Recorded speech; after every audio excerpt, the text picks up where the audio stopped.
Testing number 1. Can you hear us? 1, 2, 3, 1, 2, 3. 1, 2, 3, 1, 2, 3. Testing, testing. To jeszcze drugi, dobra?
Witam Państwa serdecznie na Ladies and 20. gentlemen, I Sympozjum welcome you Międzynarodowym warmly at the EBHC. 20th Witam Państwa International serdecznie, EBHC wszystkich gości. Symposium. I would Zanim like to jednak extend a warm oficjalnie welcome to Państwu all of our rozpoczniemy, guests. zapraszam Before Państwa we na officially krótki open film. the symposium, I 20 invite lat you to watch a Sympozjum short EBHC, video. 20 lat 20 wiedzy, years 20 of our lat dowodu, symposium 20 is lat 20 inspiracji i years nauki, of 495 HTA, of evidence, of 303 education, of prelegentów, knowledge, of 2600 over 300 wiedza, speakers, dowody, thousands of innowacje. participants. Zaczynamy It's a dzisiaj lot of 20. knowledge and a lot of jubileuszowe innovation. We're opening the 20th International EBH Symposium, Evidence-driven, HTA-proven.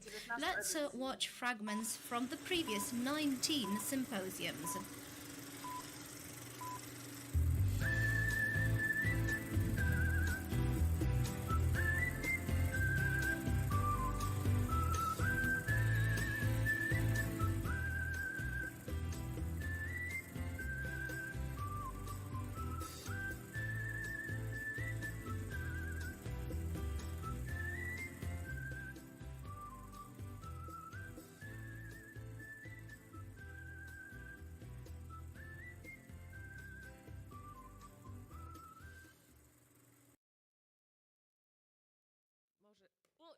Przepraszam, krótkie rozpoczęcie z mojej strony.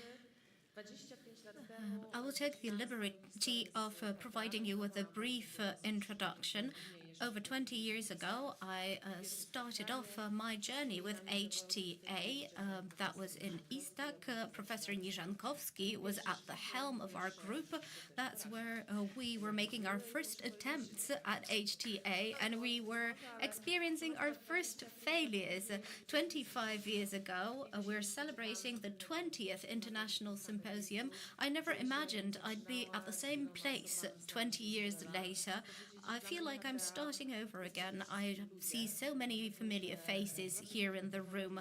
HTA is mainly about people. Decision making is not just about evidence, it's also about our context, our surroundings, and also how we shape our healthcare systems. From this perspective, HTA will never become boring. Contexts unceasingly evolve. We are inundated with new information. Our systems are becoming data-driven. The question is therefore, where are we heading? I think that during today's symposium, we had more than 2,000 participants, so thank you for joining that hefty number. I wish you fruitful discussions on HTA, and I hope that we will discuss today how we can make better use of HTA to improve our healthcare systems. I hand over to the moderator of the opening session, the session called Next Generation HTA. But before we start off with the first presentation, Rafał Niżankowski will give us his presentation, Halfway Checkpoints Towards Therapy Rationalization Through an HTA Revolution. Thank you very much. I'm very happy to join you 20 years later. I'm sorry I'm a bit sick, but I will continue with my presentation. Sometimes I even speak excessively, even when I'm sick. Ladies and gentlemen, I wanted to give you my perspective on HTA development in Poland. I participated in many elements and turning points along the HTA pathway in Poland. Let me say that I am firmly convinced it's a struggle. It's a struggle against the ambition to rationalize our spending on increasingly effective, most effective of the available therapies. On the other hand, it's a struggle of those who wish to sell their technologies and those who want to reap the greatest financial benefits. Unfortunately, this struggle is rather focused on financial benefits. In the first part of my presentation, I wanted to show you a concise history of HTA development in Poland. I understand we have international guests, so that could be informative for them. In the next part of my presentation, I intend to show you the vast areas that require improvement. I wanted to call especially on young people because over 30 years ago. I started off with young people. So I want to call on young people to take up this challenge, to take this effort and to continue the struggle to rationalize therapies. In 1989, after the political transformation, we had the government of Mazowiecki in power then. A couple of people joined the Ministry of Health at the time, and we saw how irrational the decisions taken by the ministry were. They were taken on the basis of lobbying. Those were political decisions that were taken at the time. Our pathway to HTA in Poland started a couple of years before I convinced Minister Żachowski to establish the Center for Monitoring Quality in Healthcare in 1994. And that's when we started looking at quality, ISQA. That was a society focused on quality in healthcare. In 1997, it organized a conference in Budapest. The head of that conference was Professor Laszlo Gulaci, a friend of mine. The professor also knew about my Center for Monitoring Quality in Healthcare and invited members of my center to the HTA conference. It was something completely new for us. We accepted the invitation and we traveled to Budapest, to beautiful Buda, that part of Budapest. For the first time, we met with David at the time. For the first time, we met the whole group from Swedish SBO, and our eyes opened to HTA.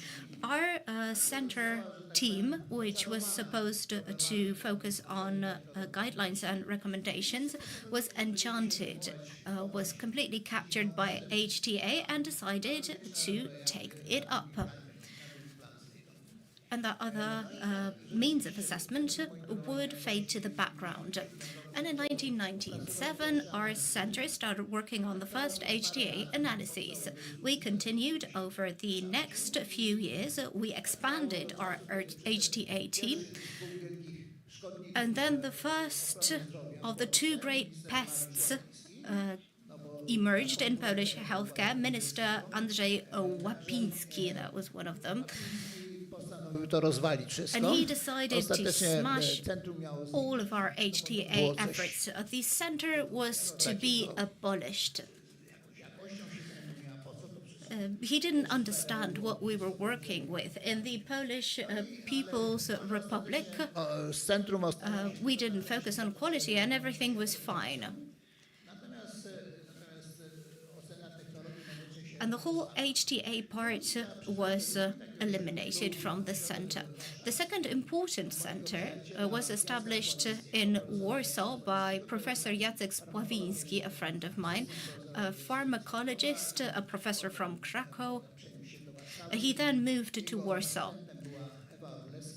Ewa Orłowska was his assistant. She traveled to the UK. She acquired HTA education from economists. Economists have ideas of their own.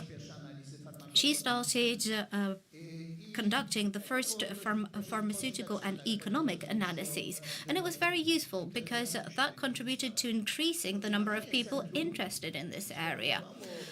Abolishing the center had some positive outcomes. The development of private companies. In Krakow, we saw the emergence of several initiatives concerned with HTA. Some of them continue to operate to this very day. We had the Center of Promoting Quality. They also performed such HTA assessments. But we had to establish a Polish HTA agency. All Western European countries had their HTA agencies already. We wanted to model ours after France, HAS. This agency would grant accreditation and resolve different issues with healthcare quality. Among others, HTA fell within its remit. It was quite difficult for political reasons in Poland, and we thought we would fail. At the beginning of the 2000s, we discussed the concept behind establishing a Polish HTA agency.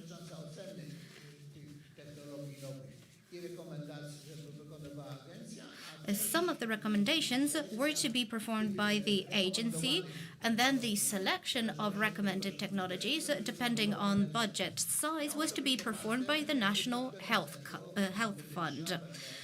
It was to be based on specific recommendations and principles. However, this did not come to pass.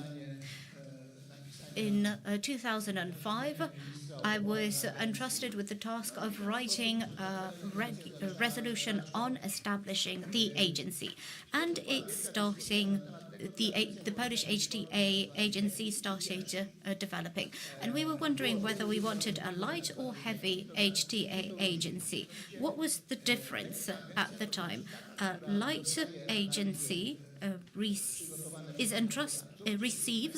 analyses prepared by the companies which want to be reimbursed and simply evaluates the analyses received. And the heavy HTA agency performs the assessments itself. At first, we adopted the concept of a light agency, which had its ups and downs. The positive side was that this contributed to developing expert potential. Big Pharma would contact HTA companies and request that they perform assessments for them. This enhanced the competencies of HTA company teams. But it had its downsides as well. Firstly, it increased opportunities for manipulating data, for introducing some very complex statistical solutions for the sole purpose of making something statistically significant.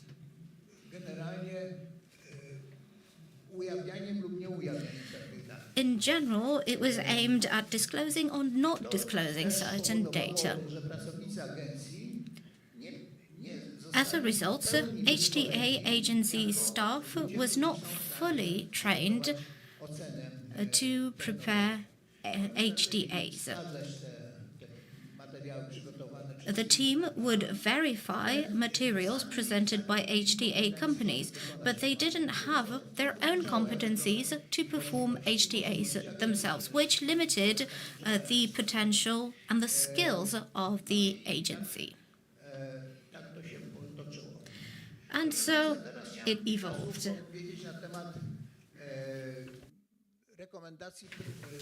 Now I would like to say a few words about some of the mistakes that are still there. The first thing I mentioned are recommendations of the president of the agency, which can change the position of the council.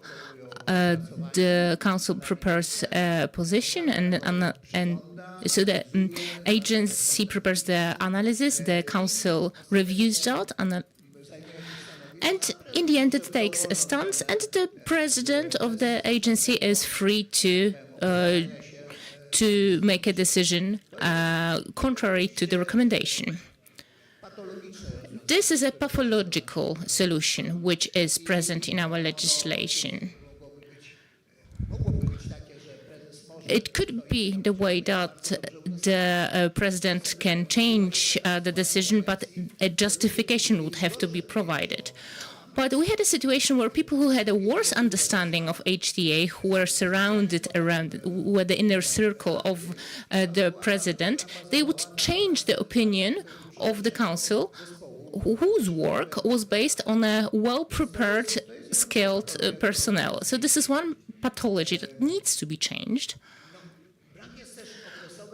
We also lack an interim assessment on various levels. First of all, lack of assessment of the work of analysts, lack of the assessment of the Transparency Council. On many occasions, the Transparency Council took decisions which should have been reviewed and maybe should have been corrected. and lack of assessing recommendations of the president. To what extent were they rational? To what extent were they the result of a phone call that the president simply received? I would also like to draw your attention to some solutions which are a bit absurd.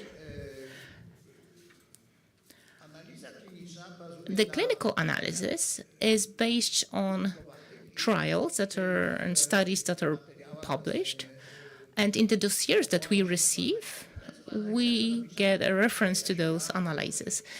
The analysis is based on the price suggested by the company, but it's not the final price, and that's not normal. So now the agency are doing their best to carry out economic analysis based on the price which was suggested, and in the end, the price during the negotiations with the minister is different. So what's the point of that? This also needs to be rethought. There have been concepts of how to change it, to make it a more rational solution, but the way that it is enforced today, that's just stupid.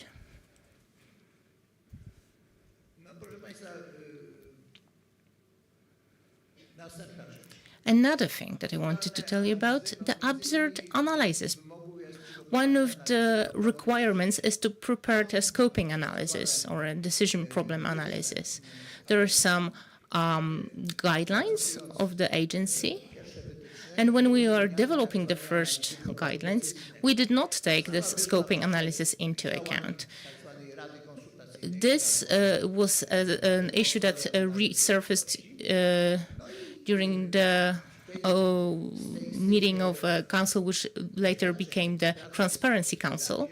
And during their works, it turned out that there's no need to carry out this huge analysis for quite a lot of applications.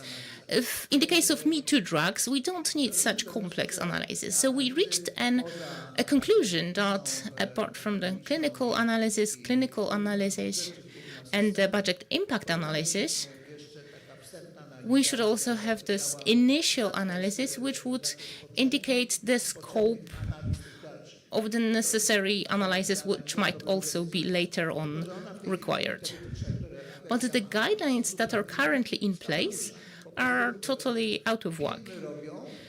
Companies prepare such smaller analysis of the whole thing, just an abstract. This is not how it should be.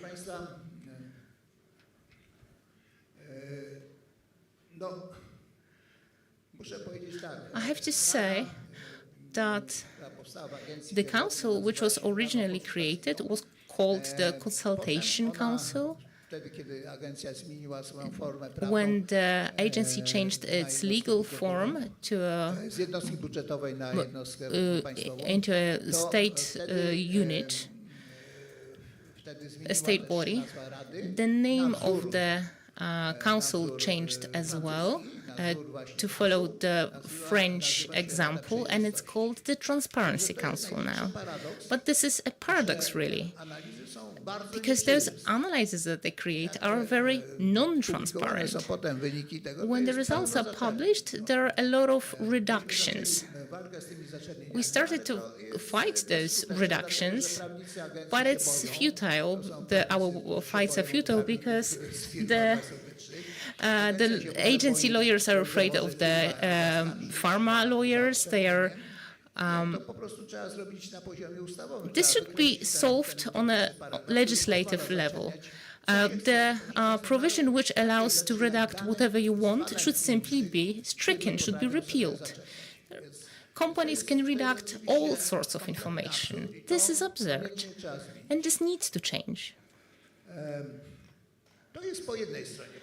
That's on the one side, on the side of the agency, and now on the side of the Ministry of Health, the Economic Commission.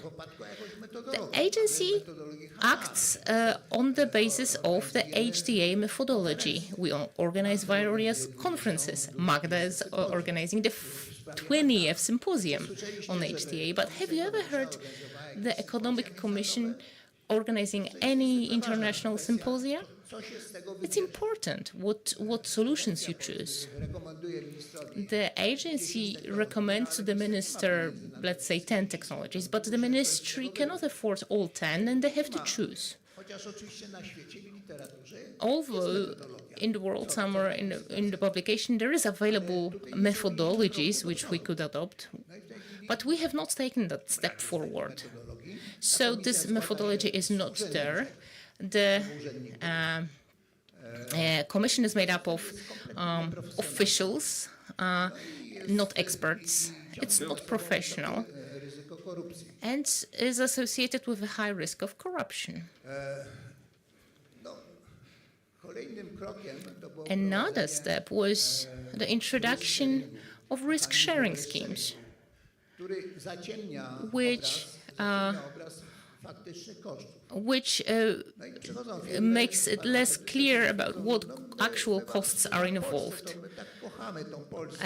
Companies come and say, oh, we love Poland so much, we will give you the drugs for a better price. Just remember, the actual lower price cannot be revealed because then the Germans will be cross at us. And I ask, can you point another example of a market where a larger market will buy for a higher price than the smaller market, as in the case of Germany and Poland? This is not right. So we don't have periodic or interim evaluations. We don't have any evaluation criteria in force. And we also did not introduce a requirement to constantly introduce improvements. And we've been going on like that for years. So the question I want to pose is, should we keep it the way it is? Should we just let go? Or should we change something? I have to say that, in my opinion, such an international association could be a good tool to stimulate positive change in countries which would opt for undergoing such an analysis carried out by such an association. So such actions on accreditation are performed by ISQA. Some such actions are also carried out by other international agencies. And it is my belief you should decide whether we should let go or not. Here you can see this tiny bear who is climbing upwards. Mommy is waiting on the hill, but the claws are small, and he keeps sliding down. The slope is slippery, but he is very persistent.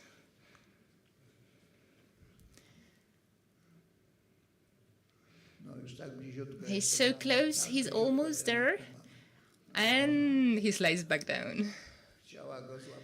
She wanted to help him and wanted to catch him, and he's at the bottom again. So much effort still ahead. Thank you so much for your attention. I have left you with some food for thought. I hope that I wanted my introduction to stimulate you to reflect on what we can do going forward. Thank you, Rafał. I think that indeed this is a good starting point for a discussion on what we can improve. I have to say that Rafał has always been very bold in his proposals.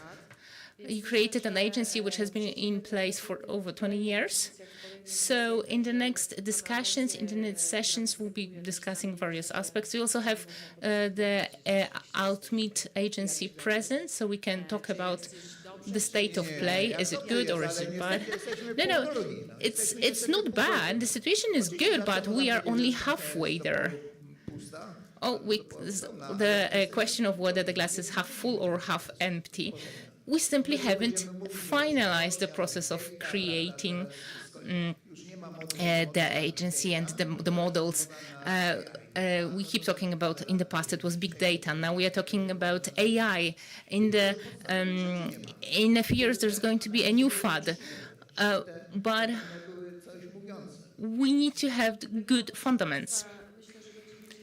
So I think we'll have a lot of time for discussions later on. And now I would like to invite another speaker to join us here with us. We have Andres Pichon Rivera from Argentina, who will present his presentation.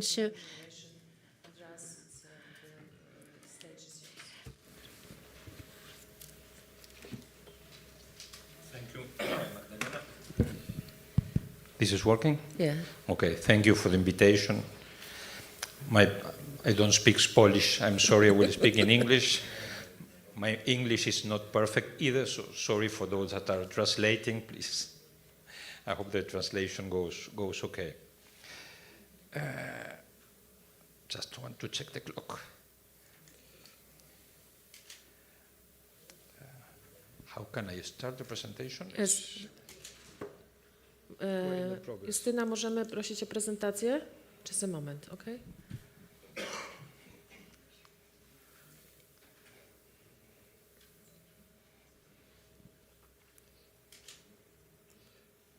Is some technical problem, I see.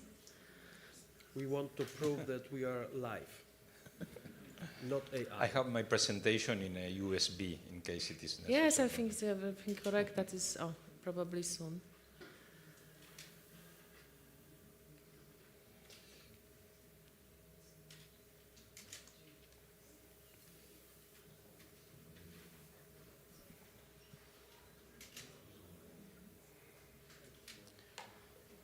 Okay, now. Okay, well, thank you very much. Well, my name is Andres Pichon Rivière. I was a medical doctor in a previous life. I work now mainly in HTA and economic evaluations. Just a few words about my institution. I think that my institution is very similar in many ways to CEESTAHC, your institution here, or at least in some ways. We are an NGO, an academic NGO that is a WHO collaborating center, is also part of INATA, the network of HTA agencies. And we have mainly academic and training projects in Latin America and also in Africa and Asia. And my idea is to present this debate about next generation HTA. I guess that you are aware of Health Technology Assessment International, HTA. Of course, we made the first HTA meeting. A lot of people was invited. The first one was here. Exactly. Well, that was my first time in Krakow also. Oh, great. It was my first time in HTA. So I remember it very well. So I'm going to discuss mainly what we talk about in the HTA meeting this year, that it was in Buenos Aires, no? And why this debate around next generation HTA, next generation methods, why are we discussing the role of HTA? And at the end I will present some methodological advances that we did with my team and that maybe have results that maybe are relevant for Poland or not. Let's see. So in recent years, the community has begun to questioning whether the traditional role of HTA, this means evaluating individual technologies, was enough to meet the challenges facing health system today. And last year, the HTA meeting was in Seville, in Spain, and the keynote speaker was Dr. Rifat Atun, maybe you know him. And at that moment, she asked us a very important question. She asked, should HTA move from the traditional gatekeeper role to become a health system changer? And in the next year, this year, 2025, the meeting was in Buenos Aires. And we start also with that question, discussing this same question. No? And the first plenary of the meeting was next generation HTA. The second plenary was next generation methods. No, the first one was to discuss a new role for HTA, and the second one was, well, do we need different methodologies in order to fulfill that new role or not? And the third one was around next generation participation. Who will be involved in this new role of HTA? And next year, the meeting will be in Istanbul, so it's close for you, closer than Buenos Aires at least. And the main topic of the meeting will be HTA as a system shaper. So I think it is indeed probably an important topic. And I would like to start with an example and to try to answer this question. No? Should HTA move from this traditional gatekeeper role that is focused on the incremental analysis of technology A versus technology B, or should HTA become a health system shaper? And I will start with an example that is from the point of view of low and middle-income countries, but as I will argue later, it is also that can be applied to high-income countries as Poland or other European countries. So we will start with this example that is around infant mortality. In high-income countries, the ones in blue here in the map, high-income countries, infant mortality is around 4 deaths per 1,000 births. I think it's a metric that probably you know very well. For the sake of this example, let's assume that these 4 deaths are unavoidable. I know this is not the reality, no? But let's assume that these 4 deaths are unavoidable today because they are the result of very rare conditions or conditions for which there are currently no effective treatments. It's okay? This assumption, of course, that simplifies reality, but so I will return to this point later. But under this assumption, it makes sense that HTA agencies would focus on evaluating new, often expensive technologies designed to treat those rare, hard-to-address conditions. No? New solutions for problems that there is no solution today. No? So in theory, this makes sense for you? Up to now, yes, it looks fine. So now let's turn to low and middle-income countries. So these same 4 deaths also occur in low middle-income countries caused by the same rare and currently untreatable conditions. And just like in high-income countries, low middle-income countries are also being offered and expected to assess and to cover those same costly cutting-edge technologies. So HTA agencies in low and middle-income countries should also assess these high-cost interventions. But here's the difference. In low middle-income countries, there are not just 4 deaths per 1,000 births. There are 30. That means that 26 additional deaths are preventable due to conditions for which we have had effective treatments for decades. So to make this clear, focusing HTA mainly on the incremental analysis of new technologies is not enough to bring meaningful change in health systems. No? This is quite clear from the point of view of low and middle-income countries. But I would argue that this is something that also applies in high-income countries, because in high-income countries we still see persistent gaps in prevention, in chronic disease detection and management, suboptimal results in cancer and mental health care, and in high-income countries, still millions lack access to effective and affordable services. So we know that HTA is a very powerful tool, but we need to ask, can we use this more ambitiously? Can we use those skills in a different way? So why we are asking this now?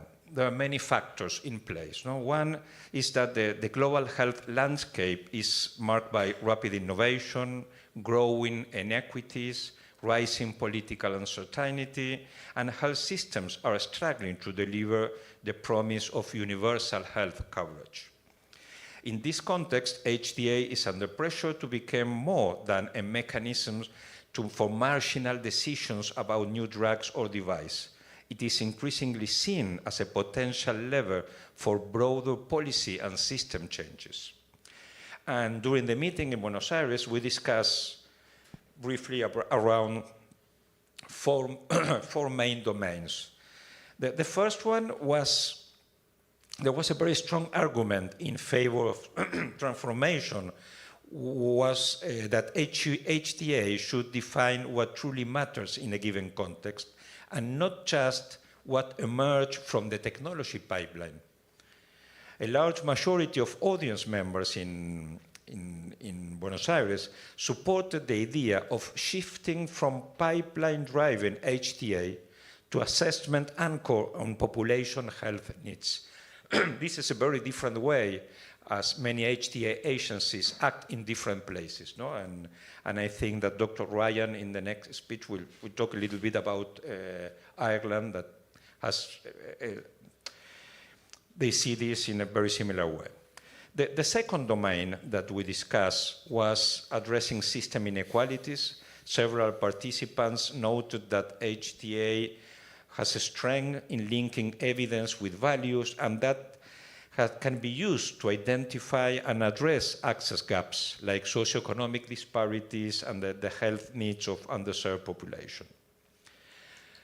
The third domain was about trust. This is also very important because we work in HTA, we have the capacity to convene diverse stakeholders and to support deliberative processes.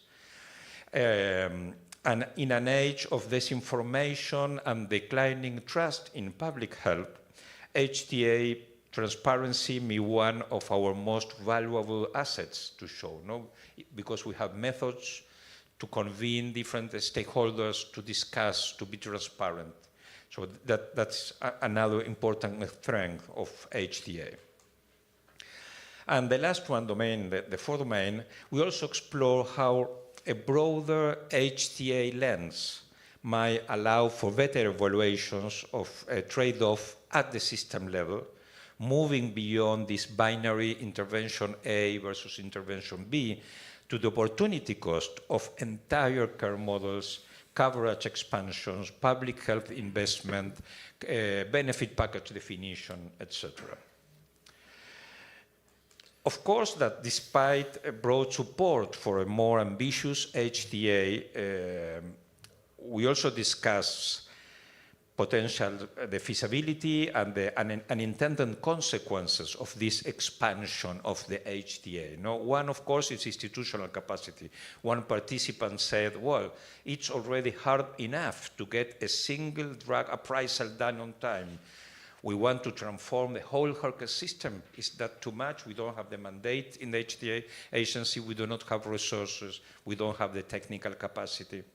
There is also a political risk, because if HTA will expand the scope, then we will enter into political debates, and in many countries we are not used to do that.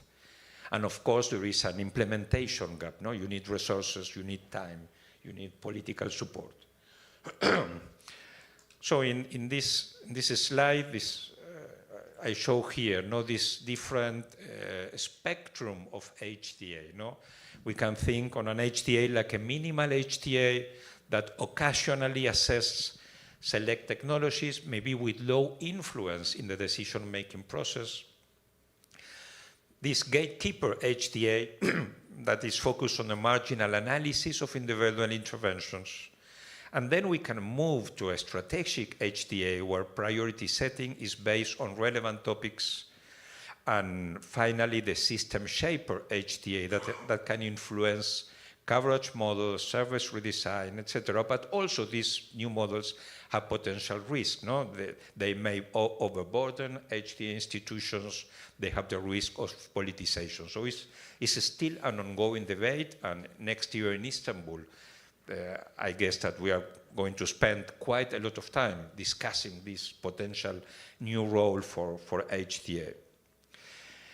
So then in plenary 2, we discuss, well, what are the methods that we need to fulfill this new role? And here we discuss the role of artificial intelligence in evidence synthesis, for example, or a different approach for horizon scanning, or how to adapt evidence standards on new trial designs, or when we need to use information from real-world evidence. How can HTA assess other factors like environmental impact or equity? And a very important topic that was discussed in the meeting was about adaptive HTA. I will talk a little bit about this now. Adaptive HTA also for low and middle income countries is a very important topic, but I guess also for high income countries, because we know that there are many different types of HTA documents. No? You can say, well, this is an HTA document, but that can be a very rapid review that was performed in 5 days, or maybe we are talking of a full HTA with a systematic review, an economic model that take more than 1 year. No? So in the last couple of years, appeared this new taxonomy of HTA and this new concept of adaptive HTA. No, that means adapting what we are doing to the needs of the decision-making process, because in many cases, it is not necessary to do a full HTA. In some cases, it's very easy to answer a preliminary question with an adaptive HTA. No, in these cases, I am showing a proposal where a first adaptive HTA maybe can resolve 80% of the decisions. And just for 20% of the technologies or less, you will need a full HTA or an economic evaluation. Because there are many cases where it's, for example, very obvious that that technology is not effective, or it's very obvious that at that price will not be cost effective in this context. So you don't need to go through a full HTA process. So this is something that was discussed quite a lot. And this is an example, for example, from my institution, the IECS, that we do these adaptive HTA documents based just on 3 domains: the quality of the evidence, the net benefit, the quality of the evidence that is based on grade, the net benefit that is a methodology adapted from EQUIC in Germany, and an estimation of the cost effectiveness and budget impact. This is not a full economic evaluation, it's not a full budget impact analysis, it's an indirect estimation of the probability of that technology of being cost effective in Argentina, for example. And based on the performance of a technology in these domains, for example, I am showing an example of a drug with a moderate quality of the evidence, a minor net benefit, and a cost effectiveness and budget impact that was uncertain, that is linked to a recommendation. So the performance of the technology in these domains is linked to a recommendation that in this case is a moderate recommendation against the inclusion of this technology in the benefit package. I think this was the case of pertuzumab, but there were many other drugs that fall in this same category. And finally, well, you know that for making any decision, no, to include a new vaccine or to implement a cancer screening program or to include a new drug in the benefit package, you need to prioritize. And there are many different domains that decision makers need to take into account when making those decisions. No? The quality of the evidence, the magnitude of the benefit, the impact on equity, but the economic components, the cost effectiveness, and the budget impact are very important domains. The problem is that for many countries, there is no cost effectiveness threshold, and there is no formal definition of what budget impact means.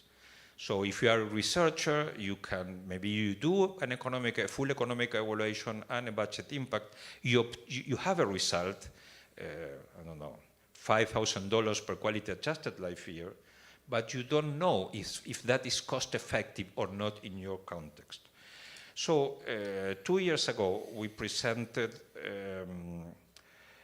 a methodology to estimate cost-effectiveness threshold in 174 countries. And the methodology is based on very simple parameters that are available in many countries. It's based on life expectancy and healthcare expenditure. And for Poland, at that time, the cost-effectiveness threshold was around $14,000, is 0.6 GDP. But in Buenos Aires this year, we presented an updated analysis of this project. In general, the results were very similar. We found that most thresholds were below 1 GDP, but with some exceptions. And it's interesting because Poland was one of those exceptions. Why? Because the new methodology also takes into account the proportion of GDP devoted to healthcare. And I am not sure if I have the correct numbers, but on our analysis, we base this on data from the World Bank.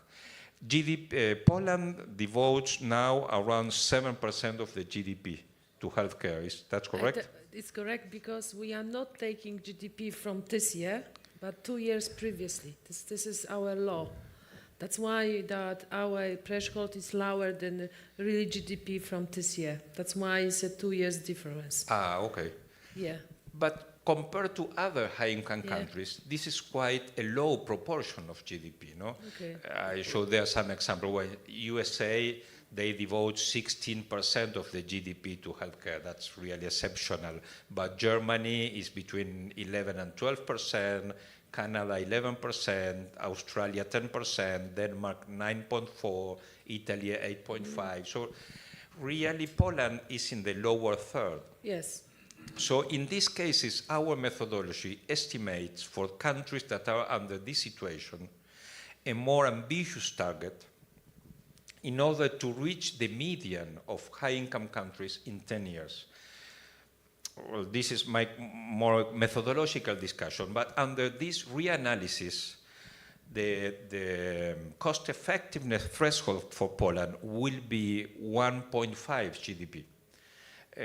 Because you can see that under this assumption, Poland can expect to reach this 8% of GDP devoted to health in 10 years. There is a lot to discuss in this case. Optimistic scenario. Okay. So yes, if there are good reasons for Poland not to increase the proportion of GDP devoted to health, then this cost-effectiveness threshold can be re-estimated based on those assumptions. No? And the other work that we presented was about affordability thresholds, also budget impact. This is not published yet. It is going to be published in Lancet Global Health next week or in 2 weeks. It's very recently, but you can access the preprint in that link. And what we did here was to estimate budget impact threshold to allow countries to define whether something is or is not. Because there are some countries that have official rules. No? For example, in the UK, you have the budget impact test. No? You know that 20 million pounds, that means high budget impact in the UK. But for many other countries, there is no definition of what means high income. So you will find here in the preprint that, for example, for Poland, we estimated that beyond 22 million zlotys, well, 22 million zlotys at the national level, that can be considered a high budget impact. You have the link to the preprint. And finally, there was a lot of discussion about the importance of considering other dimensions beyond cost effectiveness. And one very important dimension was the impact on equity, because we know that there are some interventions that maybe increase efficiency, but also increase inequity. No? So there is a need of methods to analyze this trade-off between efficiency and equity. Well, so that's maybe, I will leave more for discussion, but this is an evolving topic. As I mentioned, this discussion will continue in Istanbul next year, but I think that those that work in HTA, we feel that we need to change something, that we cannot continue doing exactly the same for the next 20 years. Thank you. Thank you very much. We have time for discussion, but Rafał has to go, yes?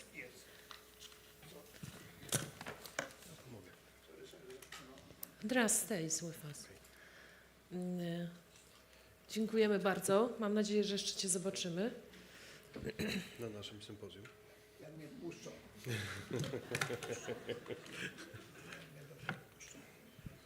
Dziękujemy bardzo. Dziękuję. Thank you so much. Proszę Państwa, myślę, że... Ladies and gentlemen, mamy jeszcze jednego naszego we zaproszonego have gościa, one który more wystąpi z guest nami online, invited for this session. Marian Ryan will present the perspective of Ireland, of a country which has different challenges than Poland does. Before I give her the floor, I would just like to make a short reference to what Andreas said. I think that we all in HTA have the same things: time. So we are up against time. We are always short on time when we have to take decisions. Then the scope of HTA. It's being said that economic analysis in some scopes no longer play the role or are insufficient to provide an answer. So that's another challenge. And the third challenge, which we've been struggling with also in Poland, is how close it is the time between when HTA is performed and when the decision is taken. We've streamlined the process for drug technologies, but the pathways for non-drug technologies are a bit more lengthy. We will talk about it later on. Now I'm giving the floor to Marian Ryan from HTA Shaping of Health System in Ireland as an example of quick decision-taking to change and reshape the healthcare system. The floor is yours.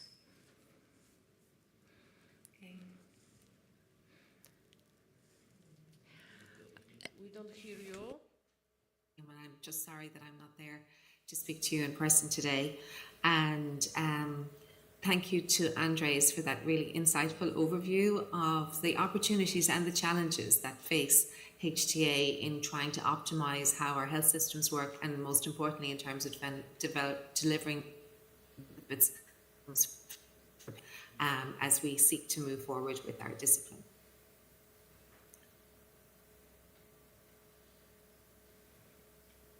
So, what is a health technology? So, a health technology, as defined by INATA, is an intervention developed to prevent, diagnose or treat medical conditions, promote health, provide rehabilitation, or organise healthcare delivery. The intervention can be a test, a device, a medicine, a vaccine, a procedure, or importantly, can also program or a system. So, a health technology does not have to be a medical intervention given directly to a patient. It can be a public health programme, such as a national screening programme or a national immunisation.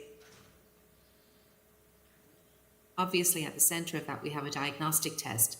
But when we assess the programme, we also assess how do we identify the patients who will enter the screening programme, how well will the test work, what will happen then with the clinical care pathways for patients who are identified through that screening programme. So it's the whole range of the interventions that happen across the screening pathway that we assess. Health technologies can also be as broad as restructuring how an aspect of the health service is organised and delivered, such as the transfer of a service from secondary to a primary care setting. So this slide, which is adapted from WHO, makes some important points about HTA. HTA helps to inform investment and disinvestment decisions that are evidence-based, that can improve patient outcomes, and that represent an efficient use of resources. It's important that we follow a transparent and robust process that includes all the appropriate stakeholders and is communicated effectively so that the general public understand why certain decisions are made. And HTA then is also providing an important protection for decision makers because it allows the avoidance of potential personal conflict. So these are the principles that we apply in conducting HTA. And when we apply HTA to big health system decisions, then aspects like stakeholder engagement, transparency, and a focus on dissemination are key in ensuring the acceptability of the HTA report and the HTA advice to the decision makers, but also to clinicians, to healthcare managers, and to patients and to the public.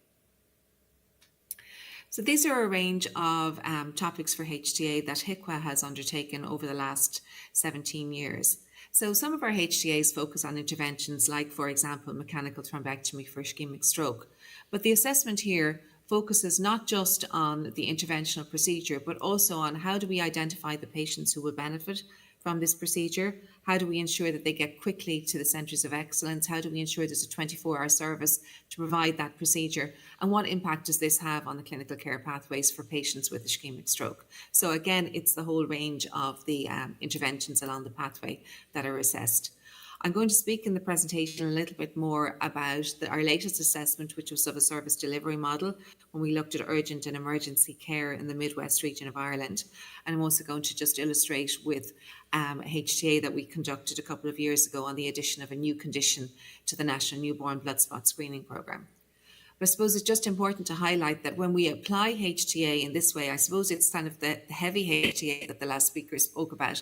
When we apply HTA in this way, then it's probably only our resources are deployed when we have major health challenges. So for example, when we had the COVID-19 pandemic, my entire team was redeployed to provide the evidence to support the national public health response. And that is really, I suppose, only appropriate that we have scarce HTA resources and that we use them to face the biggest challenges that are facing our healthcare systems. So across my HTA directorate, we have 8 teams. We have 7 evidence synthesis teams supported by a strategy support and research function. We have a HTA team focused on immunisation programmes. We have one focused on screening programmes, but we also have one that's focused on the assessment of the system and of changes to the health system. We then also have other teams that do evidence synthesis to inform public health policy decision making, decisions around the generic justification of new practices that incorporate medical exposure to ionising radiation, and then evidence synthesis to inform national clinical guidelines. So we deploy our HTA and our evidence synthesis skills across a whole range of decisions that need to be informed by the best available evidence. This is a schematic then of how we go about it. All of our HTAs are requested by the decision makers. So the start point is the request from the decision maker.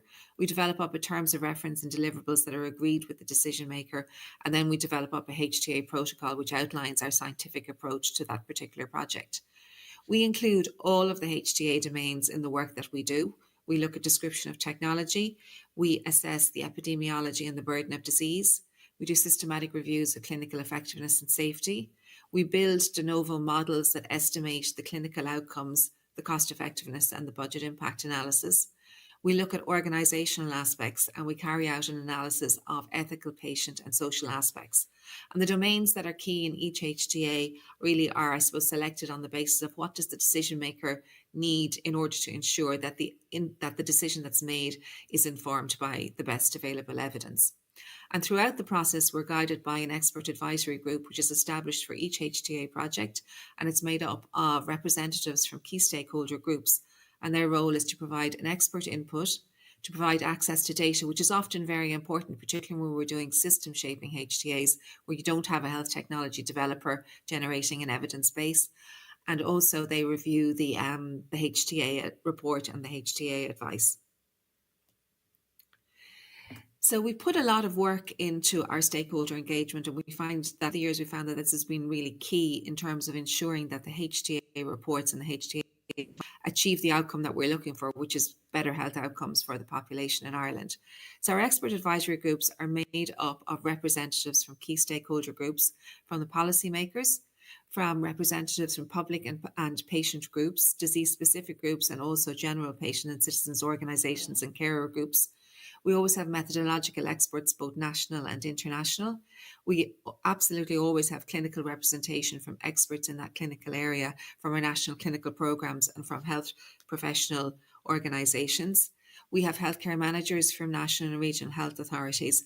And then we have international experts who are often the people who are leading programs in other countries who are ahead of us in terms of implementing that particular national program, and we can learn a lot from their learnings of implementation, and that feeds in specifically to the organisational aspects that we consider. We do a lot of engagement, obviously, with the requesters of the HTA. The health technology developers, where it's relevant, we ask them to make a submission or ask them to conduct a factual accuracy check. They don't sit on our expert advisory groups. And as I mentioned previously, sometimes we don't have a health technology developer for the interventions that we're looking at. We also then conduct public and targeted consultations to involve other relevant stakeholder groups and also members of the public.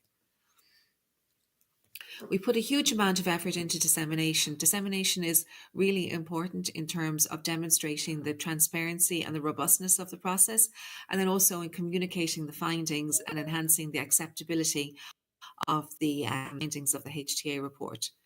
So our expert advisory groups are made up of the representatives from the key stakeholder groups, and they act as advocates for the HTA because they have been there through the process and they know the evidence and they understand the approach that we have taken and the robustness and the high quality of the work that has been undertaken. Our HTA reports are about 300 or 400 pages long, but we also provide plain language and executive summaries to enhance accessibility. And for the Minister for Health, who is the ultimate decision maker for us, we provide a short number of pages of key findings of the analysis and then a one-pager of the advice, which is, what does this all mean for the decision? In terms of communicating the messages from the analysis, we produce infographics and we deploy social media across all of the platforms. We produce press releases that we share with journalists and stakeholders. We engage with print and online media, TV and radio interviews. We target national, regional and medical media. We provide briefings for stakeholders as required, often for ministers, for elected officials and for stakeholder groups. And then we publish our work at conferences and in peer-reviewed publications. So I'll just give an example of one of the HTAs that we conducted 2 years ago. We did a HTA of the addition of SMA, or spinal muscular atrophy, to the National Newborn Blood Spot Screening Programme. So just to illustrate how these types of HTA fit into decision making in Ireland. There in the centre you see the National Screening Advisory Committee. It is an independent expert committee which provides advice to the Minister for Health on the introduction of any new national screening programs, but also on the changes to any of our existing national screening programs. The National Screening Advisory Committee requests HIQA to assess the evidence around a screening program. We produce a HTA working with our expert advisory group, as I mentioned earlier, and we provide that HTA then as a synthesis of the evidence and an advice to the National Screening Advisory Committee. And they take that under consideration in their deliberations and the development of their recommendations to the Minister for Health, who makes the decision and then requests the HSE, which is our National Health Service provider, to implement the programme. So the National Screening Advisory Committee, they have developed a set of 20 criteria, which are grouped under 5 categories: the condition, the screening method, the intervention to manage the condition, the screening programme, and implementation. And they also have developed an ethics framework which guides their deliberations. And when we develop our HTA, we need to ensure that we provide them with the information, if it's available, to meet all 20 criteria, and then allow them to have that rounded discussion and develop up their recommendations to the Minister for Health. So this is the advice then that we produced out of the HTA of the addition of SMA to the National Newborn Blood Spot Screening Programme. So SMA is a rare, serious genetic condition associated with irreversible motor neuron loss and disease progression. Clinically, the disease presents across a gradient of severity from type 0, onset in utero, followed by early infant mortality, to type 4, which is adult onset. A newborn blood spot screening for SMA typically targets identification of the homozygous deletion of the SMN1 gene. And importantly, this is a reliable and accurate test, which is one of the criteria required for a screening programme. In addition, then, screening for SMA has been shown to enable earlier detection of infants who would otherwise present later with symptoms, and evidence suggests that earlier treatment with disease-modifying drugs may result in better clinical outcomes by preventing or reducing irreversible motor neuron loss and disease progression. So there are benefits to the patients of being identified earlier, and that again is a criterion that's required for its screening program. But there's limited clinical effectiveness data for all of the relevant subgroups. For example, for pre-symptomatic populations and those with a higher copy number of the SMN2 gene indicative of less severe disease.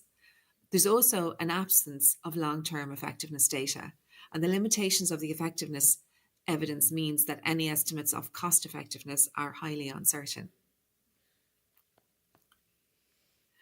So while treatments were available for SMA in Ireland in 2023, the advice pointed out that reimbursement arrangements for treatment did not take in the context of screening. In other words, drugs were being reimbursed, but they were only being reimbursed for patients who presented clinically and not for those who would present pre-symptomatically as identified by the screening program. So therefore, the reimbursement criteria would need to change if the program was implemented. The budget impact was around 18 million, and the majority of that cost was associated with the earlier introduction of gene therapy for patients who were identified earlier in their course of disease. A decision then to recommend screening should specify whether the aim was to identify all causes of SMA resulting from a homozygous deletion of SMN1 or identify the subset of cases most likely to develop clinically significant disease. So this was an important ethical issue that the HTA brought to the attention of the screening committee. So there are conflicting ethical implications associated with this decision. If you limit application just to the subset of cases on the basis of the SMN2 copy number, this would risk harm to children who could otherwise have been identified through screening, given that the SMN2 copy number is an imperfect biomarker of severity. And this would apply specifically to those who may develop clinically significant disease in childhood despite having a high SMN2 copy number. Then you've got the potential that if you limit identification to a subset of cases, this could potentially imply non-disclosure of a genetic diagnosis of SMA to a subset of individuals. This must then be counterbalanced, though, by the challenges for patients and clinicians of disclosing genetic information that is of uncertain value. So the HTA evidence synthesis and the HTA advice outlined all of these issues for a very complex decision with regard to whether you implement the addition of a new condition to the National Newborn Blood Spot Screening Programme. So we provided this HTA advice to the National Screening Advisory Committee, who, having considered it, made a recommendation to the Minister that the programme should be implemented for all those with a diagnosis of SMA. So shortly afterwards, the Minister made the decision to add SMA to the programme, and we conducted a dissemination campaign around the evidence synthesis and the HTA advice so that it was an open and transparent with regards to, I suppose, availability of all of that information to the patient groups and to the public. This is an example of the infographic that we used to support that communication campaign, and an example of the extent of reach of that infographic over the first days after we launched the HTA report. So then finally, I'm going to just take you through our most recent assessment that we published just last week, and it was an assessment of urgent and emergency care in the Midwest region of Ireland. So in Ireland, healthcare is delivered on a regional basis, and you see there in pink, you see the Midwest region of Ireland. It's the region with the smallest population, less than 500 million, and its acute healthcare is configured in the context of one tertiary care hospital and 3 regional hospitals that are linked in a network to provide acute hospital care in the region. For years, it has been plagued by reports of overcrowding in the emergency department, overcrowding in the hospital, and at times this has led to serious patient safety incidents, like the death of a 16-year-old girl 2 years ago in the emergency department in circumstances that are almost certainly avoidable. So it's the region of Ireland that has had the worst reputation in terms of the delivery of emergency care of acute hospital capacity with regards to overcrowding. So in May of last year, the Minister for Health requested HIPCA to conduct a review of urgent and emergency care in Ireland's Midwest Health region, with the primary objective of ensuring safe, quality acute care in the region. So We took a programmatic approach to this challenging piece of work. We undertook a policy analysis to understand the national and regional recommendations and decisions that had impacted urgent and emergency care in the Midwest region from 2000 onwards. So what are the decisions effectively that landed us where we are today? We did an analysis of the epidemiological data pertaining to urgent and emergency healthcare services in the HSE Midwest, and then compared that to the other regions in Ireland to try and understand why is the problem much more severe in this particular health region. We had access to projections of regional demand and bed capacity requirements for public acute hospitals up to 2040. We conducted a very big programme of stakeholder involvement. We had boots on the ground in this particular case, in that HICWA is also the regulator of healthcare in Ireland, and our regulatory colleagues conducted a range of regulatory inspections across all of the services that impact on urgent and emergency care in the community, in the tertiary care hospitals and in the regional hospitals. So we had a really good understanding of the organisation of care and the factors that were feeding into it. We conducted a number of international reviews, a review of international evidence regarding interventions to address emergency department overcrowding, and a summary of the international requirements and standards for emergency departments, but also importantly for hospitals that support emergency departments. And we developed up advice to the Minister for Health. So the key findings from the analysis are that hospital services in the Midwest had been configured in 2009 with the closure of the EDs, or the emergency departments, at the 3 regional hospitals, and centralisation of ED services at a single tertiary care hospital, University Hospital Limerick. At the time, it was identified that an additional 267 inpatient beds were needed at the hospital to safely take on this workload. But unfortunately, the reconfiguration coincided with the economic crash in Ireland. The Celtic Tiger was put on life support. We had reduced health budgets, and this additional capacity was not added.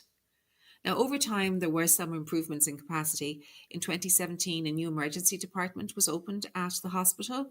And since 2021, some extra inpatient beds have been added, 98 beds in 2021 and 16 beds last year.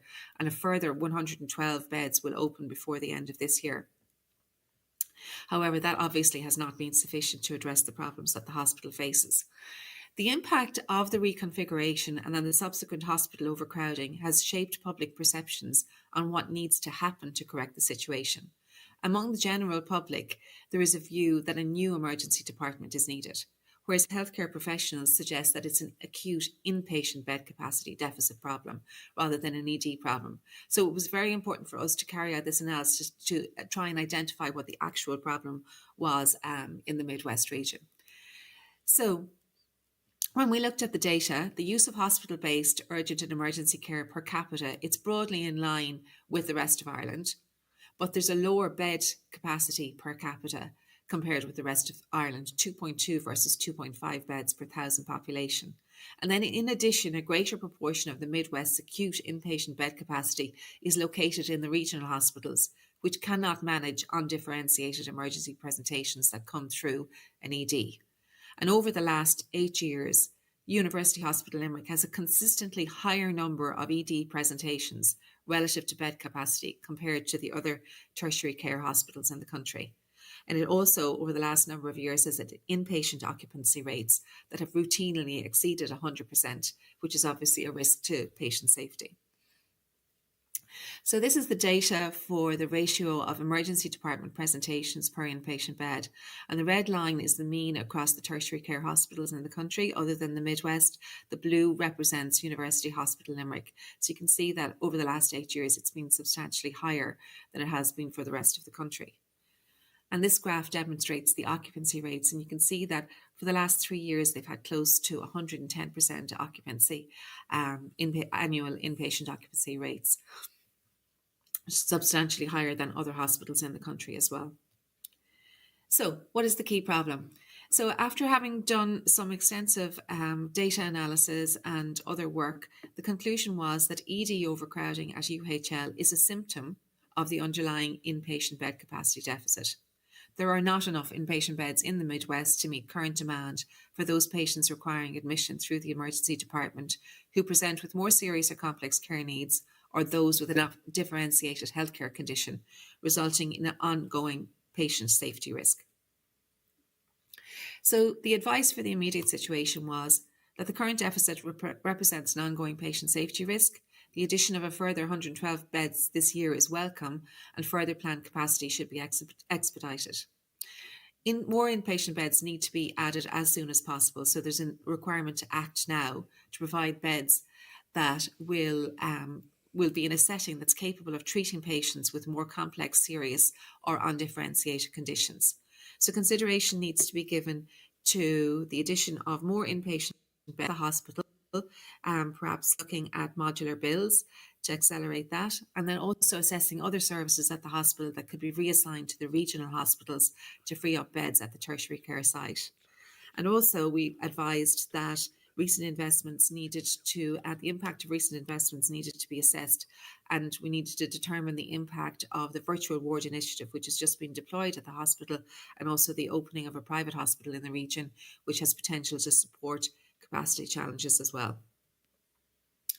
So as you can imagine, issues around hospital overcrowding, emergency department overcrowding and patient safety risk issues attract a huge amount of public scrutiny and concern. We undertook a major stakeholder engagement activity as part of this work. We had an expert advisory group with 46 members who were representatives of the key stakeholders. They met 4 times. We held 17 meetings with representatives of stakeholder organisations. We had a public consultation which received 1,200. We spent a couple of hours briefing the Minister for Health on the findings, and we also briefed local elected representatives in the Parliament. So we published our evidence review, which came to about 1,200 pages, and our advice on Tuesday of last week, and we coincided that with a major communication and dissemination campaign. As a consequence, the main news show in Ireland, 1/2 hour of it, of the 1 hour show on that evening, was dedicated to this report and to the response from stakeholders to the findings and to the advice.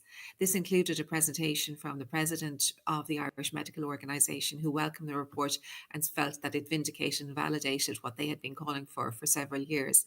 The Minister for Health, importantly, accepted the report. She was on her feet in the Parliament that night and also for a number of hours the next morning discussing the report with colleagues. So in terms of the communication, then there was a major engagement across local and national media, and we had 71. Sorry, one of the macro didn't work there. So we had 71 headlines across local and national media. So where we are now at this point in time is that it seems that the report has landed well. It's been well received by stakeholders. Importantly, the Minister has accepted it, and she's instructed her officials to develop up plans to immediately increase acute inpatient capacity in the region.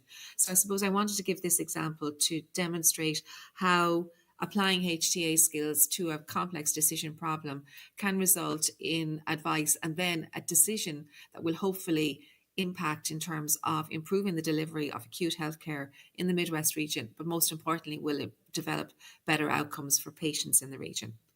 So then, just to summarise, in conclusion, hopefully I have shown you how we use HTA to shape our healthcare system. There can be challenges with data availability, as often there's no health technology developer driving development of an evidence base. So we're very much looking and using observational data and sometimes real world data. Stakeholder engagement is really key when it comes to access to data and access to expertise to understand the complex problems that we're dealing with. And dissemination is really important for transparency and for supporting the acceptability of the findings. So that's my presentation. So thank you for your attention. Thank you very much.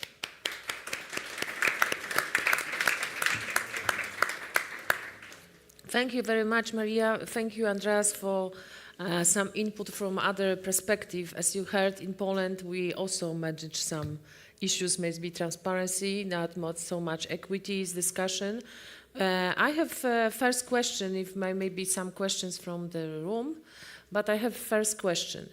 Do you see still that HTA in your countries making impact on the system as you thought, or maybe what is your expectation? Do you still see that HTA is making huge role in the shaping of the system, or still not? It's a question. I think the island is different, Argentina is different, in Poland is totally different. Yeah.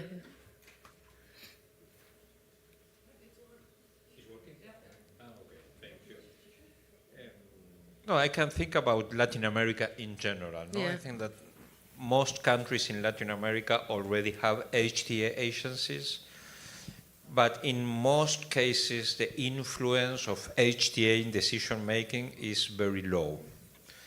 I can see just one example in Latin America, that is Brazil. In Brazil there is a law that requires that before any decision of including a new vaccine, a diagnostic test, or a drug in the benefit package, it needs to go through the HTA process. It is required a cost-effectiveness analysis, a budget impact analysis, etc. So it works quite well in Brazil, but it's not perfect because the submission, for example, of the technology, it depends on the industry. It's something that is like passive, no? They just wait for the submissions of the technology. So it may be the case that a company, for example, decides not to submit that technology to the HTA agency. So there is no decision.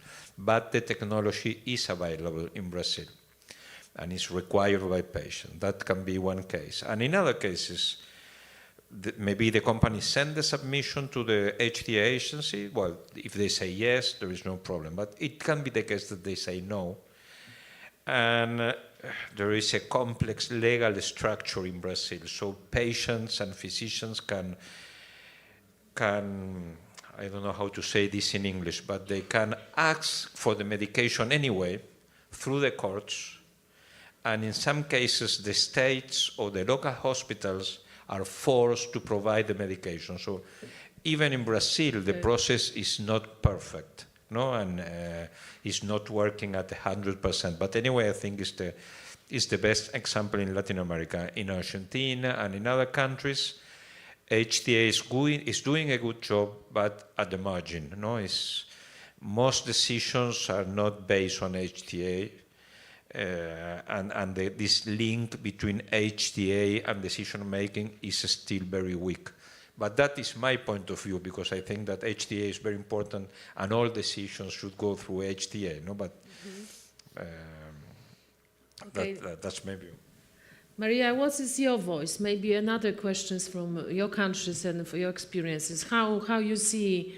And you see, when you see an agency, it means that you're quite involved in data-driven, but also evidence-driven collection inside your countries and together with deeper analysis, not only typical HTA. So, sorry, would you mind repeating the question, Magda, please? Do you hear me now? Yes, thank you. We discussed with Andreas that in Latin America still HTA is not so much used as a normal proactive process. I understand in Ireland you're not just using HTA but even broader you shaping the system based on data-driven information or the evidence-driven collection because you collect data from your context and your system. Is it true when we're looking in your agency?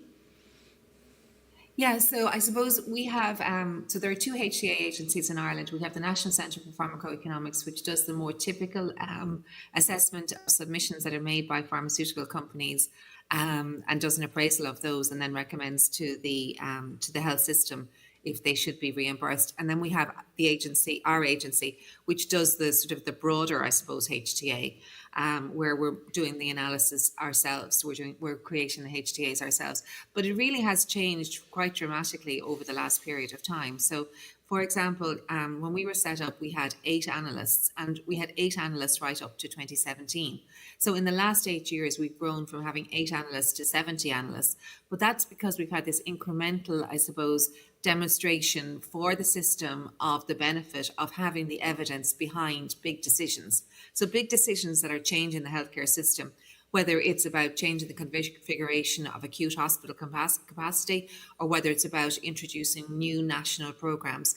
Having the evidence base behind that, communicating that evidence base really clearly to the decision makers, but also to the clinicians and to the patients and the public who are going to engage with the program. That's been seen as, I suppose, it's demonstrated success over time as to more and more demands for this type of work to inform policy making in Ireland. And really, I suppose the key driver was COVID-19, because during COVID, a decision was made by the Minister for Health to ask us to do the evidence to inform the public health response. And we put a lot of effort, obviously, into the scientific work that we were doing, but also into communicating the output. And that was seen as very important in terms of encouraging compliance and adherence to the public health response, and the success of that, I suppose, in terms of protecting the population as a whole. So it moved HTA into a different space, into the spotlight, and as a consequence, we've had a huge increase in the investment in this type of work. So I suppose it's relatively recent as well in Ireland. It's over the last 7 to 8 years that we've had this kind of change in what the role of HTA and evidence synthesis is in informing big decisions. Maybe I will shortly introduce what in Poland is going. And Charles, maybe you have some comments? Would you like? Sorry about. Do you want to comment anything? Yes, I have also a question for Yes, Marion. of course. No, I think it's a wonderful example of Ireland, of an HTA with a large scope. But I have one question regarding this screening for, how you say it in English, amyotrophic lateral sclerosis. Yes. We have a very similar request in Argentina, and our analysis also included the equity impact of including or not including the screening. And for doing that, we analyzed the potential impact of the screening in different quintiles of income. And what we found is that the health benefits were larger in the lower income levels, maybe rural areas, because that population is exposed to the delayed diagnosis. No, in case that if the screening is not in place, those living in rural areas are exposed to a delay in the diagnosis. So that was also an argument to include screening in Argentina. No, not just because of the health benefits, but also because they reduce in the inequity. So my question is whether you did something similar in Ireland, and whether you find something similar or not. Yeah, I suppose there's probably differences. We did do an ethical analysis, and we did consider issues of equity. There are some differences possibly in terms of how the healthcare system is delivered and the availability of pediatric services. We have, well, I'm not sure I would say we have necessarily universal health coverage, but we have something very close to it, in that the public health services for children are available to people across all socioeconomic groups. Now, that said, you obviously still do have cases whereby people who are living maybe in the more deprived areas access healthcare less, maybe, due to issues of kind of information and knowledge about what's available and what they're and how they can access. So it was considered, but I don't think it's as big an issue as it would have been maybe what you described, where you've got people in the rural areas not having access to diagnosis. Because if a patient presented symptomatically with SMA to their general practitioner, they would be connected into the national system immediately. There isn't a barrier to access. It's universally available to them. So it is an issue that we've considered in terms of the uptake of the National Newborn Blood Spot Screening Programme, but the uptake of that programme is really high. It's about 97% in Ireland. So the programme is universally available, but also the paediatric health checks are pretty much universally available as well. Any questions? Jakieś pytania z sali? To ja mogę zadać, czy może ktoś chce? You can say? Okay, to for Aldik. Hello, good morning. My name is Ulrich Rütter from Germany. Hello, Myron, good to see you. Unfortunately, you are not here. I would have expected you here. That would be better for the party tonight. We are talking about HTA as a system shaper, and we have this very nice examples here. But on the other hand, there has been something done already which might have a big potential as a system shaper. That's the European HTA. I think we should mention that. So we worked 15 years for that, in order to at least identify a methodological base, or let's say a transparent base for results in HTA, which is shared through all the European members. And should really help, let's say, to bring a little bit more transparency into the decision making, because it is open, it is there. Just also what I heard from Rafael, perhaps it's a tiny help to make the half full glass a little bit more fuller. My question here in this, as we are expecting in the next 3 or 4 years some result on that, so it has potential, so I'm very careful, but it has potential, I say. Andres, what do you say? Do you think that this example, what he helped and what he worked, what is happening here, might also influence your work in Latin America? You mean something similar of what is European Union doing now? For example, or if you have this kind of transparency coming on, is there something, are you going to think about using this or doing something similar, or do you think we do some worldwide activity? Well, at this point, well, as I mentioned, each Latin American countries, they have an HTA agency. We have a quite strong HTA network that is Redetza, is a network of HTA agencies in different Latin American countries that is coordinated by the Pan American Health Organization, that is like WHO. But we are far away from the UNETA experience still. No, I think that you arrive to this point in Europe after many years of working together, building trust, common methodologies, a common language, and I think that is very important because this is a very sensitive issue. It affects many dimensions of how people live, how they are sick, what medicines they will receive, the budget of the countries. So really these are very sensitive issues, and it's very difficult to hand on that power to others or to other institutions. Even inside the countries, the ministers of health don't like the idea of giving more power to HTA institutions, for example, because they want to have the last word on deciding whether to include something or not. So even at the national level, we are still far away from that. I think it's a nice example in Europe. Maybe in the future we can arrive there, but still we still need to do a lot of work inside the countries before thinking in a more regional approach. But of course we are collaborating. We have one meeting per year. We share methodological guidelines, information. We have an HTA database where we share the reports. There is a lot of collaboration, but as it was in Europe 15 years ago, we are at that stage now. If I can shortly what I think about at least Europe, JCA, I think the joint clinical assessment will rise on transparency. I'm not worried so much in Poland regarding the transparency for clinical part. I think that more problems was for neighbors because a lot of HTA bodies are not existing in CE countries. And systematic review, I'm not worried so much. I think that it can impact different things. In Germany or France, you have system how to assess what is the incremental effect, yes, and how big is the incremental effect. In Poland, we making more qualitative way than you are making more qualitative way. We are making more discussion regarding what we agreed.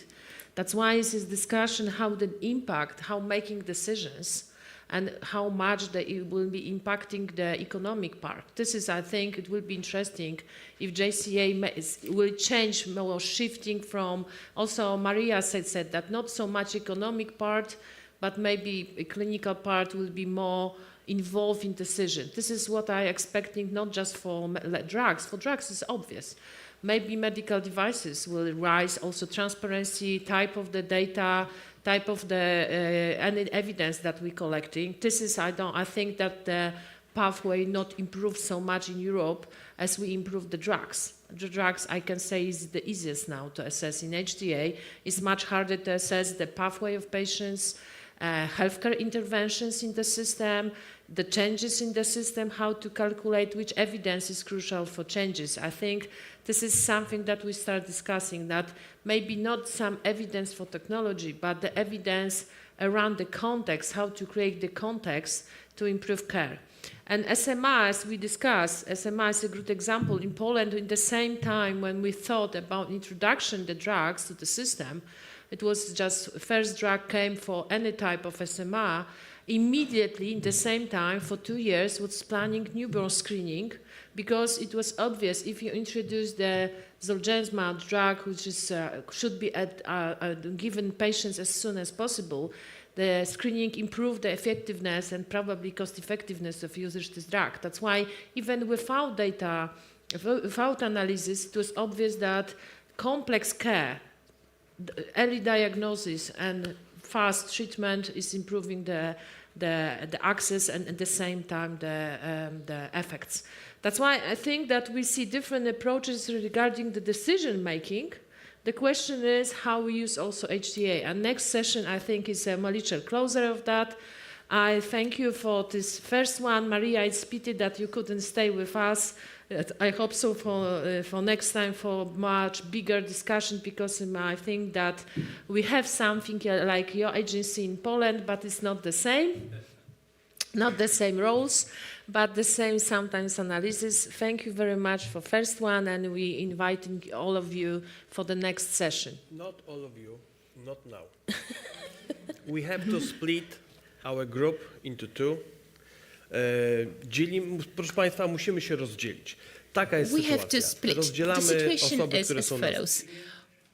The people who are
Ladies and gentlemen, welcome to our next session. We're kicking off with a slight delay. We had a training session.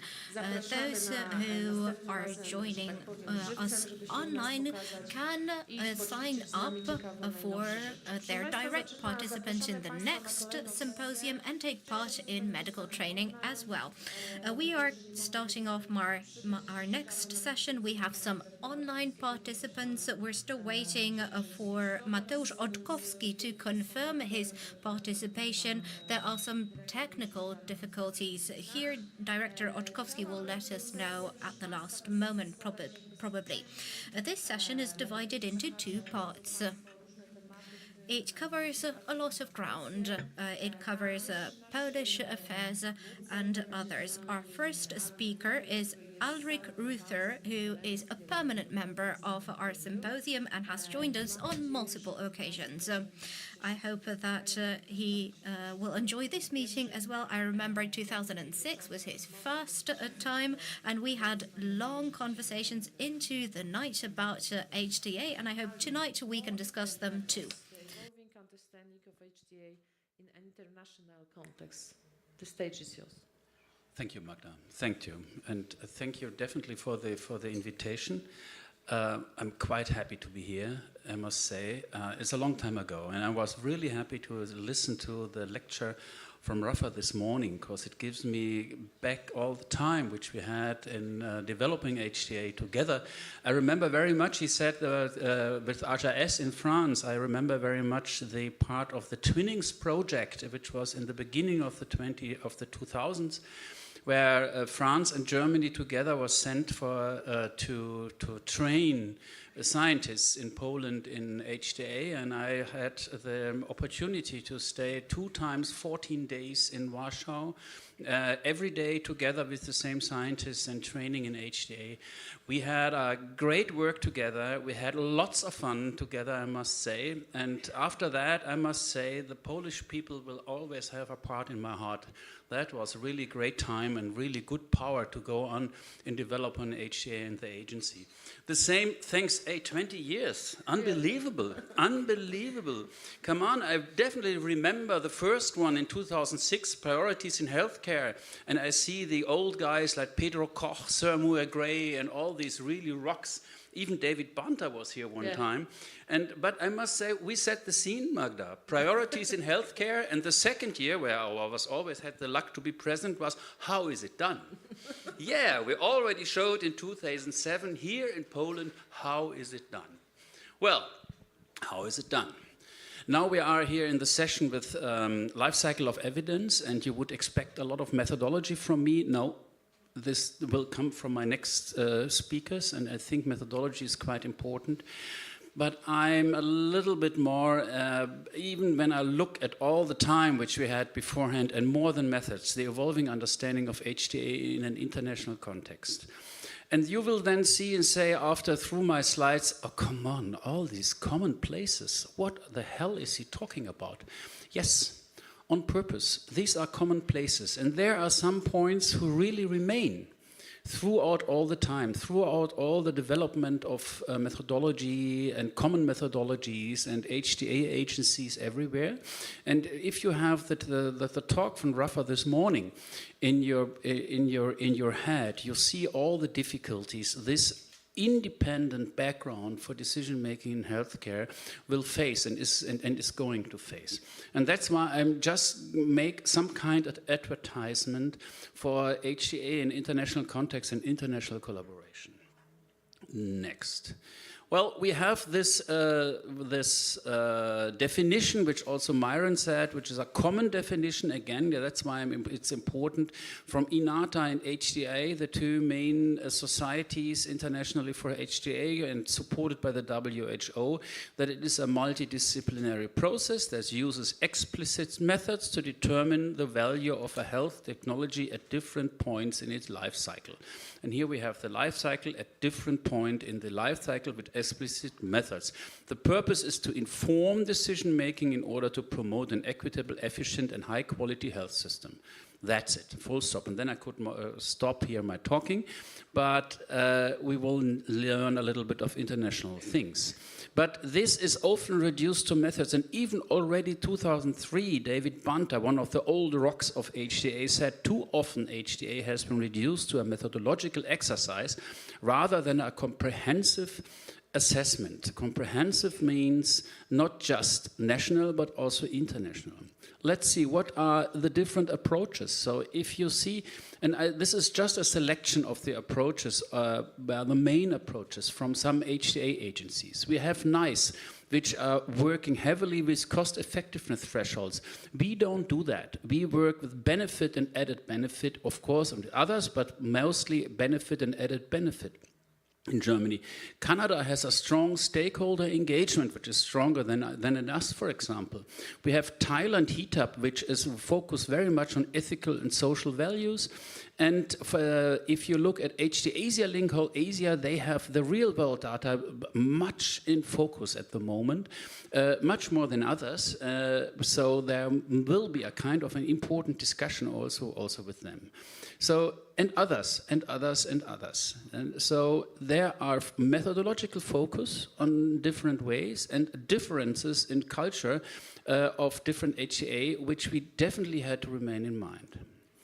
So what are the challenges we have the methods and beyond? Okay, we are facing the rapid pace of innovation. Biologics, ATMPs, orphans, digital technologies, AI, all this part. We have the data quality and availability, and this is quite important throughout all the countries. There is a limited evidence at market entry for the most of the HTA organizations. There is many HTA developers do not deliver all of the data which they should deliver for a good HTA. It is extremely difficult to get the data from single HTA agencies in some countries. And also based on that to deliver a really valuable HTA report or a background for healthcare decision making. We have a big pressure for rapid access where there's a thorough evaluation of data. Patient pressure also many cases pushed by industry and other stakeholders. We have a lack of resources and capacity, lack of trained personnel, clinical data infrastructure is missing, and of course funding, the money, especially nowadays. We have a heterogeneity, that's a difficult word for a German, of HTA systems and methods here. And I think you will hear today a little bit more about this. And the stakeholder involvement and context sensitivities of the legal, ethical, and especially the national cultural issues are influencing our HTA everywhere. And it is most important not that it is influencing and working, it is so important to understand the cultural issues of your neighbor. Then you understand how and why HTA is doing in this way and how and why decision making is doing in this way. And this is a very, very good background for collaboration. But we mostly do it the other way around. We go through methodology or something which we think we can go on a base, and we forget in the end why and how the others might say this and might come to a decision on this base. I'll come to this back later. And of course, the duplication of work across countries, which is a result of many of these points I gave you here. Okay, and many more. We can discuss this later, even tonight, if you like. So what are the expectations of an international collaboration, and what should be the expectations of an international collaboration in HTA? Well, of course, first, avoiding duplication of work, efficient use of resources, and nothing else. Strengthening the legitimacy and trust. So greater credibility, consistency, and transparency. Hello? Transparency across stakeholders. Improvement of political and institutional anchoring. And this is extremely important for low and middle income countries, where there are many countries now are going to set up an HTA organization or having set up an HTA organization, but which is then institutionalized for the decision maker and does not have the political and institutional anchoring to be strong. and to be so strong that they can deliver independency and transparency here, especially also for the public, to make them known what is happening. So this is important. Agreement on methodological standards for reliable assessments. It's a clear point. Better availability of data. I already talked about that. Responding to rapid innovation, that is an expectation of international collaboration, and you can bring it in combination with an efficient use of resources. Building capacity, of course. And this all is because now that there is a rising awareness of the importance of the international collaboration in HTA. You as an HTA organization cannot do it alone. And this is quite difficult and tricky, especially nowadays, and I think I could show this. So, what are these networks? Where are these? What can we rely on? Well, we have a lot.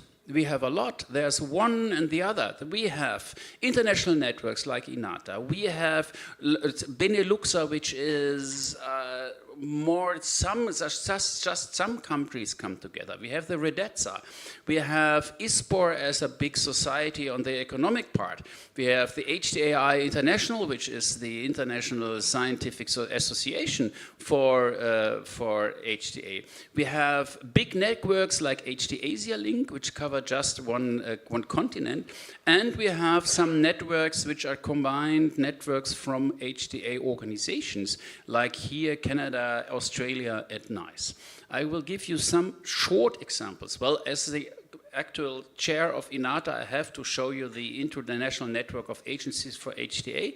We are very, very happy that Poland is also a member here, which is the oldest and longest existing network of HTA since 1993. This is just publicly funded, not-profit agencies which have links to the government. They have to provide the reports to the members for exchange. They affect more than 1 billion people in 33 countries worldwide, need to be independent. And this is a network from agencies for agencies. So you might think that the HTAI, as you heard also, which is the international society, and INATA, that might be something similar. It is not, because INATA is just taking care for these difficult and problematic requirements of public agencies which are definitely near or in the government.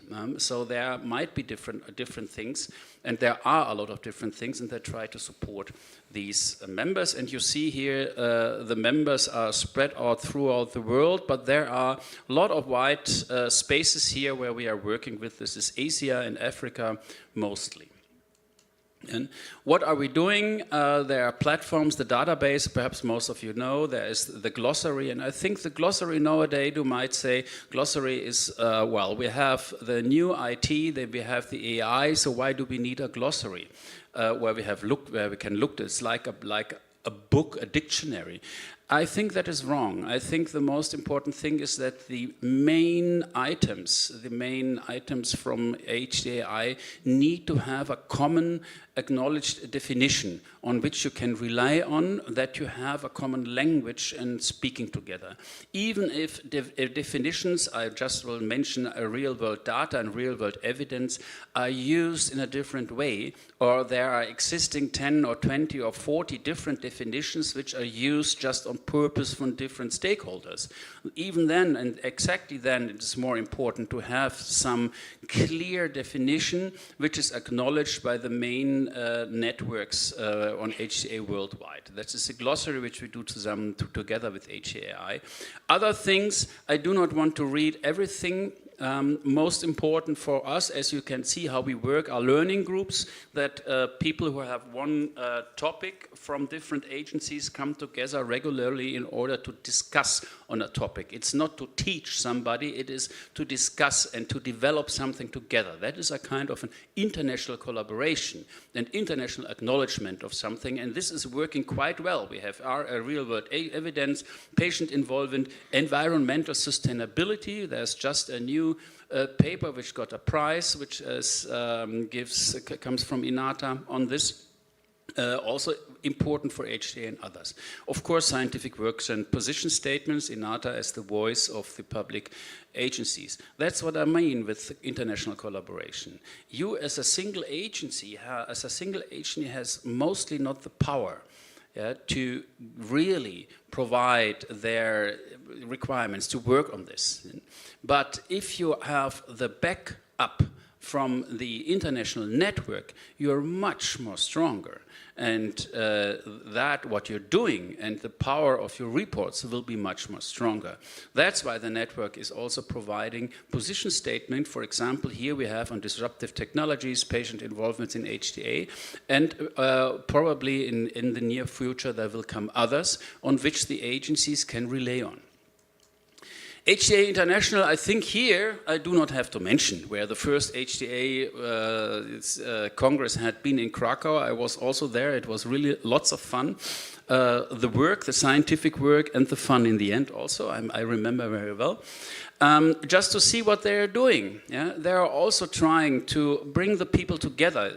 I was there in September, it's just some weeks ago, with Middle East in North Africa. It was full, it was sold out. The people came from Qatar, Kuwait, Dubai, whatsoever. And they are not in the stage of, let's see what is HTA. They are in the stage, we are now starting to do an HTA agency. We are now starting to integrate HTA in our decision making. And they have the big discussion on what kind of methodology, what kind of background, and so on and so on. If they would do a different within methodology in each of their states, that would be a mess again. So it is quite important to have these societies in the international collaboration to see what can be done together as a common base, yeah, to help each other also in training and capacity building, and what is the rest which is really needed for the cultural differences. So that was quite an important meeting. I think HTA also will publish the minutes soon, so for those who are interested in that. The other, just the example from the NICE and Canada, which is called the Ausconnect network, that is Canada, NICE, HTA Wales and others, and also some from others from Canada, who are also starting work sharing very, very near, because they have the same interest, they have almost the same structure in their decision making, and so they see how they can use here a better methodology and use their resources better. What they have, for example, this health economics methods advisory for those who are, I'm not a health economist, for those who are health economists here, that might be interesting for them. They share it, and they also want to be open, but they have this, we try to do the best for us together in our small circles. So we have this different, the big agencies, the big networks, and also the small circles which we go on. So, and also communicate, because these, for example, is a good example because they communicate very well with HTA and INATA. Well, and in the end, we have, of course, our European activity, which is quite important. And here I want to say, give you the example of the cultural diversity, which is so important. Why was it from 2006 until 2020, and in the end 2023, until it came into law, that we need a common methodological base? It's so easy, yeah, to know. Why it didn't happen in 2008? The most important point, I must say, beside all the discussions and what kind of methodology and whatsoever, was to understand each other, why they do this kind of decision or why they prefer this kind of methodology. That is a cultural diversity, and the cultural diversity in Europe is quite high, even if we have small countries with not so many people and big countries with a big amount of people. That's a little bit what I showed you in the beginning, UK and Germany and others. Yeah, it's the same. So in many cases we agreed on some common methodology, and 2 months later there was a disagreement again, because some said, oh no, I cannot do that, because my decision maker, my minister or something said, oh no, we cannot do that, that will be difficult. It's a cultural diversity and we had to overcome it. And this, in my opinion, is the most important thing what we learned here. And you see this now, well, this was the joint POCTION in the scoping phase. And this is the scoping phase for the joint clinical assessment, where we see, okay, we have to follow this kind of cultural diversity. We have to ask, what is your question, your policy question, your PICO, on your population, your intervention, your comparators, and your outcomes. And we have to bring it together. Yeah, and this was in the end, this was the main push, which then gave came to the legal agreement. And here you see, from policy question to assessment, we have 27 members. So we have, if you go on the upper arrow, it's the outcomes. Member states with decision based on clinical added value, up to member states with decision based on cost effectiveness analysis. If you go to population, member states with reimbursement for full claimed indication, and member states with the possibility of limited reimbursement for specific patient populations. And if you have the comparator, of course, it's a high diversity. Member states with a wide availability of new drugs, and member states with a limited availability of new drugs are coming out of different reasons. And we have to bring it together.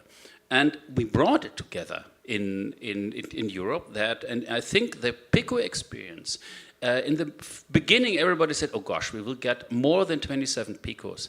It's wrong. Yeah? In the beginning it had been more PICOs, because there are also member states who hadn't heard the word PICO at all and didn't know what to do. But the longer we work on that, the better is this scoping review.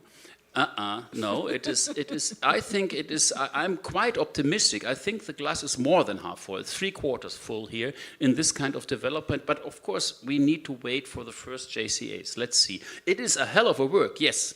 I listened to Outmit and they work together with HRS, I think. Yeah, and we work together with the Irish. If Myron listens to us now, this is a hell of a work, of course. But I think it's worthwhile, and I think it will be work. But we can discuss that. So, I brought you an overview here, and I thought just to give with some commonplaces. I talked about this many times, especially I think also in the first EBHC about this topic, just to bring into your brains the diversity and that there are possibilities to solve, and that international collaboration is something which is quite important. So we should look at our neighbor and try to understand him or her. So what we see, implementation and use of HTA is growing worldwide, yes. Awareness of benefit of international collaboration is growing, hopefully. Yeah, that's why I'm here. The methodology base remains based on that, a challenge. So will there be a worldwide methodological base? I don't know. Need of knowledge and understanding and of acceptance of cultural diversity, I'm the ambassador here for that. And I tell you, the key factor is trust. So let's trust each other. I think we do want the same in the end. So, thank you. I hope I was almost in time. Thank you. Almost. Okay, because I will switch to Polish. The discussion will be a little later. Kolejny miał być nasz pan dyrektor Mateusz Oczkowski. Niestety na razie jeszcze czekamy na sygnał, bo dają sygnał, że... give his presentation now. We're waiting for him to contact us, so we're still waiting on some information from him. He's having some difficulties at the ministry. We know that something happened and they have to participate in a ministry meeting. Therefore, we will wait on Director Mr. Otkowski. We will move on to the next presentation, 20 years of OutMeet, looking back and into the future. We were the first country, along with France, to assess JCAs. So I think that this is a big challenge.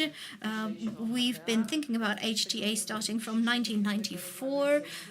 Our agency that was set up later on. So this year we're celebrating 20 years of our existence. And now I would like to invite a representative of the Polish HTA agency, OutMeet. I am eager to find out what your reflections are. We regret that we cannot be with you in person. There's some trouble with the microphones. Can you hear us well? But I get I hear myself. So some technical issues to be solved.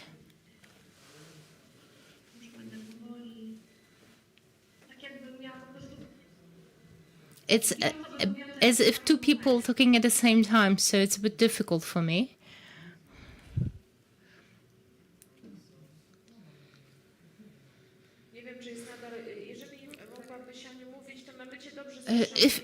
If you could try saying, let's hope that this stops in a moment. Let's try then. It's me, myself, as the deputy of the president of the agency. Oh, the sound is good now. And also, Director Joanna Barkitna is with me, so we will go through this presentation together. It's great to see you in Poland. Hello.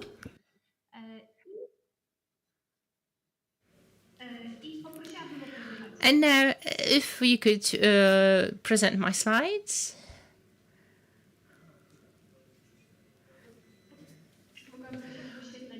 Oh, super. That's it. 20 years of the agency.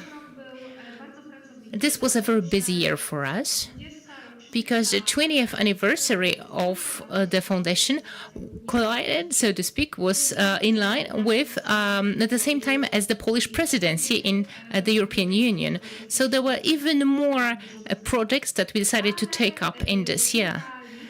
But let's give you a few numbers where we are. Over the 20 years, we have performed almost 4,000 HTAs, of which 2.5 around are for drug technologies and around 500 for services. We have issued over 2,000 recommendations of the president, and we have published 1,300 tariffs for health benefits.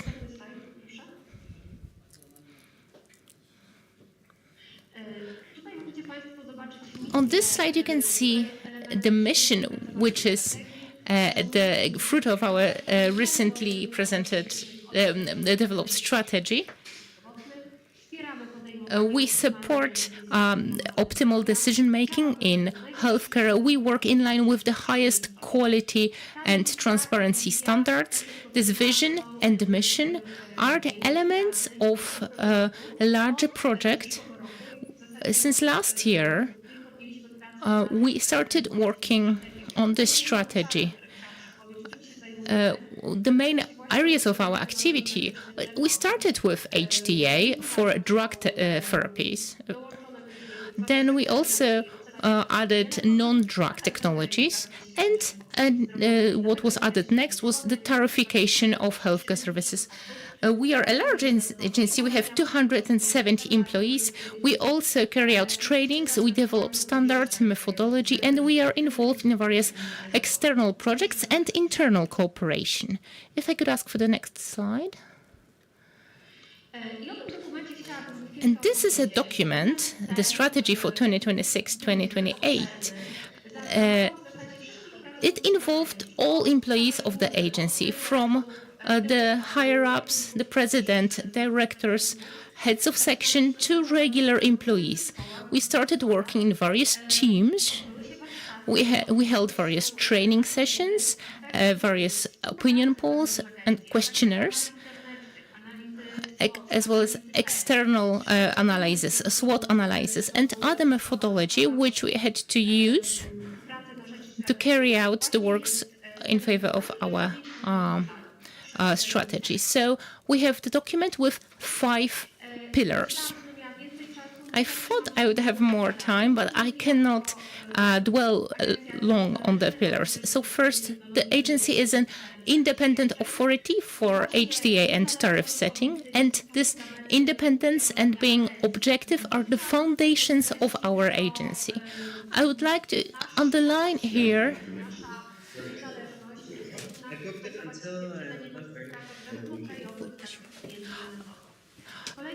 the next pillar is perfectness and efficacy. We have to adapt to the changing conditions. This efficiency of work and management are the key tools that we have to use to meet the challenges. The next aspect is using digital solutions, automation of repeatable tasks. Furthermore, innovativeness and development. Outmit, like the world around us, should answer to this changing world. Innovativeness is being responsive to the newly appearing technologies like AI or personalized therapies. But this pillar also applies to us internally, so introducing innovative tools, among others AI, as a tool streamlining our everyday work. Pillar 4, being responsible and present. We want to be trendsetters. We want to start programs and start initiatives like a previous one we introduced regarding fast track for assessment of digital technologies. This includes us being involved in the legislative projects and other similar initiatives. Pillar 5, organizational culture and the development of human capital. This means creating inspiring, engaging, and a friendly working environment. We all know that everyone struggles with staff shortages. It is even more important that we make the best of what we have provided for by the provisions. We have to promote those employees who indeed try to create this inspiring workplace to foster diversity. I would like to say that those 5 pillars, although they are independent, at the end of the day, they are intertwined. But I don't have the time to discuss it in detail. What I would like to tell you about, if we can go back with the slide, this is the structure. The future of the agency is also changing the structure. We are currently implementing this project. Our strategy inspired us to some maybe not so minor steps for optimizing work. And as a result of our analysis, we have decided that HTA for drugs and medical devices will be performed by the same division, as well as recommendations for those technologies. Separately for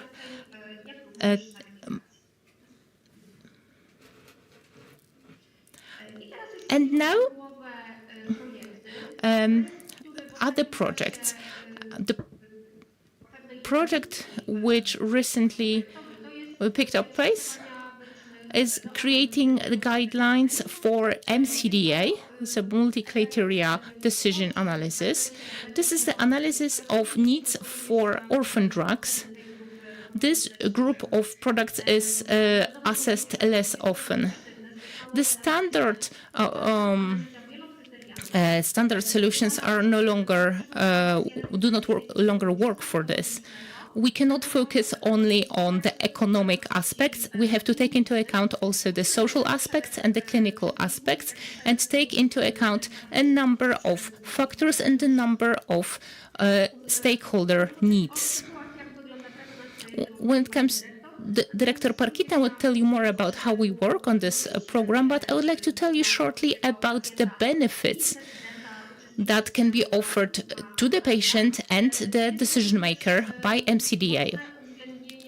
This takes into account social, political, and ethical aspects. At the last Argentina summit, we were involved in an exercise on what equality is and how should we approach HTA in terms of taking social aspects into account. It was very inspiring. And I think that we can use this international collaboration to fuel our national efforts. MCDA will also help us integrate a number of data into one model. So not just cost effectiveness, but also take into account epidemiological data, factors typical for our system. It will also help set priorities for the Minister of Health during decision making, and in a way will justify recommendations by presenting those elements which are also more difficult to measure. But yet we will probably stick to the numbers model and not to the descriptive model. And details will be given by Director Parkitna. Ladies and gentlemen, we are using the same computer, but there were some technical issues, so we decided to use the same screen. So when it comes to the details of this process, we are now finalizing preparations to be able to meet with you. And starting in mid-November, we will be asking the society to take part in questionnaires to see what elements and what variants should be taken into account when we create the template for MCDA. So in November, various stakeholders will receive a questionnaire, a survey where we'll ask them for their input. When we select the most frequently provided criteria, and we decide on them being the most important ones to be taken into account for MCDA, we will start polling, also surveying the general population.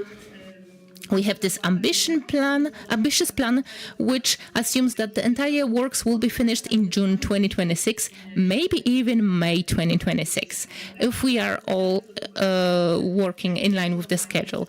So in June, we might start testing the MCDA methodology in real life, so that in line with the plans of the Act on Reimbursement in 2026, we have guidelines which will allow us to actually launch MCDA in Poland. The other guidelines which we would like to discuss are updated HTA guidelines. This is a project which we started this year as well. The previous ones were created nearly 10 years ago in response to the changing needs of the Ministry of Health with regard to what data the ministry needs, and also the changing environment in general. And JCA and European guidelines, we have decided to take up the dialogue with stakeholders both in the public side and with pharma companies. You will be invited to take part. Obviously, we won't be able to include absolutely everyone, but I think we have managed to select a representative group of stakeholders. There will be certain areas discussed, for example, AI and social perspectives, but also orphan drugs or vaccines. But I cannot say which needs will be met within this specific project. A little was said already about JSC. This is, and the JCA. It is very inspiring and motivates us to know the perspectives of our colleagues. We were basically the first one on the start line, but we are not on the finish line yet. But we can now take some time to sum up, as we've already spent 300 hours on JCA. Joasia, if you can tell us where we are now. It's an interesting moment right now. We are at an important part of this assessment. Both the drugs which are the subject of first JCAs, we have already finalized assessing the first project submitted by the applicant, and we have provided significant comments. There are two scenarios possible for the next part. I think both are positive because it will show us the benefits of the efforts. First of all, the MAH could take into account our remarks and send an adjusted report on which we can work. And this will lead to an approved project approved by all member states. The second scenario is that the applicant will not take our remarks into account or will do so in an insufficient scope. Then we will discontinue the process and we will not have a joint clinical assessment as a deliverable. What would happen then? We are wondering right now, what would happen if the second scenario was to come to fruition? We have submitted those important remarks. At this point, if you let me to provide you with a few reflections to tell you about what is also happening with us and what are our reflections on the process. There are a lot of positive remarks, and I think it's good that we were the first ones to start because we are shaping this process and we at the same time learn about this process. Cooperation with the Secretariat is very good. This is an office which burdens us in terms of a lot of administrative work. But what we focus on as analysts and what the Secretariat focuses on, they have an administrative perspective and they make sure that everyone's interests are taken into account. We look from the perspective of, but that is not always beneficial for HTA.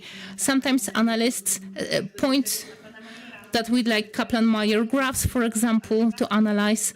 The Secretariat says that, well, we might ask them, but we have first have to check whether we've requested them in the first place. If not, we shouldn't burden the applicant. Also, we have motions that we'd like to work in a larger team, and the Secretariat says, well, we have strict confidentiality rules, and you cannot increase the headcount of your team. Also, when it comes to some more detailed burdens, together with other member states, we learn the common language for HTA, and it can be difficult at times. When we get the first analysis from member states, from applicants, we are observing how differently we perceive some terms, some notions. For us as analysts, it's obvious that if we hear that there is some study, we want to analyze it in detail to see if it meets all the standards, if the RCT is up to standard. And for the Secretariat, it's just a simple checklist. The RCT is there or not.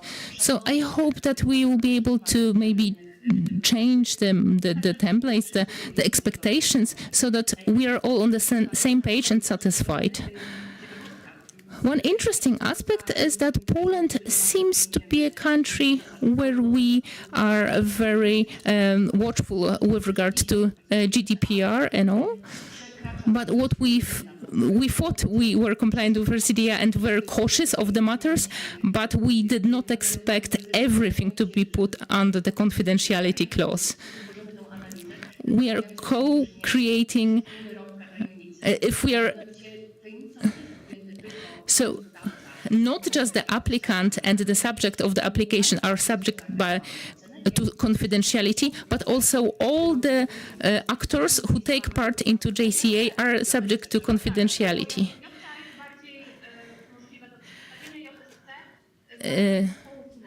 So JCS is more confidential than JCA. So we cannot be sharing too much of our experiences between the actors of the process, so we cannot learn as well as we could if we. I might not be revealing too much, but it might be interesting to you. When we got the first template of a report prepared by the applicant, it turned out that only the assessor and co-assessor can access it. So only 2 individuals can access it. It can be screened. It can be displayed only via a special website. It cannot be copied. It cannot be shared. It cannot be printed.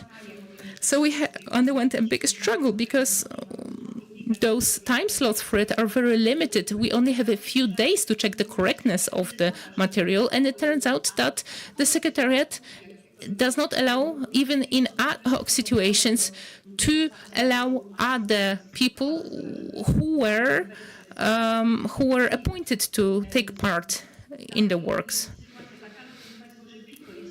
Also, PICO is quite an interesting. Well, we probably should move on because of time constraints, but what we would like to tell you with regard to legal aspects, this is on the next slide.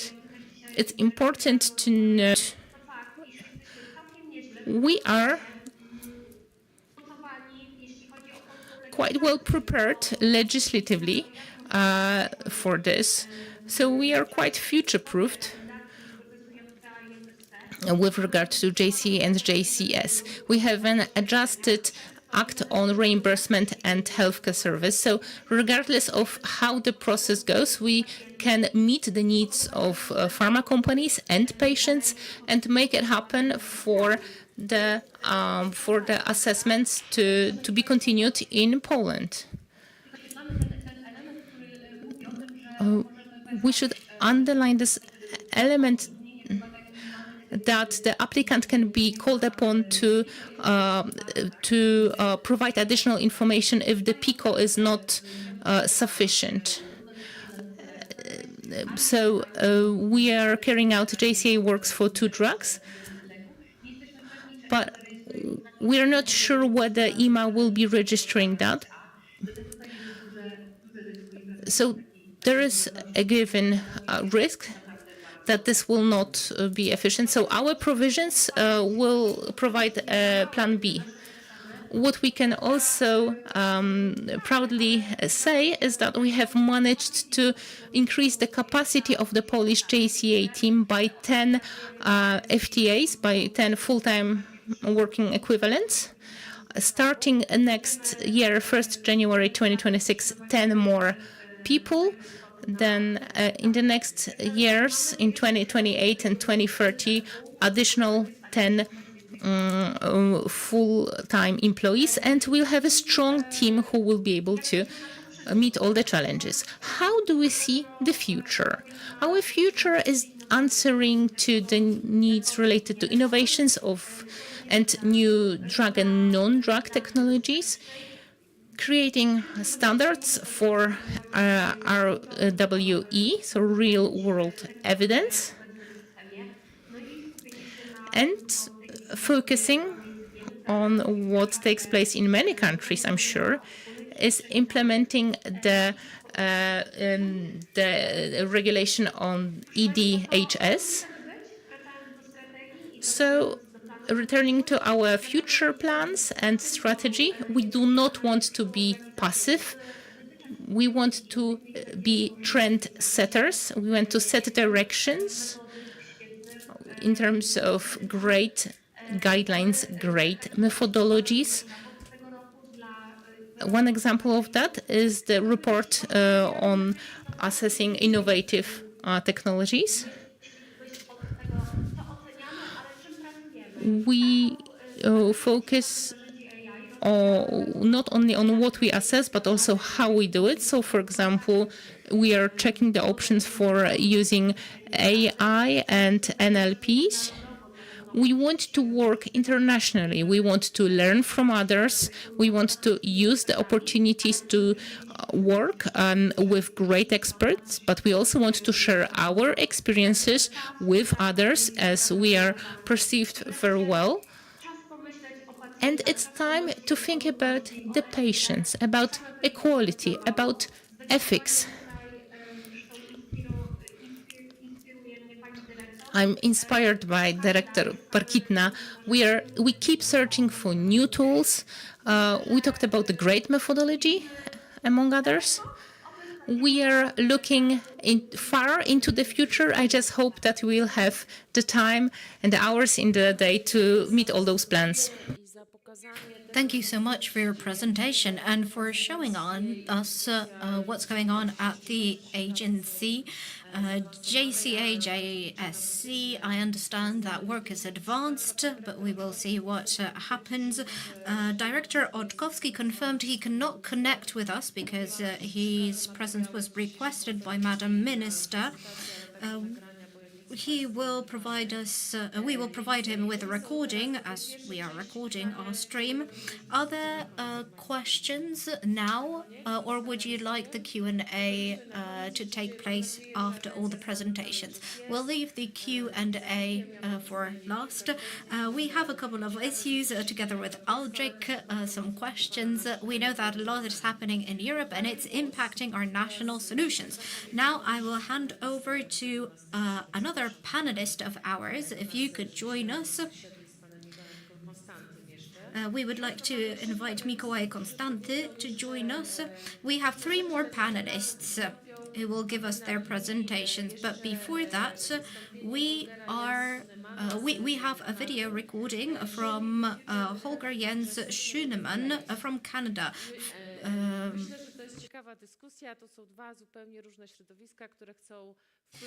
These are 2 completely different environments that wish to shape the healthcare system. Let's start with the presentations, and then we will move on to a discussion about more concrete solutions and how we can use different types of evidence and data sources. I hand over to Holger. Do you hear us? Hi.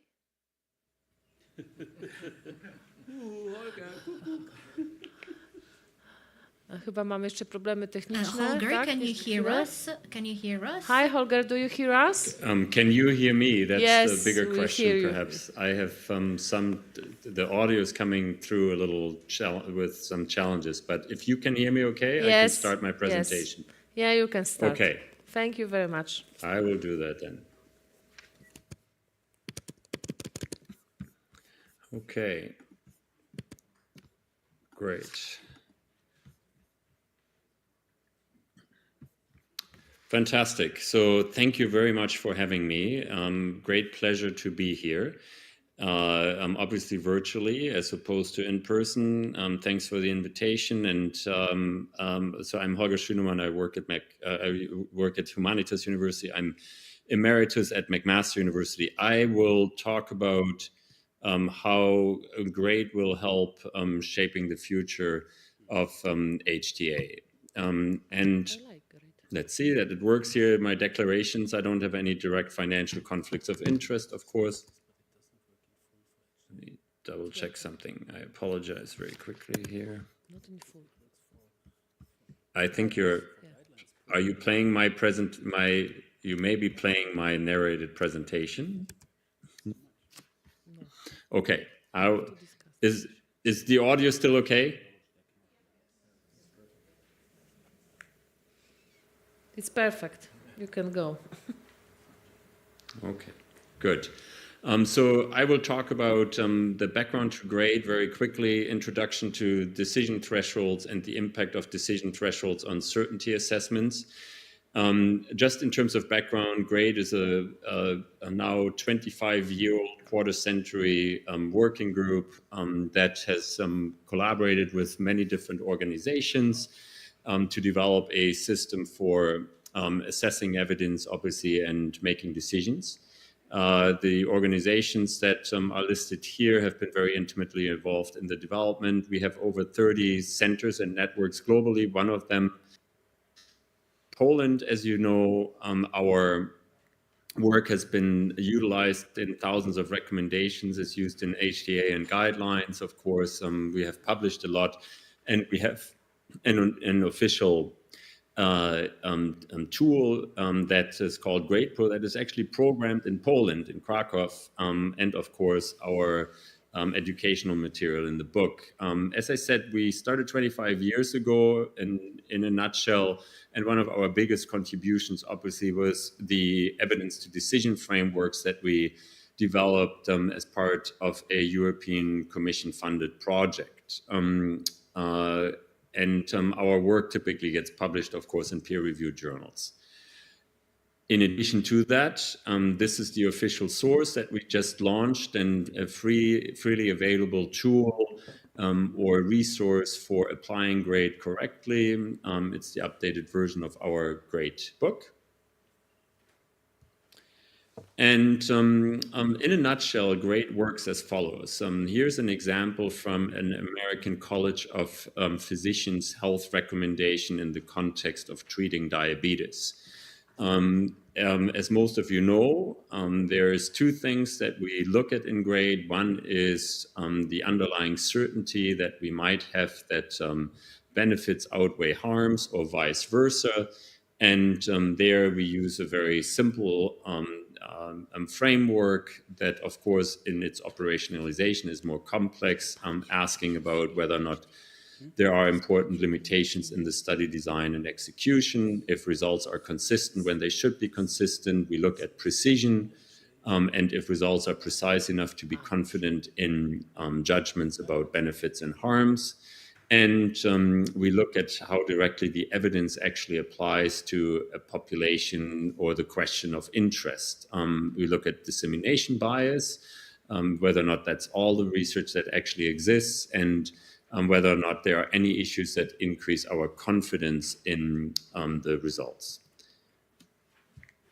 And of course, that then leads to a definition of what certainty really is. The certainty, as we define it, is the certainty that the true value of an estimate actually falls within a specific range or above or below thresholds, and we use 4 levels. That, of course, is not enough to determine the direction of a decision. Decisions can be both in favor and against a technology. For that, we use criteria that are typical for health technology assessment and include not only the benefits and harms and how certain we are in the benefits and harms, but of course, cost effectiveness, equity, feasibility, and acceptability. That's great in a nutshell. So I want to talk about something that has undergone quite a bit of development and is changing the way that we utilize GRADE and possibly how we make decisions, at least in guidelines. And that relates to decision thresholds, which is a hot topic in GRADE. Let's just take a scenario in which an intervention for the prevention of premature death in people with diabetes mellitus would have a 10% absolute risk reduction in death per year, but also comes at with a 10% absolute increase in adverse events on an annual level. Of course, we need to assign a value to these health outcomes to make a decision. That is obvious. And together, that value and the risk difference really determine the effect size that we are utilizing to make decisions. And of course, we can use decision analytical modeling to summarize across outcomes, and ideally we would have qualities. But in reality, I'm part of some advisory committees that look at health technology assessment. In reality, these models are very rarely available. Some groups, of course, do the modeling, but most groups don't. And making decisions under those circumstances becomes complicated, in particular if there is more than one outcome. So the approach that we've taken in GRADE, as you know, is to make categorical judgment for benefits and harms of an intervention. And we categorize them into trivial, small, moderate, and large. If you're on an expert panel, it is very likely that your experience or your expectations would influence the judgments that you make about the magnitude of the effect. So for instance, is a 10% reduction a large or moderate effect? 10% reduction in death in this case. And there will be some agreement for some particular outcomes and for some magnitudes, but not for all when it comes to decision making. So in order to make this process a bit more transparent, or not a bit more transparent, but very transparent, everybody, first of all, around an expert panel should imagine the outcome in the way that is appropriate. And outcomes, obviously, such as serious adverse events, will come with different degrees of severity. They may be major, minor, severe, or not severe. For that purpose, we begin exercises where we make decisions now very structured in a structured way with very clear descriptions of what these outcomes actually mean. Here, for instance, a serious adverse event of an intervention may be bleeding. We say, okay, this is major bleeding, and we describe how this bleeding occurs. And that is a prerequisite for what I'm going to say now. That is a prerequisite to describe what a threshold for a small, moderate, or large effect is. And these decision thresholds can be defined as reference values that guide judgments about the size of an effect, as I just said, and the associated certainty of evidence. In the evidence to decision frameworks that we've developed with these global organizations, then effect estimates are judged to be falling into one of these categories typically. The big question is, at what point does a effect estimate or an effect size become indeed moderate or large? So for instance, again, is a 10% reduction a large effect or a moderate effect? That only works through defining the magnitude of an effect. And typically, in the HTA process that I've been part of, typically this is left to the expert, and they make judgments such as that may differ. So what we have worked on is, in order to make this process a bit more transparent, is to define the thresholds that are determining an effect to be small, moderate, and large. And that then at the end of the day, here's an example from a tuberculosis decision that we made, that at the end of the day will then help to balance benefits and harms. So for instance, here, if the harm is considered small and there are two outcomes that are, for instance, moderate in effect, of course, a judgment would be that there is net benefit. This also emphasizes that an MID, so a minimal important difference alone, is not sufficient because we need to look at the degree by which a minimal important difference is caused. Here's another example from guidance that was literally published the day before yesterday, where this categorization into decision thresholds that can be defined either by using empirical evidence that we have obtained, or of course through expert surveys, can support decisions. Again, from a TB guideline, oftentimes it's extremely complicated to say, is there going to be net benefit from with regards to health health outcomes? And these type of depictions, despite the fact that there may be uncertainty around imprecision, may help us to decide that at the end, it looks like the outcomes are in favor of providing more benefit. Here are two regimens actually compared, a shorter and a longer regimen for multi-drug resistant TB. And this work of how to derive the thresholds, given the short period of time or the limited time that I have available today, how to derive the thresholds is actually described in this paper in the Annals of Internal Medicine, but I wanted to make a few other points around the thresholds. Thresholds are critical for any certainty assessment. Let us take the example of risk of bias or limitations of in study design and execution as an example. That's one of the domains in GRADE, of course. It's a domain in any health technology assessment.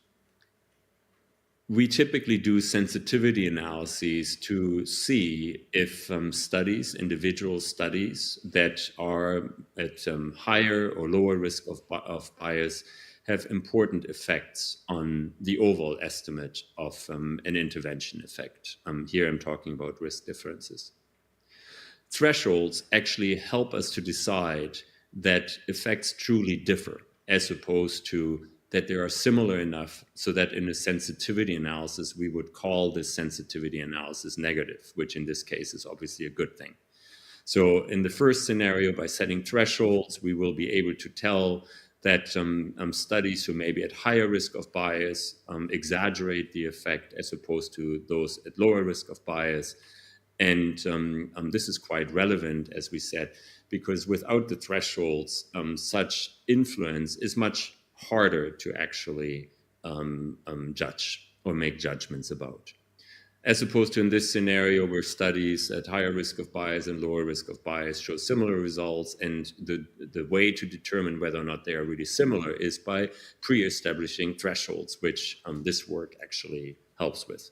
The same is true for judgments about imprecision and inconsistency. Thresholds are having a tremendous influence on how we evaluate the certainty and judge the certainty.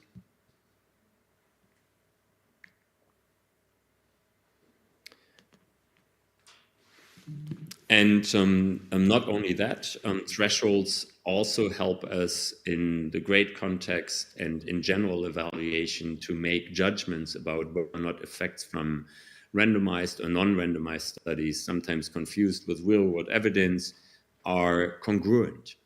And this is very important for extrapolation of results, for instance, for understanding whether or not out short-term demonstrated in smaller trials will exist for longer term, whether or not results are can be extrapolated from women to men, and similar scenarios.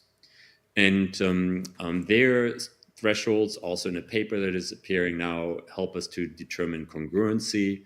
Like in these scenarios where results are similar enough within threshold, we realize that they may be clearly incongruent or probably incongruent, like this scenario where effect estimates fall in certainty ranges and thresholds, but there may be some overlap where we would call it probably congruent, and that might affect our judgments. Sorry, I went one too fast.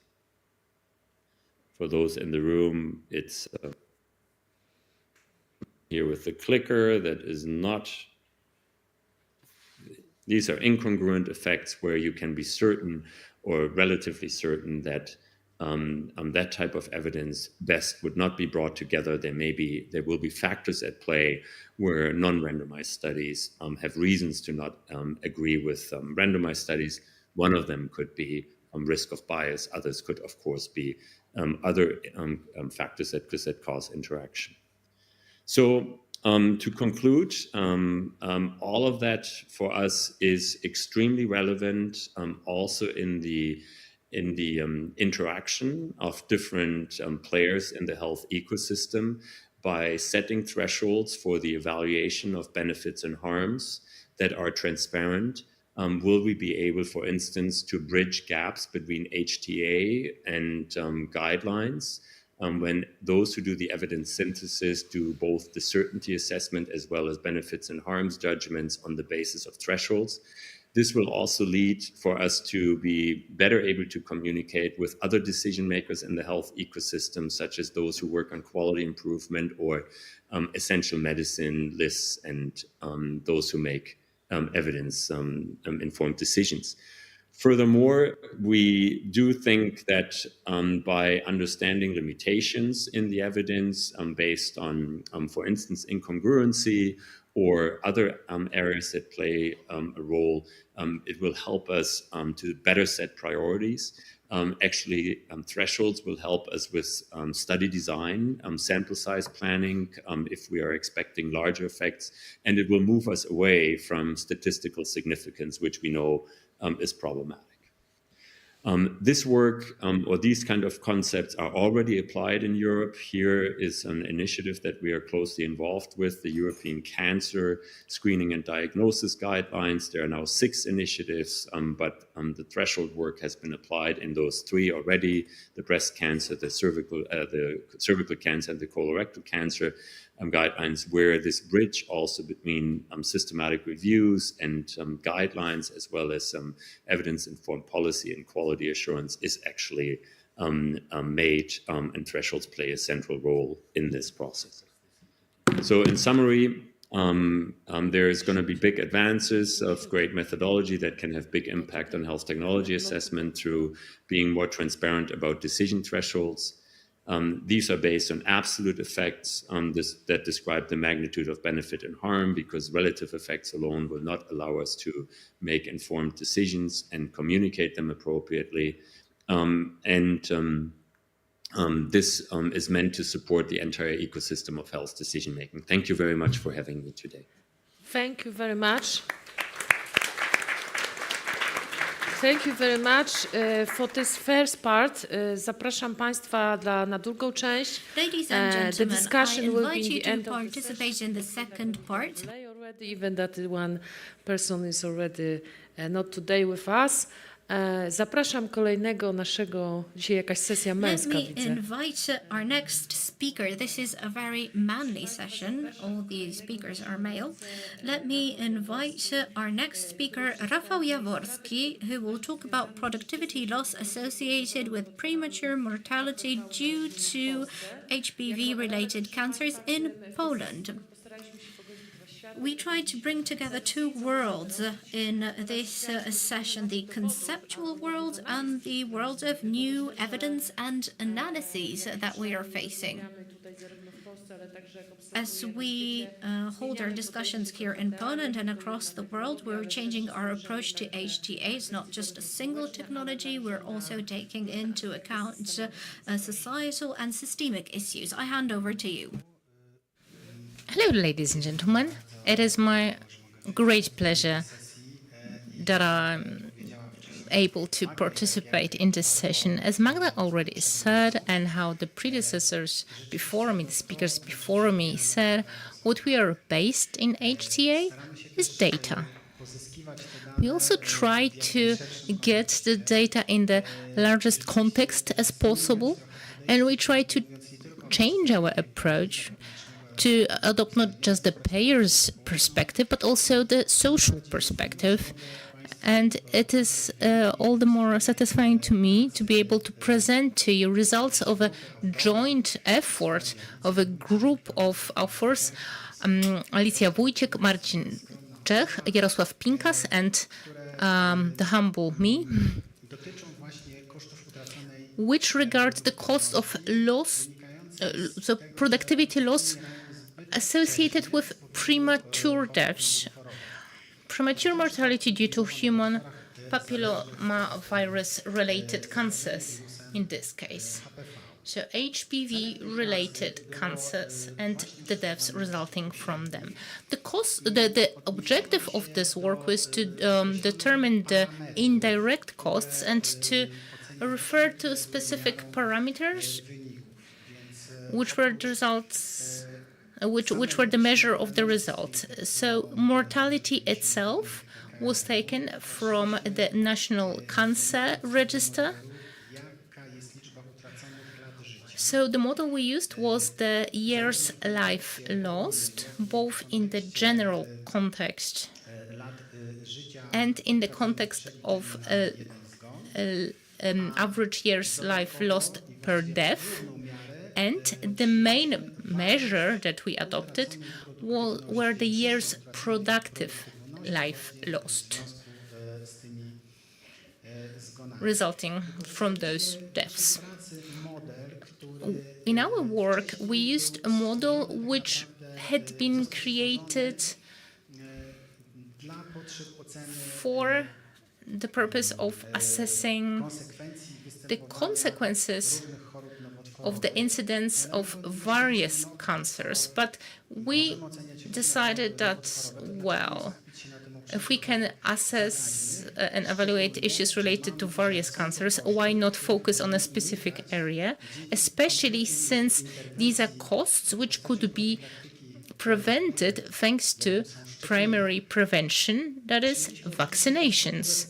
We adopted, obviously, a social perspective because it is necessary to evaluate indirect costs over a longer time perspective. And we didn't want to just focus on a given time point. We wanted to see how the costs evolve, and we decided on adopting a long research horizon. We collected data since 2010, and we adopted those 4 time points: 2010, 2015, 2019. And because that data could in some way be distorted by the COVID pandemic, we waited until 2020 with publishing the results, because the 2020 data are the most recent ones which we can use. Data which is specific for Poland. The ratios regarding the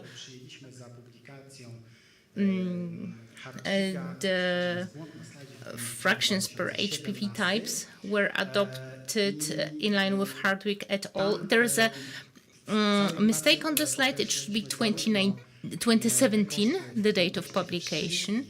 So we evaluated the costs with regard to any infections related by any HPV genotypes, and also separately with infections of HPV types which are preventable with the vaccination. So over 90% of infections are caused by those types which are included in the vaccinations, and it is important for us because these are the preventable cases. The demographic data, data on GDP, on employment, on average wages, were adopted based on the data published by the National Statistical Office.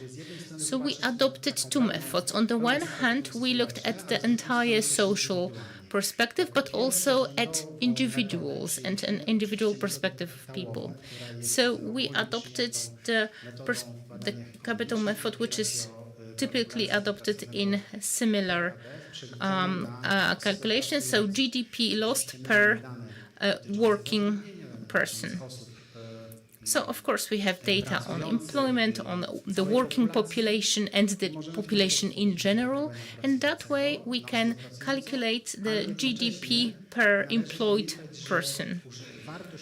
But we should take into account that the value of work utility is not the same over the entire life course of a person. So we adopted a corrective ratio, which was calculated by experts from Ernst & Young. So it was 0.65. So this work utility value has to be adjusted by that coefficient. So to take into account, to factor in the fact that this work productivity changes over time. We also adopted the method based on average wages, but in this presentation, we will focus on the capital method. In the full publication, you will find results obtained using both methods. I recommend that you have a look at that.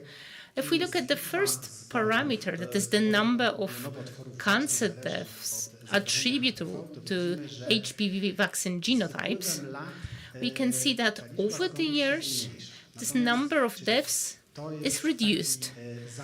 But is it a scale of reduction of deaths with which we can be satisfied? Well, it is only a slight drop, especially in the context of many countries celebrating the elimination of cervical cancer from their countries in full.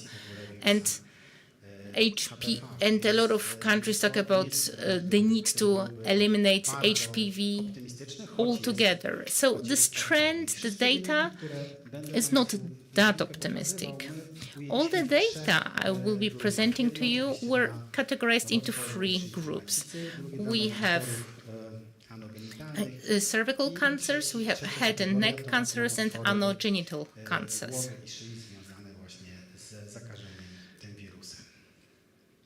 All resulting from HPV infections. If we now have a look at how many years patients lose because of premature mortality, we can see that this trend is in line with the mortality caused by these cancers. But if you have a look at the latest available data, we can see that in the case of cervical cancer, we lose on average over 16 years of age.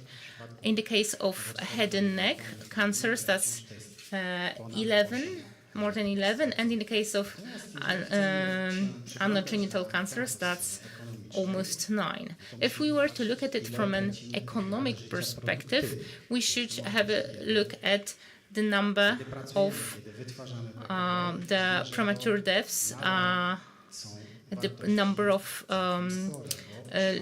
productive years lost. The numbers are still really high. It's in the case of the cervical cancer, we have over 3, and in the case of anogenital cancers, almost 2 years lost. If we were to look at it collectively, we could see that in 2020 or 2022, there were over 25,000 years lost in total. And when it comes to productive years lost, that's over 5,000 for 2022. How can we now calculate it to present the financial loss? Then we have to look at our GDP in Poland. And what we know and what we probably all hear is that our GDP is on the rise. And you can see on this chart that we have this GDP per employed person adjusted by the aforementioned coefficient. And over the last 3 years, our GDP has been significantly on the rise, which means that this trend for productivity loss is going the other direction than the mortality rate. Although the deaths are less numerous, the financial losses related to those deaths are on the rise, because losses are greater because GDP data are higher. But we have to look at another factor, in which groups are these losses the greatest and why. We see that if we calculate this value of productivity lost per 1 premature death, those values are the highest for head and neck cancers and the lowest for anogenital cancers. But still, these numbers are significant, are quite high. Because if we were to look at the value as a whole, in 2022, due to HPV-related cancers, we have lost almost 250 million euro. So almost $250 million Polish zloty. That's significant.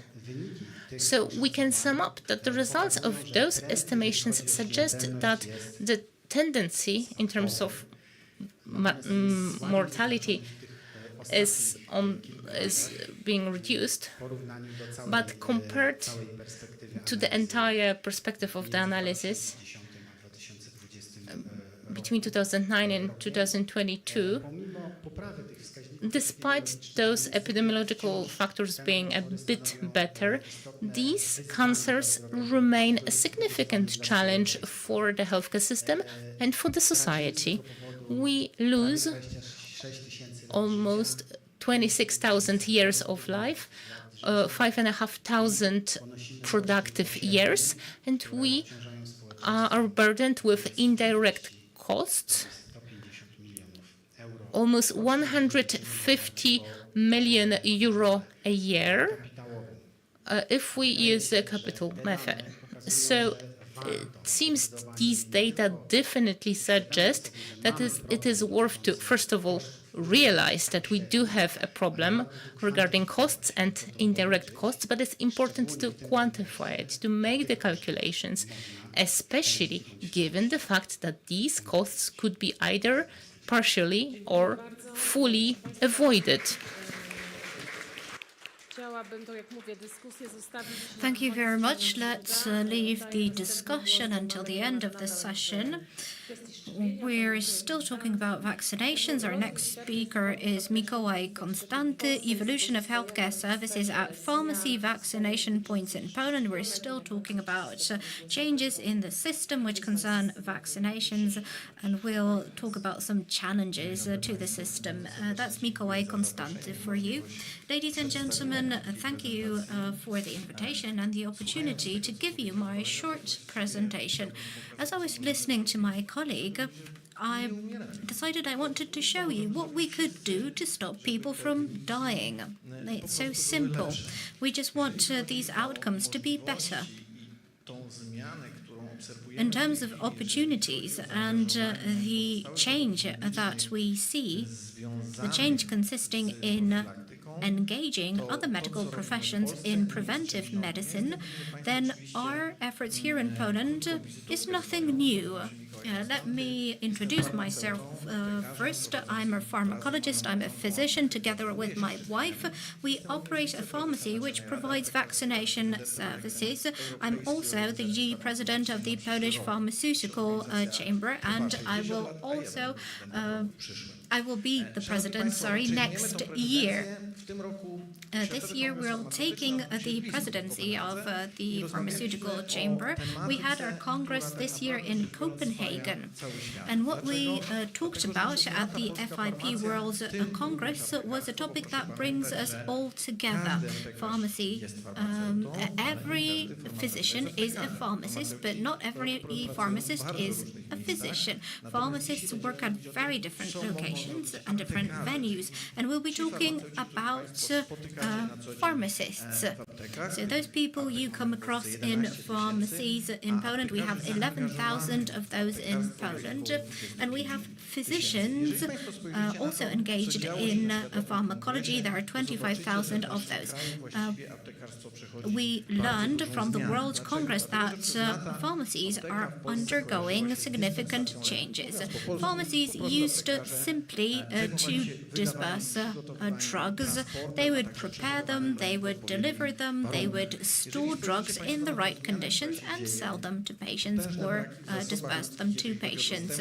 We see large human resource challenges. We have a shortage of educated representatives of the medical profession. If you look at the topics touched upon at the FIP World Congress, then you can see that all of them are centered on what is happening also in Polish pharmacies.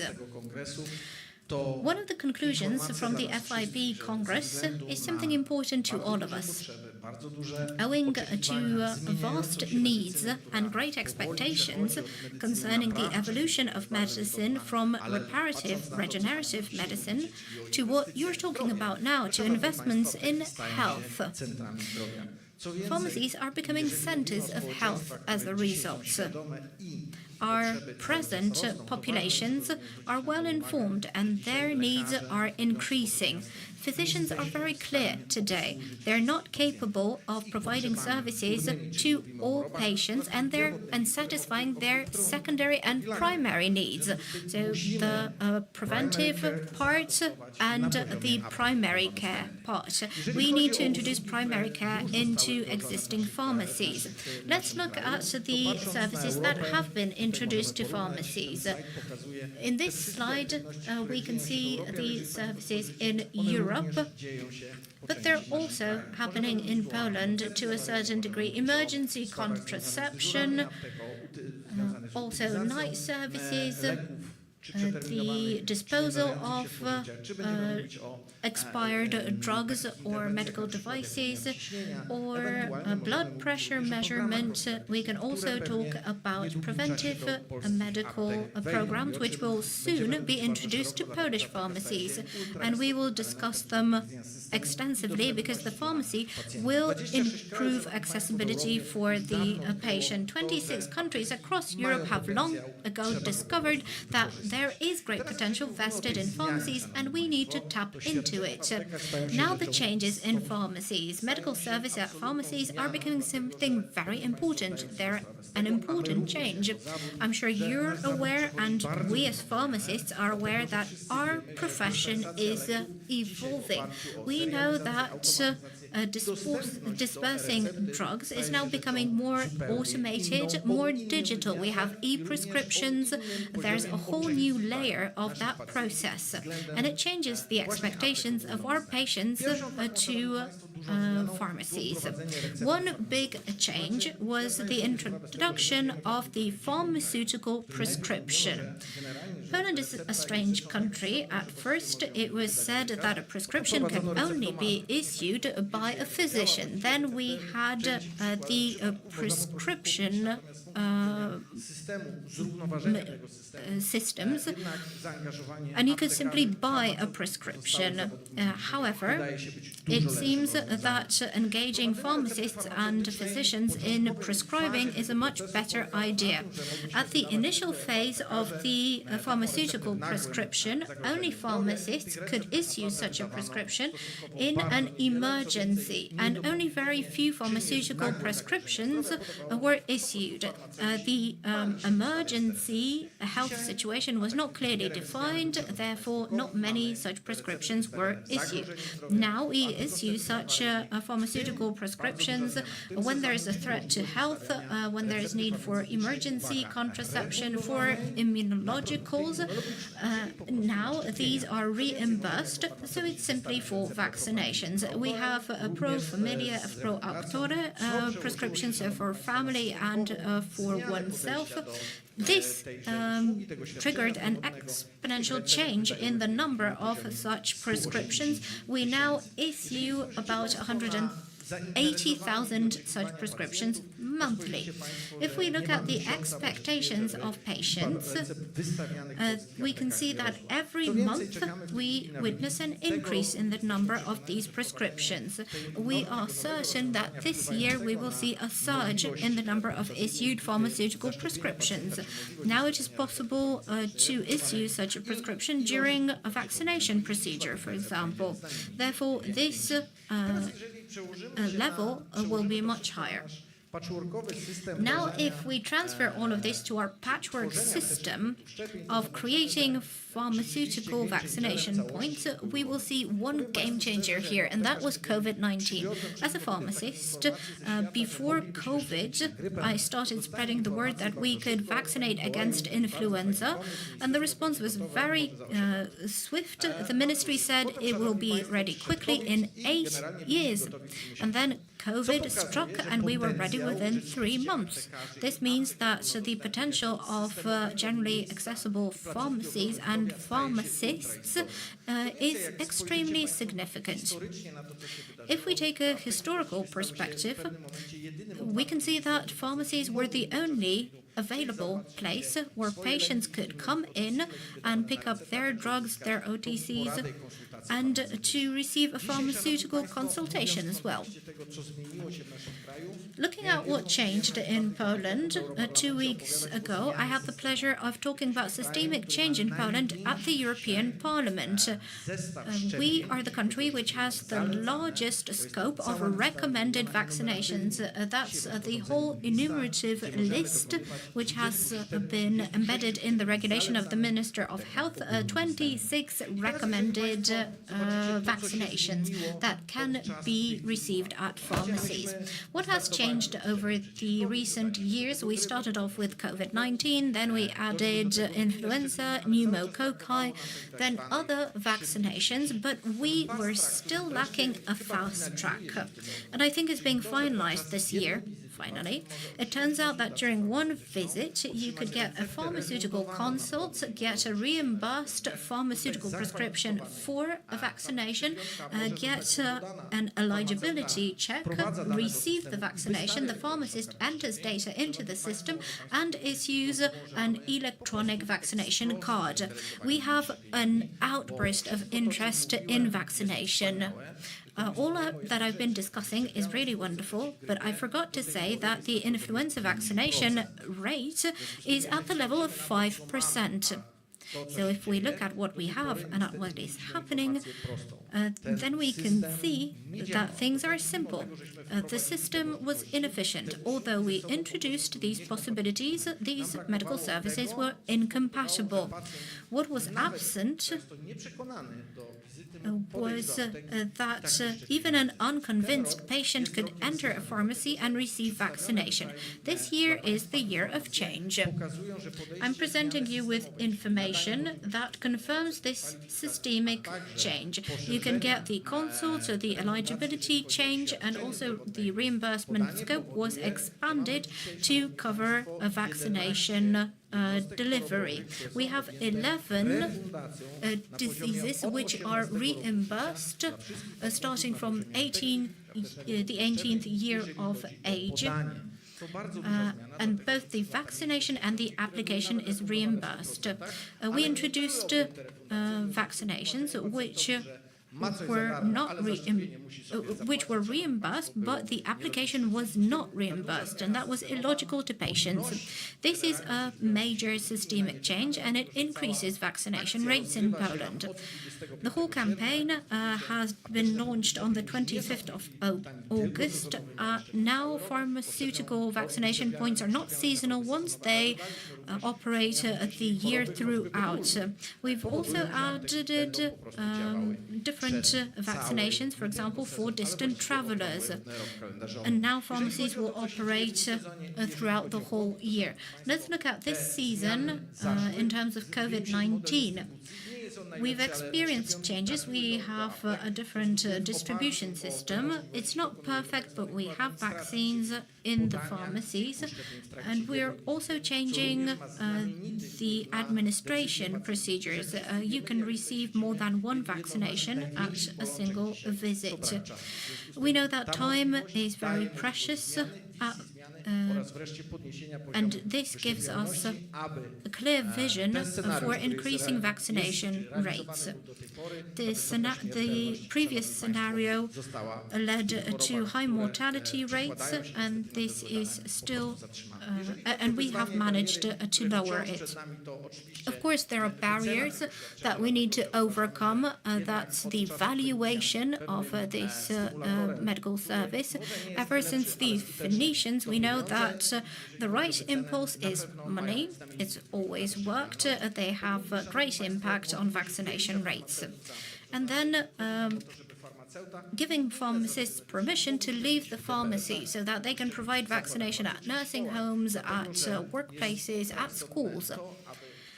It's extremely important to make sure that these places are covered, even if they're not, even if other medical professions are not present there. We can have pharmacists come in, visit the patients at their beds and provide vaccination. So looking at what is happening in Europe and in Poland, we would like to lower the age of patients vaccinated at pharmacies. And I will also refer, and in reference to HBV, what my colleague mentioned, it would be better to provide vaccination in earlier ages of life. So what is also important is systemic access to patient data through the internet patient account or through the government website, so that patients can check that they are eligible. Reimbursement is often associated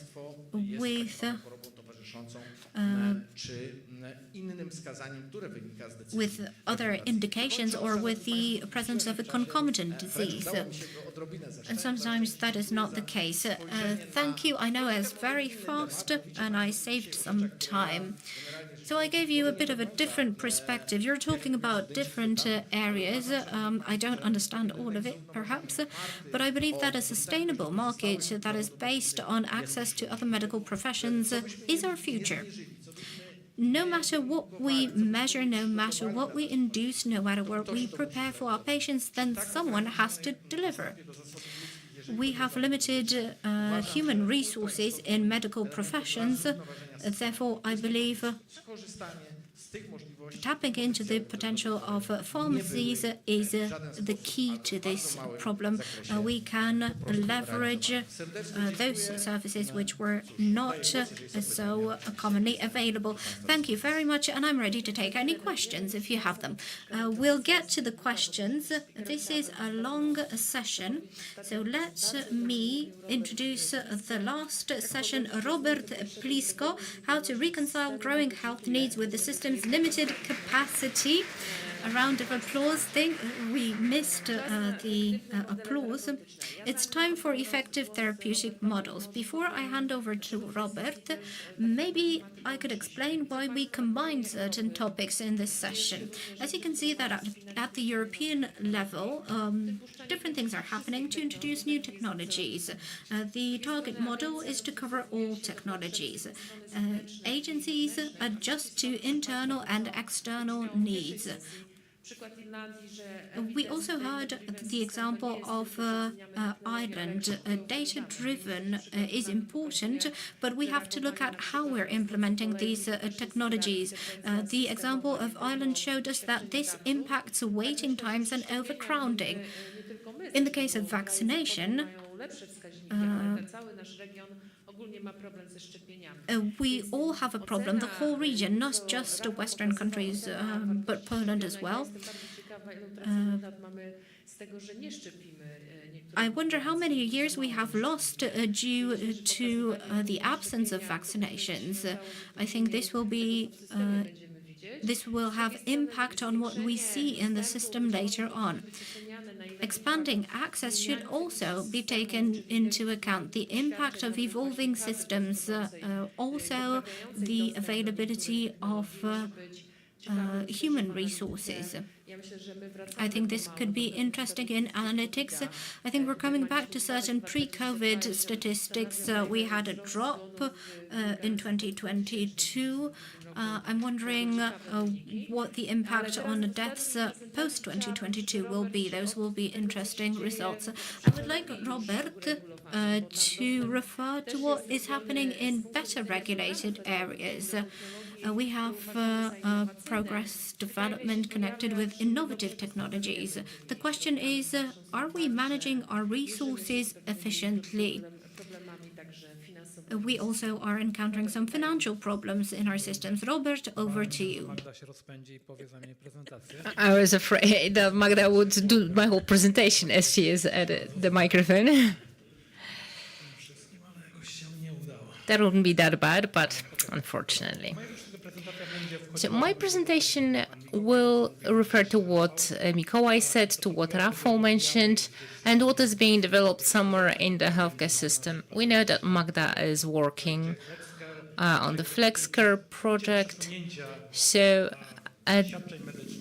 changing the emphasis of services, moving them from doctors to pharmacists, for example, how we should be investing in some health technologies so that we think not only about what is here and now, so that we do not just look from the perspective of financial outlays, but looking at how the finances will look over a longer time horizon. So my presentation will be complementary to a lot of the aspects which already were mentioned.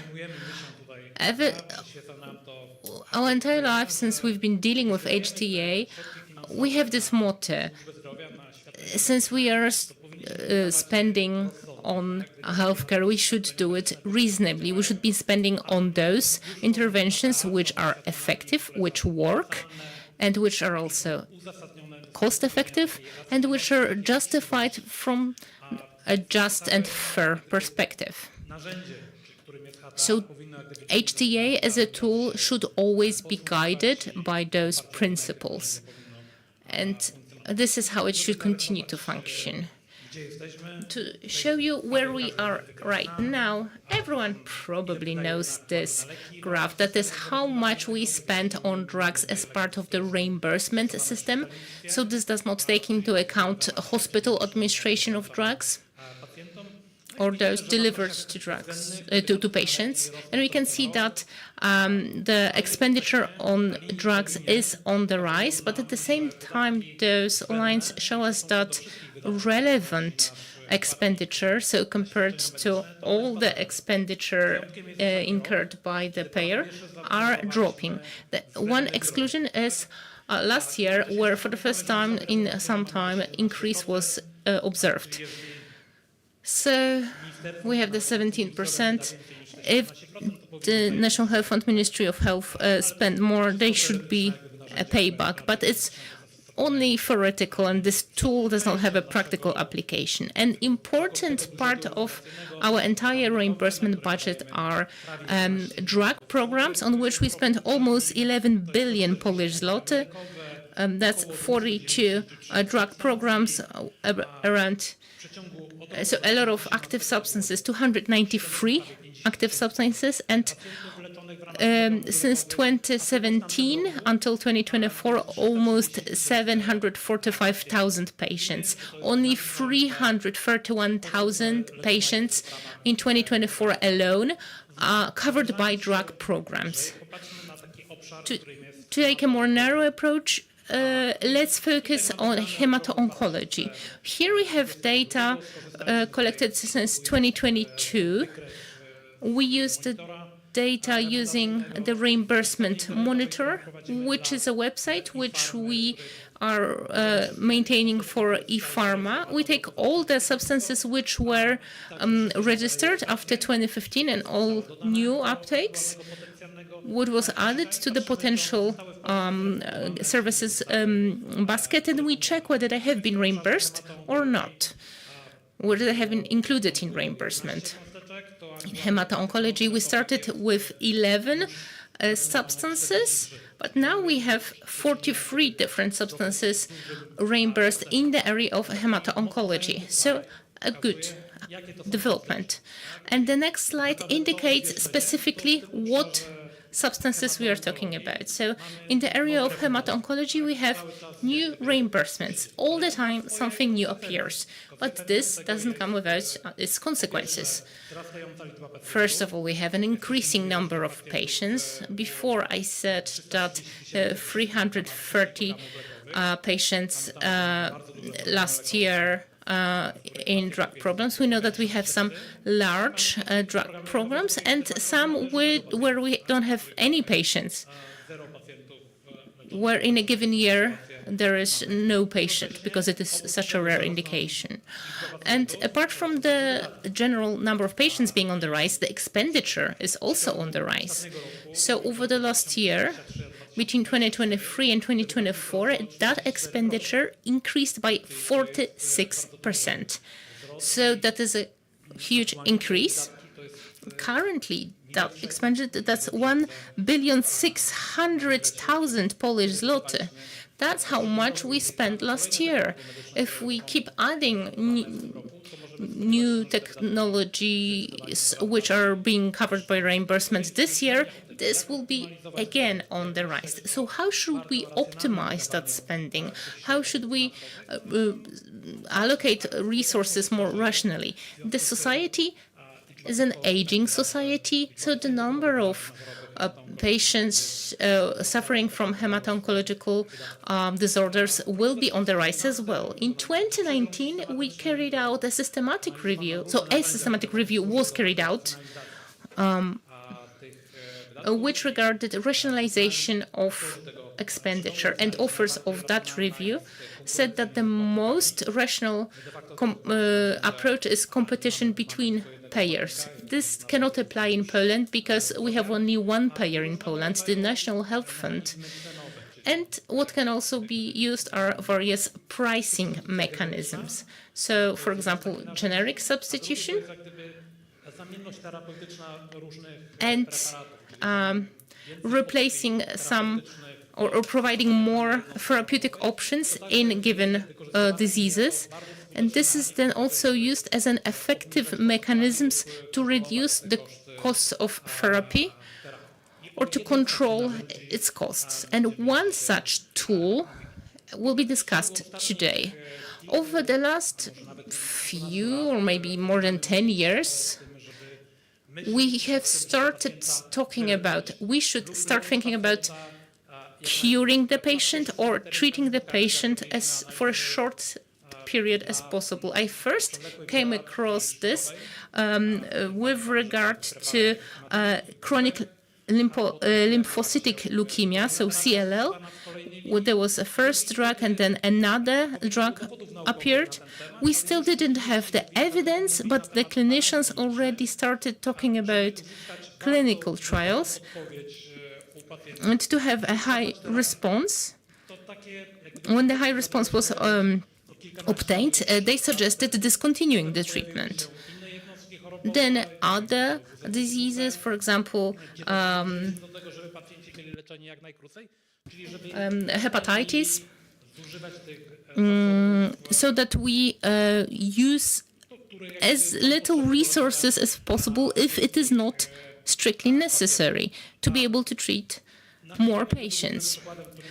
The main example I will be using today in my presentation is CLL, so chronic lymphocytic leukemia, and examples of fixed treatment duration. We do not need to treat the patient until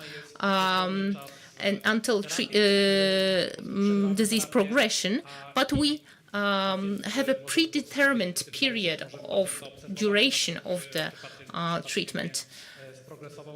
We finish the treatment and then we just observe the patient and see whether some treatment should be introduced. Magda mentioned SMA. In this case, that we are talking about the gene theory.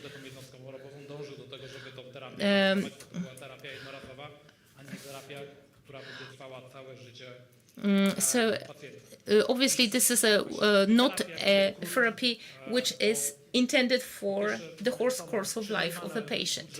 So, first of all, fixed treatment duration allows for a more predictable impact on the budget. It also deburdens the patient logistically, reduces the adverse effects in the patients. So when taking decisions, this should be taken into account. In CLL, this basket of available treatment options is quite big. So we have first-line treatments and second-line treatments. With time, more and more options appear on the market. On the left-hand side, you can see first-line treatment. On the second, in the right-hand side, the second-line treatment. The beige color, so to speak, are fixed-time durations. The blue ones are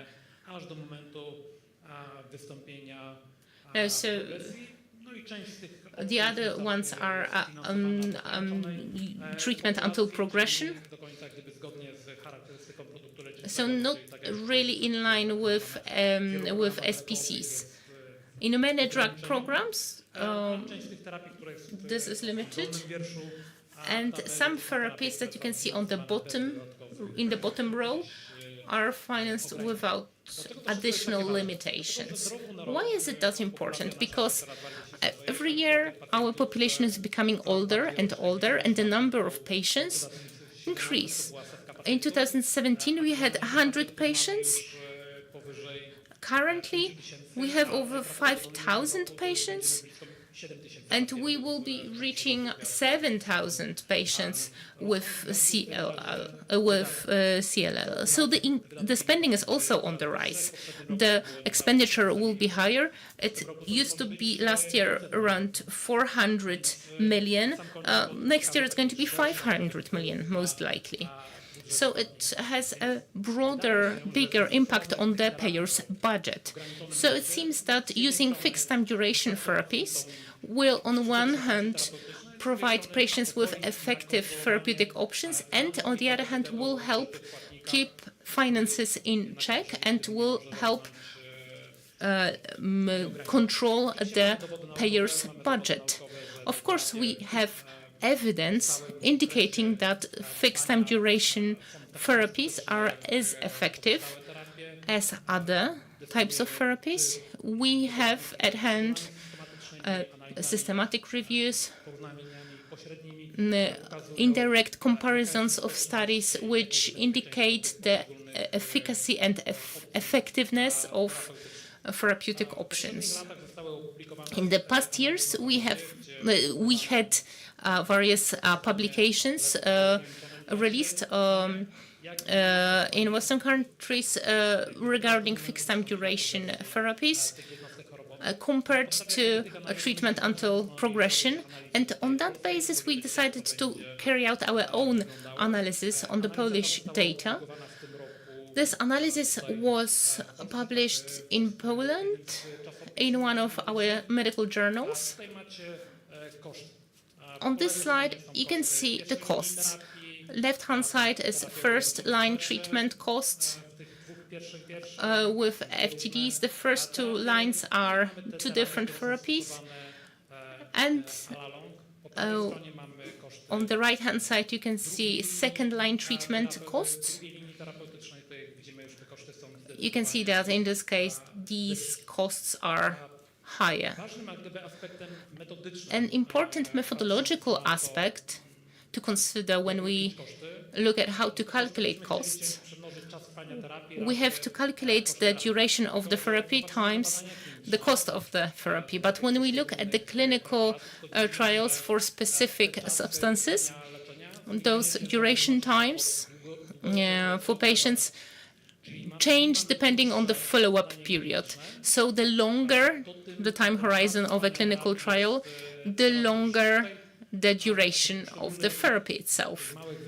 So on those little charts that are on the slide, you can see the same clinical trials, but other publications, subsequent publications, and the other publications showcase how the duration of the therapy is extended. Because unlike how we calculate the median for survival or PFS, because in this case, we can just write that median has not been reached because at least half of the patients are alive. But the median time duration, we just cut off follow-up at the end, and we assume that follow-up has been completed, and on that basis, you calculate the necessary time. So when we use this median and the aforementioned costs that were calculated, we tried to find the break-even point where we have the costs of the therapy at the equal levels. So the option of fixed treatment duration around 12 months. After around 80 weeks, there will be a breaking point. For more expensive therapies, so fixed treatment duration with 15 cycles, the break-even cost will be after around 122 weeks. Over that period, we will be observing savings. So fixed time durations will be, simply put, cheaper than the traditional ones. Why is it that important? Why is it so important? I I just showed you that the number of the patients will be on the rise. It is growing every year, and every year the expenditure is on the rise as well. If we calculate the cumulated budget impact, if we were to forecast what we were to do, if we were to finance only the old generation drugs until progression, in 5 years, we could have 13,500 of those patients. If we multiply that by the costs of the therapies, then the expenditure on only that drug program, remember we spent 400 million, maybe next year it will be 500 million. If we were to finance only the BTK inhibitors, it would be 1.5 billion Polish zloty. So we have to keep in mind that we should prioritize those therapeutic options which are more optimal from the economic perspective. This is justified because the number of patients is growing. It's patients who continue their treatment and patients who are newly diagnosed.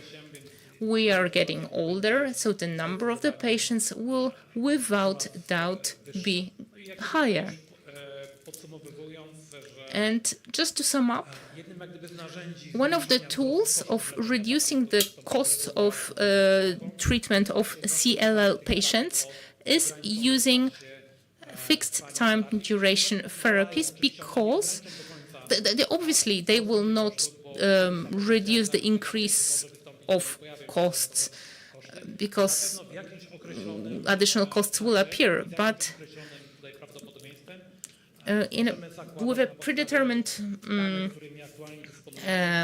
period of treatment, we can conclude that in the long-term perspective, the treatment is cheaper and fosters spending rationalization, while at the same time burdening the patient, reducing the number of appointments, reducing the number of adverse effects, and reducing the risk related to treatment, because each treatment involves some risks. Thank you very much. We need to finish at 1:15 p.m. We don't really have time for questions and only make time for 2 questions from the audience.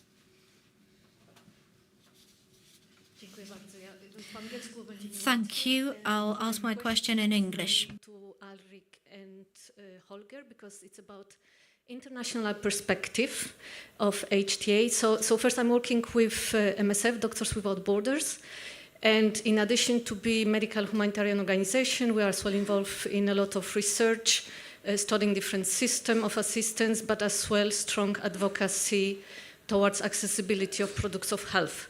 So I have 2 questions. One, what's HTA approach towards WHO pre-qualification system? Because we know they have a pre-qualification system for medicines and diagnostics, specifically for TB, malaria, and HIV, in addition to the general WHO recommendation. We know that this pre-qualification, for example, it's not recognized by European Medical Agency, and I do believe FDA either. And my second question, how do you relate to the roots of the problems in terms of accessibility of products of health? And here I will be speaking mainly about the price aspect, and because as well tuberculosis was mentioned by Professor Holger. So we know that in European Union, the price of treatment of drug-resistant TB, it's a main barrier for implementation of this new effective regimen. And as well as just as information for you, so this treatment, which is very effective, which is not toxic, and which only lasts for 6 months, costs as average in European Union countries about 40,000–50,000 euros. while the cost of the same regimen is $250 in low and middle income country. Thank you.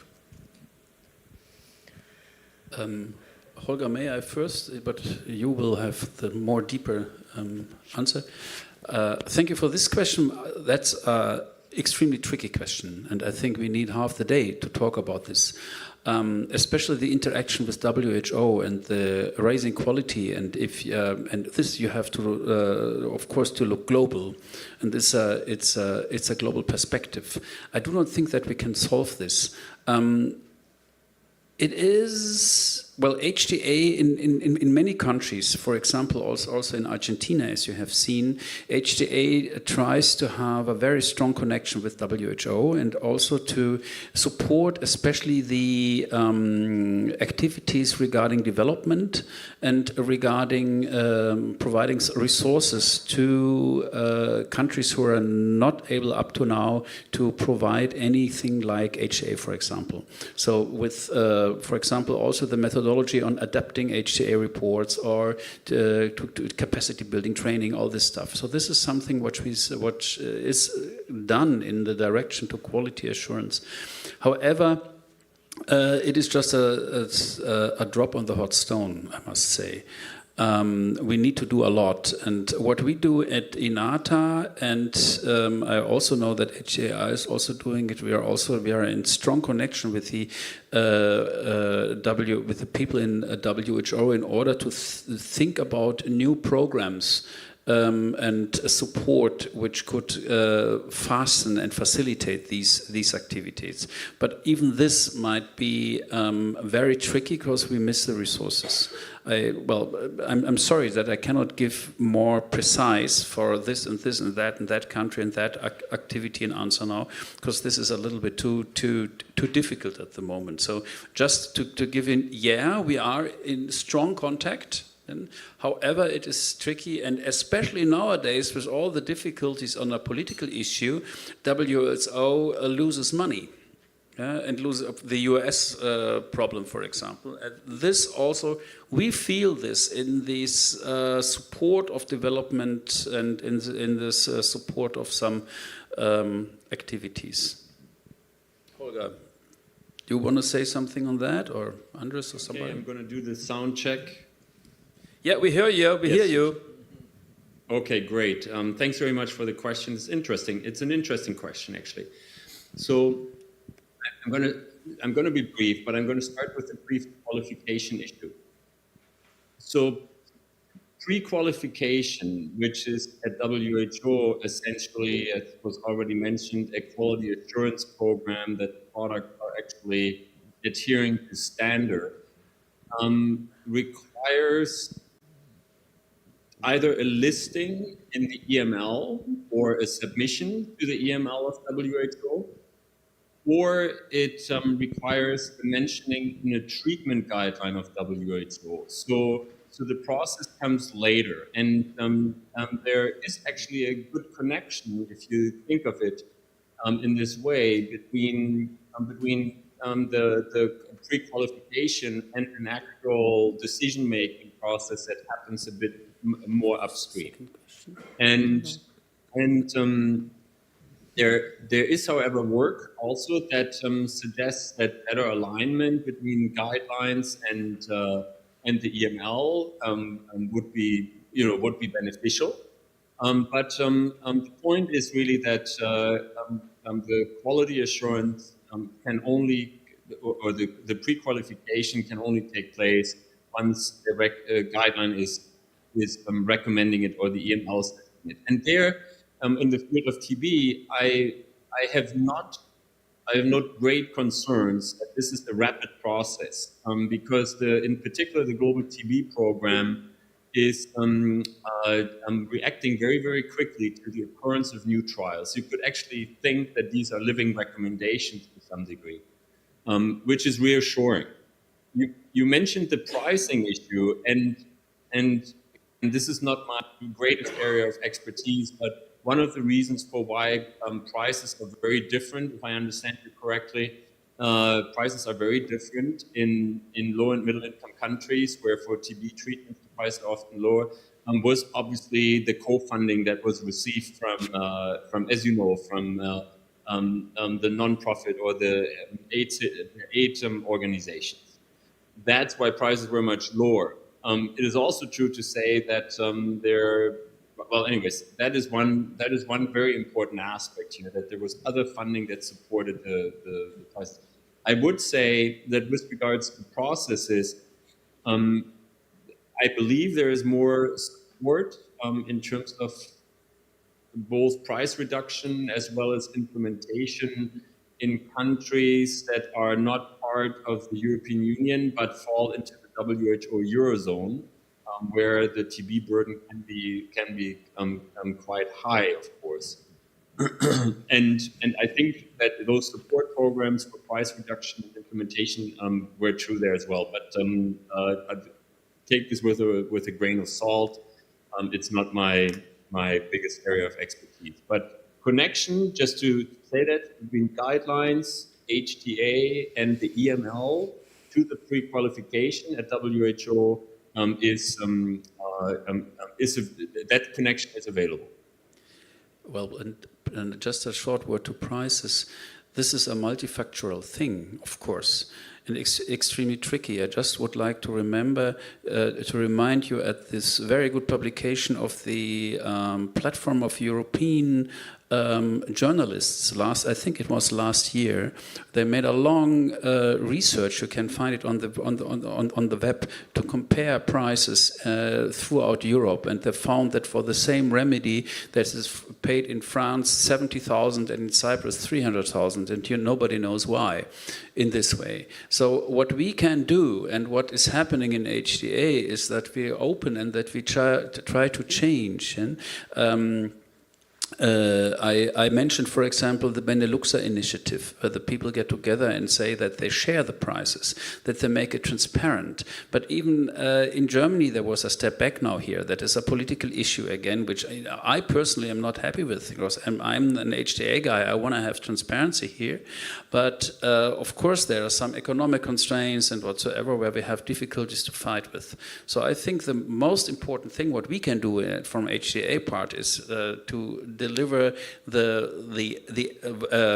transparently the evidence, where you can see what is happening and on which base it is given, and to really hope that those who are dealing with the prices are doing it transparently, because if it's comparable, then those who try to play with prices do not have so much possibilities. Perhaps the European JCA will make a change. I'm not sure. Well, let's be optimistic here. Okay, we have very long session. I hope so the discussion will be also during the break. I have a lot of things regarding the tuberculosis. We invited you for today's separate workshop with WHO regarding the tuberculosis and some issues. That's why today thank you. Dziękuję wszystkim, dziękuję agencji, dziękuję I would like to thank everyone naszym for this session. I would like to thank the Polish HTA agency, all of our wonderful international speakers and our Polish guests. I hope we will have some great informal discussions. I've just exchanged text messages with Director Oczkowski. He requested the materials from our conference, and I hope that we will follow up on how he responds and whether we can have a meeting with him. Thank you for the discussion. Let's break for lunch. We resume at 2 p.m. Director Schulz confirmed that he will be present. Thank you for this session. Thank you and enjoy lunch.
Zaczynamy, Maria. Już jesteśmy na wizji.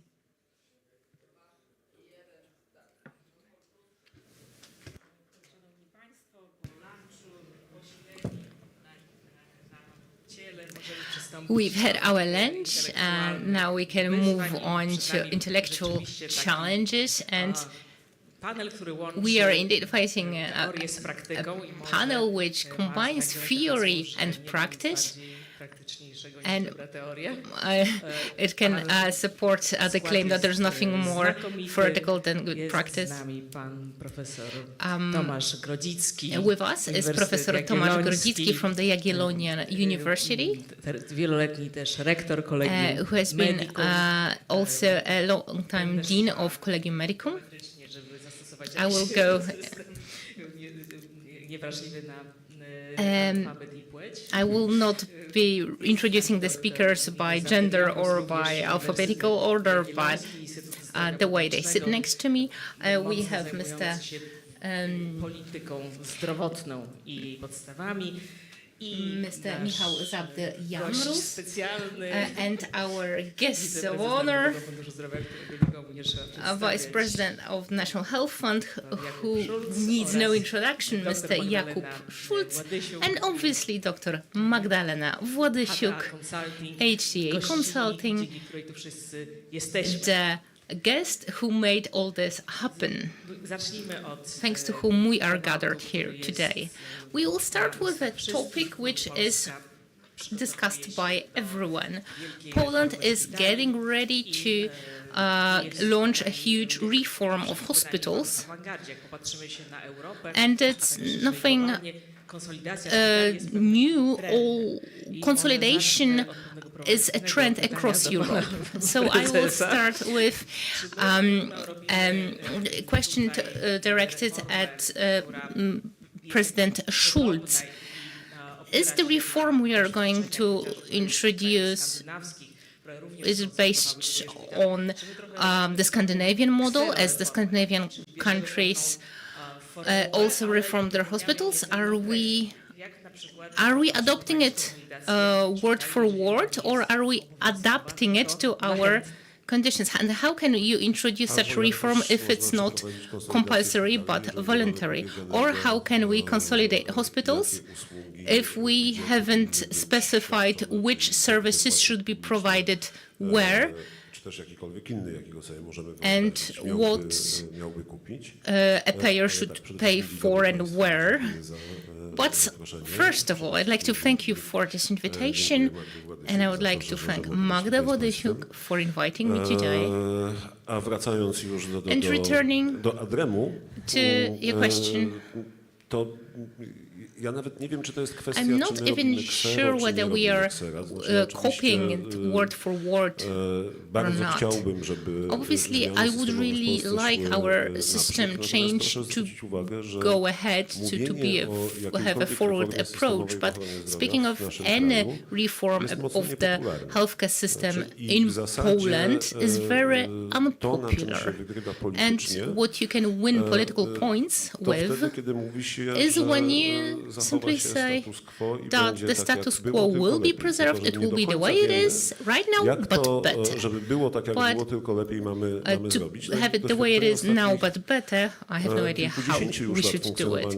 For several decades of the Polish healthcare system, we have seen that save for the one formal administrative change which took place in 1998, no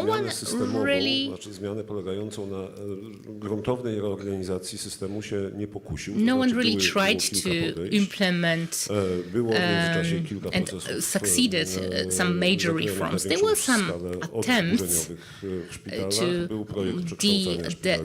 reduce deaths in hospitals, to transform hospitals into companies. There were attempts to create a network of hospitals, and as we've talked before, and joked we were very successful because we've managed to move the general's desk by 5 centimeters. That's more or less the size of progress that we've managed to make in the healthcare system. Some beneficiary of that changes in the system is the National Health Fund. Thanks to that change, the NHF at least stopped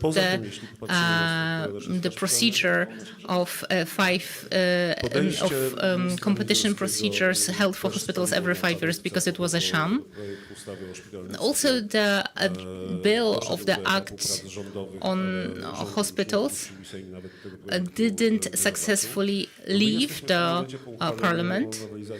We have now approved the amendment, adopted the amendment on the Act on Healthcare Services. It provides for some opportunities, but this does not necessarily mean that we know what will be done. But what I personally am missing, maybe we should be talking about it. Maybe this will make it happen. But we should know where should we be receiving services, where they should be contracted. If we know which services ought to be purchased, so to speak, at the county level, at the regional level, at the clinical level, or the national level, after answering that question, can we start planning to develop a 24/7 healthcare system in Poland? Because we have maps of healthcare needs, we have regional transformation plans. These documents are all fine, but the problem is that they don't really contribute a lot to our reality and the way how the payer pays for services. We keep living in this reality where we continue what used to be there. I am definitely in favor of consolidation, not just at the hospital treatment level.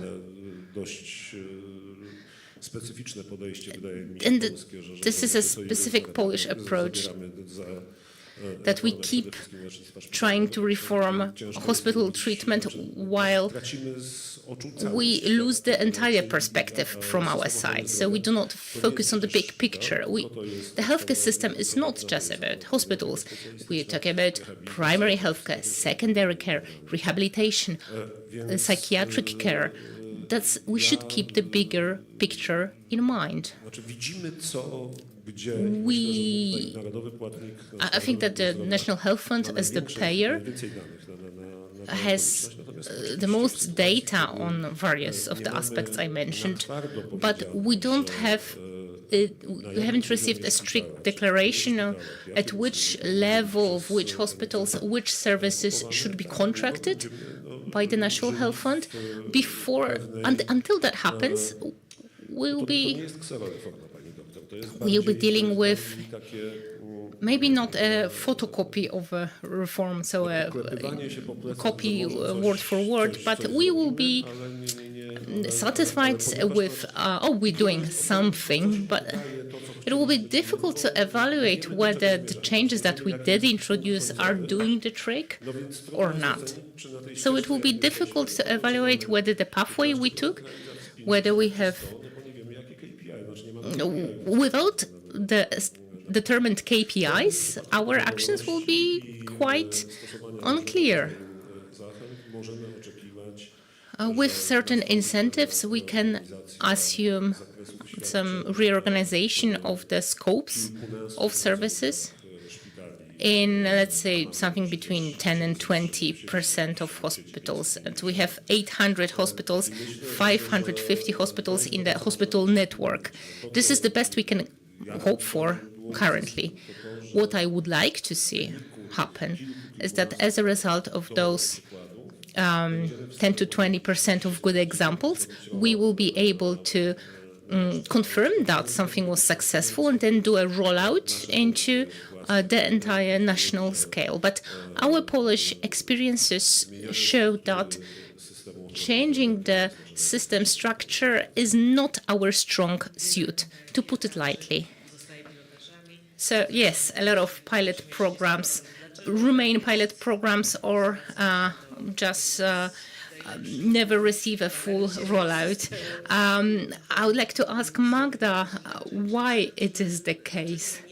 Why don't we know the things that President Schulz said, where the services should be contracted, with which hospitals? Why does the state not have the instruments and the analytical, despite of struggles, we don't have a clarity. I think that by now we already have reached a situation where we have several research institutions. The National Health Fund has its own research institute. The Ministry of Health has its own research institute. I think that we stopped the works on the medical needs maps. We don't really analyze those needs because we do not carry out effective epidemiological studies. The public system sees just the publicly provided services, and the private sector is not analyzed. So we have a dual system of private and public healthcare provision, and with analysis of the incidence of morbidity, they're all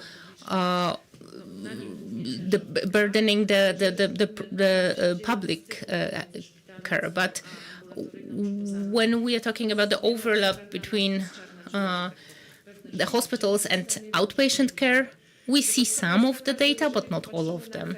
The result is that we are catching up with Western European countries, but we do increase funds.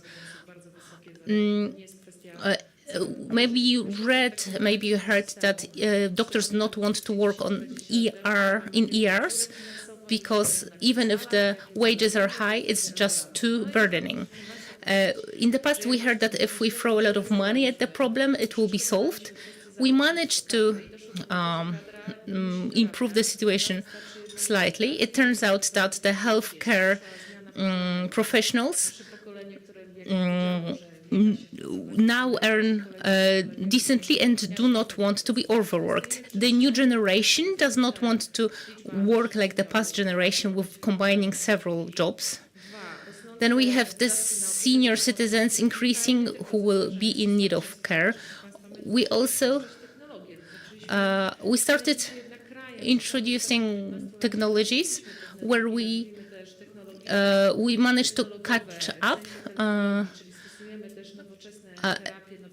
in the area of using modern, high-tech treatment methods. But the last edition of the Recovery Resilience Program, the funds, we did not use them. So the technologies that we have do not solve all our problems. Efficiency does not grow as quickly as the outlays. To a certain point, the system was quite efficient. We threw in a lot of money, and yet we did not see the waiting times shorter and satisfaction being increased. But I hear more often that patients are able to find places where they don't need to wait long for services. It means that there is just quite a significant disinformation in the system. Even if people hear that they can get a surgery they need in 2 weeks, I think it's great, and they think that they should have have surgery in 3 days. So the expectations are increasing. So I think that we should increase the knowledge on what we want to achieve in the system.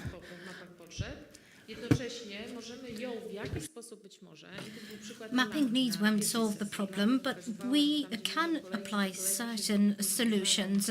We have the example of Ireland, where there was an increase in waiting times, but HTA contributed to introducing an effective solution to that. Of course, we have to look at all of these levels, these centralized and decentralized bodies, and to take the appropriate decisions at all levels. Our reform is to go for a less centralist, more decentralized system, but of course everything depends on the governments, on the owners of the Polish hospitals. Your question was about measuring. Our needs will increase because we're also not responding to digital needs. Our primary healthcare is complaining about a greater pressure, a greater burden of needs, but we have a shortage of human resources. Even if we find the medical professionals, will they have the right competencies for nurses, for physicians, for pharmacists? Certain medical professions can deburden physicians. In Poland, we have a local government program for melanoma. First, an application was sent out to primary healthcare physicians. The physicians can use that application. Notifications are sent out to patients, and dermatologists were not happy about that because the patients would come to the primary healthcare physicians. So we don't want to upend the system. Some stakeholders are not interested in vast change. Without the courage of our government, without bold reforms, without accepting certain risks, we will not see the reprogramming of our structures. We are introducing a primary healthcare reform, and we are discussing hospitals, but I would like to know what will happen to primary healthcare facilities. If we don't consider what we want in primary healthcare, which medical services, what the scope of them is supposed to be, which is combined with outpatient care, then we can work on the reform forever and it won't bring about the expected results. The recent report of the National Institute shows us that we are back to hospitalization levels from 2019. After the pandemic, we had an increase. Now we are back to 2019 levels. And the question is, what will the future hold? Which KPIs should we measure in primary healthcare? We've changed financing for certain services in primary healthcare. I would like to see the coverage of the population with health checkups. If we take this opportunity, then we can quickly see how primary healthcare is performing, how many patients are actually using these services, how many are covered with care, and how many were taken to hospital. So I just wanted to point out these two aspects. So perhaps it's not the hospitals. We should start off with primary healthcare and look at the health checkups, and we need hospitalization measurements. We don't have better parameters to measure. We need also to look at the problems upon entering the system. I think we should look at primary health care. Hospitals, we don't really know what's happening. It's a resultant of politics, of contracting, of the regional context, which is sometimes heavily politicized because LGUs are under great political pressure in some cases. And it's not always dependent on specialist knowledge or on expert decisions. I lost my faith in the mapping of needs. They don't help us in taking strategic decisions. They just show us a structure. The flows are not indicated, the gaps are not mapped. So my call is to come back to primary healthcare and a different means of measurement than mapping needs. Thank you. Still on the topic of efficiency, let me ask the professor who has gone through one or more turbulent situations, and I would like to ask about the training and the leverage of medical professionals, because this human resource is strictly linked to education. Professor, where do you see the greatest risks to the efficiency of our system? What are the challenges to improving its efficiency? I agree with the previous speakers, sadly, because we're discussing a reform, but, not everyone is in favor of a reform. Medical healthcare professionals are faring quite well. They're not interested in a reform in the classical sense because it introduces uncertainty about the future. Politicians, well, depending on whether they're in the opposition or the ruling party, they will play their tug of war, and they're not interested in the reform. The president said, we don't know what we're aiming for. On many occasions, I took part in mapping needs, which was already mentioned here. Certain projects are devised by an armchair clerk, and they don't serve any purpose. So I have a similar assessment of the situation. We don't have good means of measurement. I would say we don't have any epidemiological studies.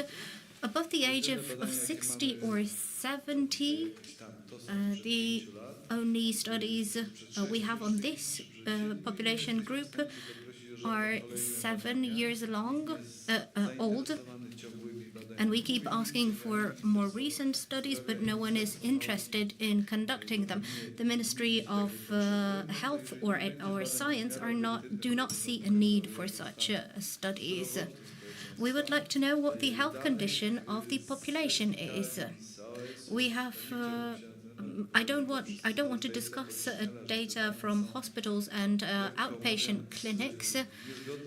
It's no secret that the data provided by these institutions do not reflect reality. The pharma industry holds some data. They see it from the other side, the perspective of sales, but they don't disclose their data. And they're also falsified data, because introducing drugs for free now created a population of about 10 million who are eligible for free drugs. Of course, I don't want to take away their rights to free drugs, but they're using it in an unlimited or hardly limited fashion. So I can't tell who is interested in the reform. Recently, I listened to a debate of deputy ministers of health on this topic. Andrzej Sośnierz had a slightly different opinion, but in general, all of them agreed, what reform? We have no idea what we want. And everyone said the same thing. It started off with the statement that there's not enough funding, but the conclusion was what we heard from Magda. Irrespective of how much money we put in the system, if we don't know to what end we're channeling it, then we won't achieve our results. So whether we want to model our sister after Denmark, Sweden, or the US, it makes no difference because we don't have the right means of measurement. So who wants the reform? Coming back to healthcare professionals, I think that the situation here will change in the short term, in a term shorter than we think.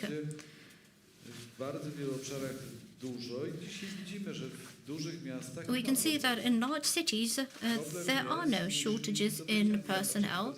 The difficulties arise in smaller towns and villages. In general, in my region, in Małopolska, in Krakow, this is not a problem, but in tiny localities like Brzesko or other small towns and villages, it is a problem. Most physicians say that they want to be family doctors. That is a big change. Yes, and we've seen it emerge in the recent years. I remember how Professor Niżankowski in the 1990s, together with Adam Widak, created this system, and they modeled it after the Netherlands. At the time, we said one doctor per 2,500 patients. Then that took a completely different direction. Now we see large corporations which service tens of thousands of patients. It's very rare that we have the ratio of 2,500 patients per one physician. We have private companies which have, for example, 50,000 patients under their care. Family medicine is a very nice specialization. Even if we start at 7, we finish work at 3 p.m. and then we have some emergency or night hours, and that's it. At the outset of the system, physicians were to be on call for 24 hours, weekends included, and they were supposed to arrange replacements between themselves. That was the situation 30 years ago, or those were the assumptions back then. Now this system is non-existent. We adopted completely different solutions, which emerged as we saw evolving manifestations of the system. I think that the changes we are about to experience will also be driven by AI. Certain medical specializations will experience difficulties. Change is certain, though I do not believe it will be a mass effect. Nowadays, a physician is also an administrative employee. We calculate the time, the efficiency of a physician who spends time with the patient.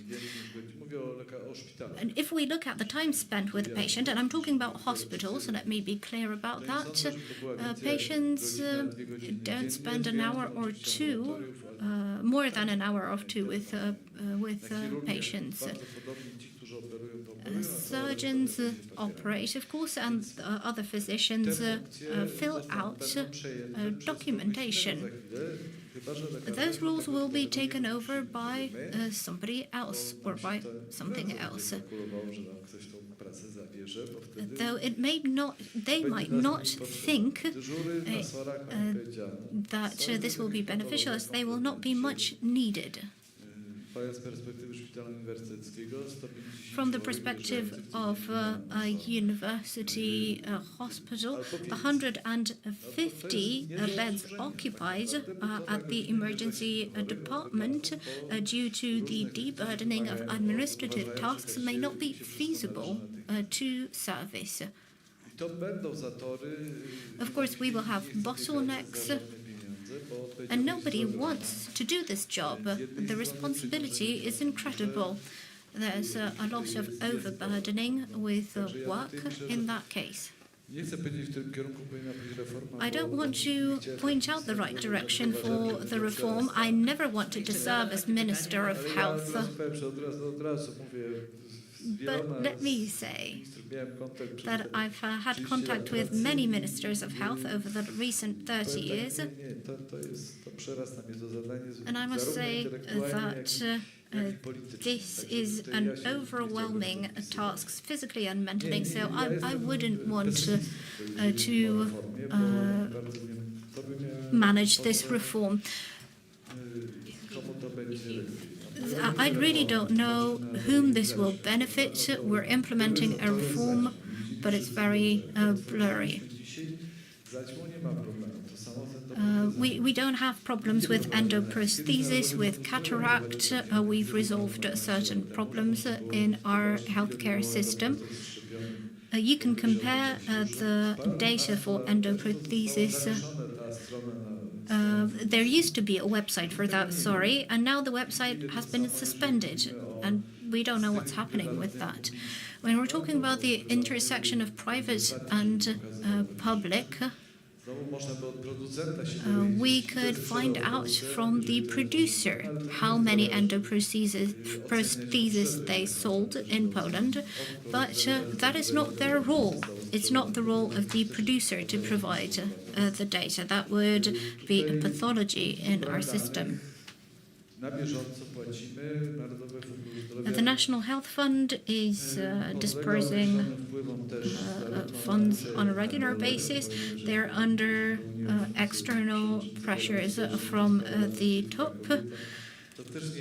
I had this experience in Krakow when I was the head of a regional organization. The regional level is also subject to pressures, and sometimes it's simply impossible to resolve an issue due to political pressures.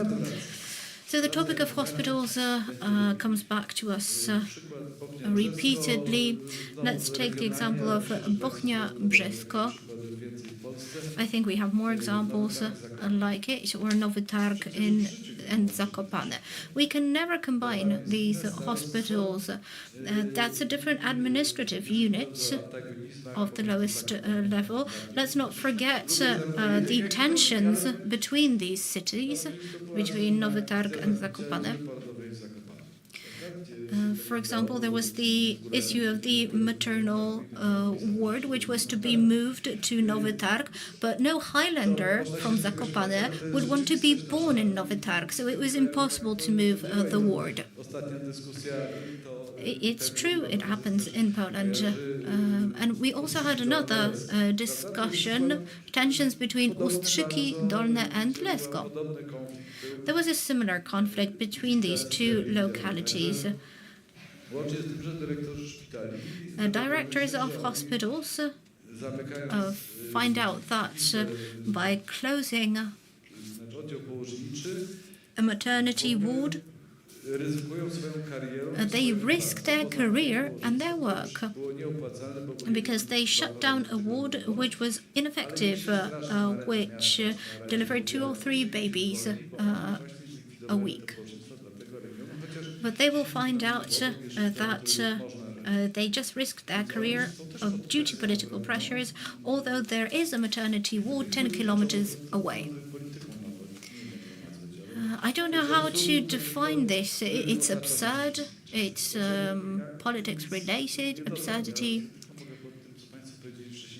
So I can only agree with what has been said before me. Just a comment from me. When we're talking about shutting down or opening wards, every single country has this problem.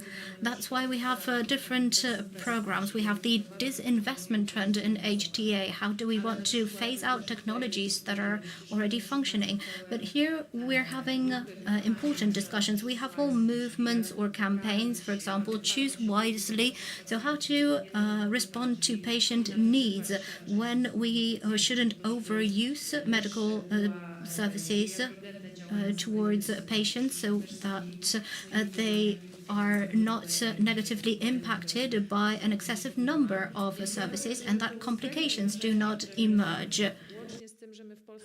So the range of the tools that we have, let alone in Poland, we don't use quality as a tool.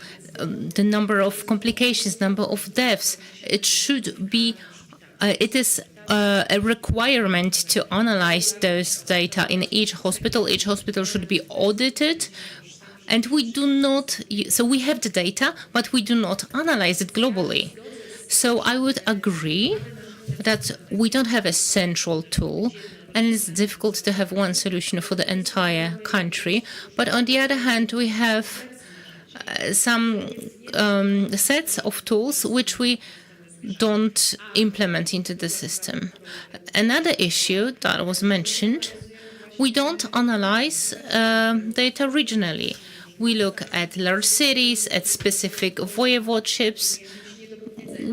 We don't finish the analysis, so to speak. So it's not.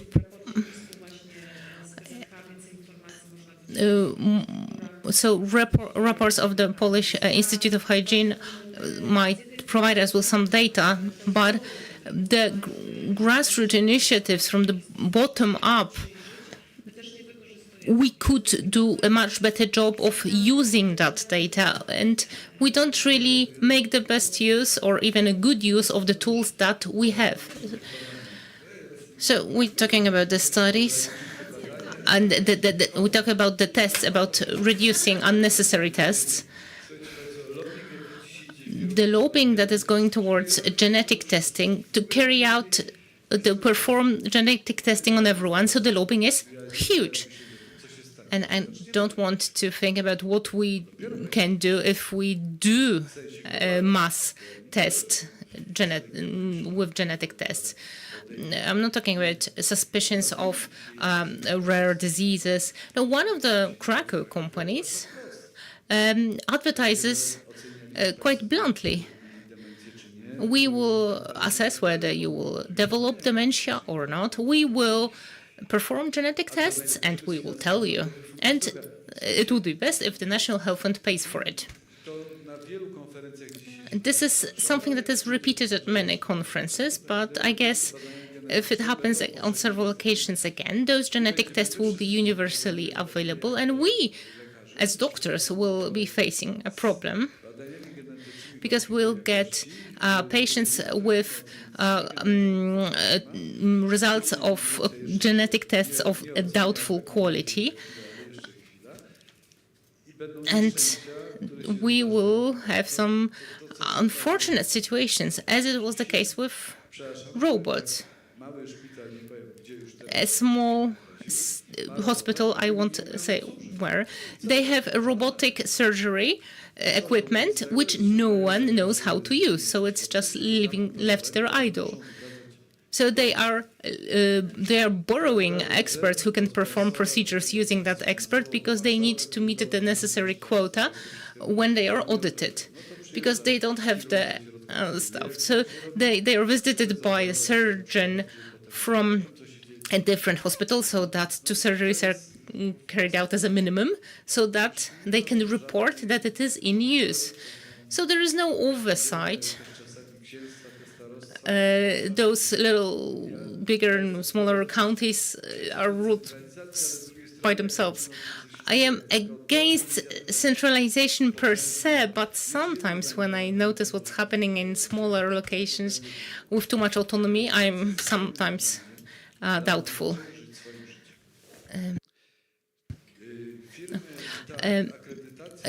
Accreditation is a good thing in theory, but it is starting to live a life of its own.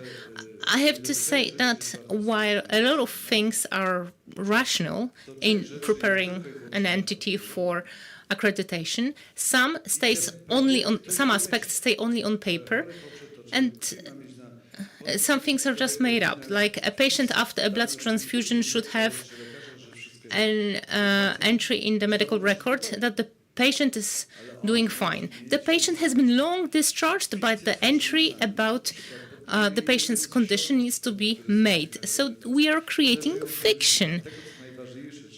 And what's most important, so the causes of deaths, this is something which is not thoroughly analyzed by anyone. And this is what we should be analyzing.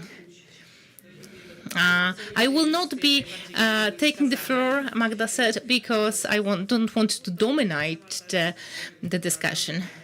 So we had this discussion which shows us that we are going downhill on a bike with a blindfold.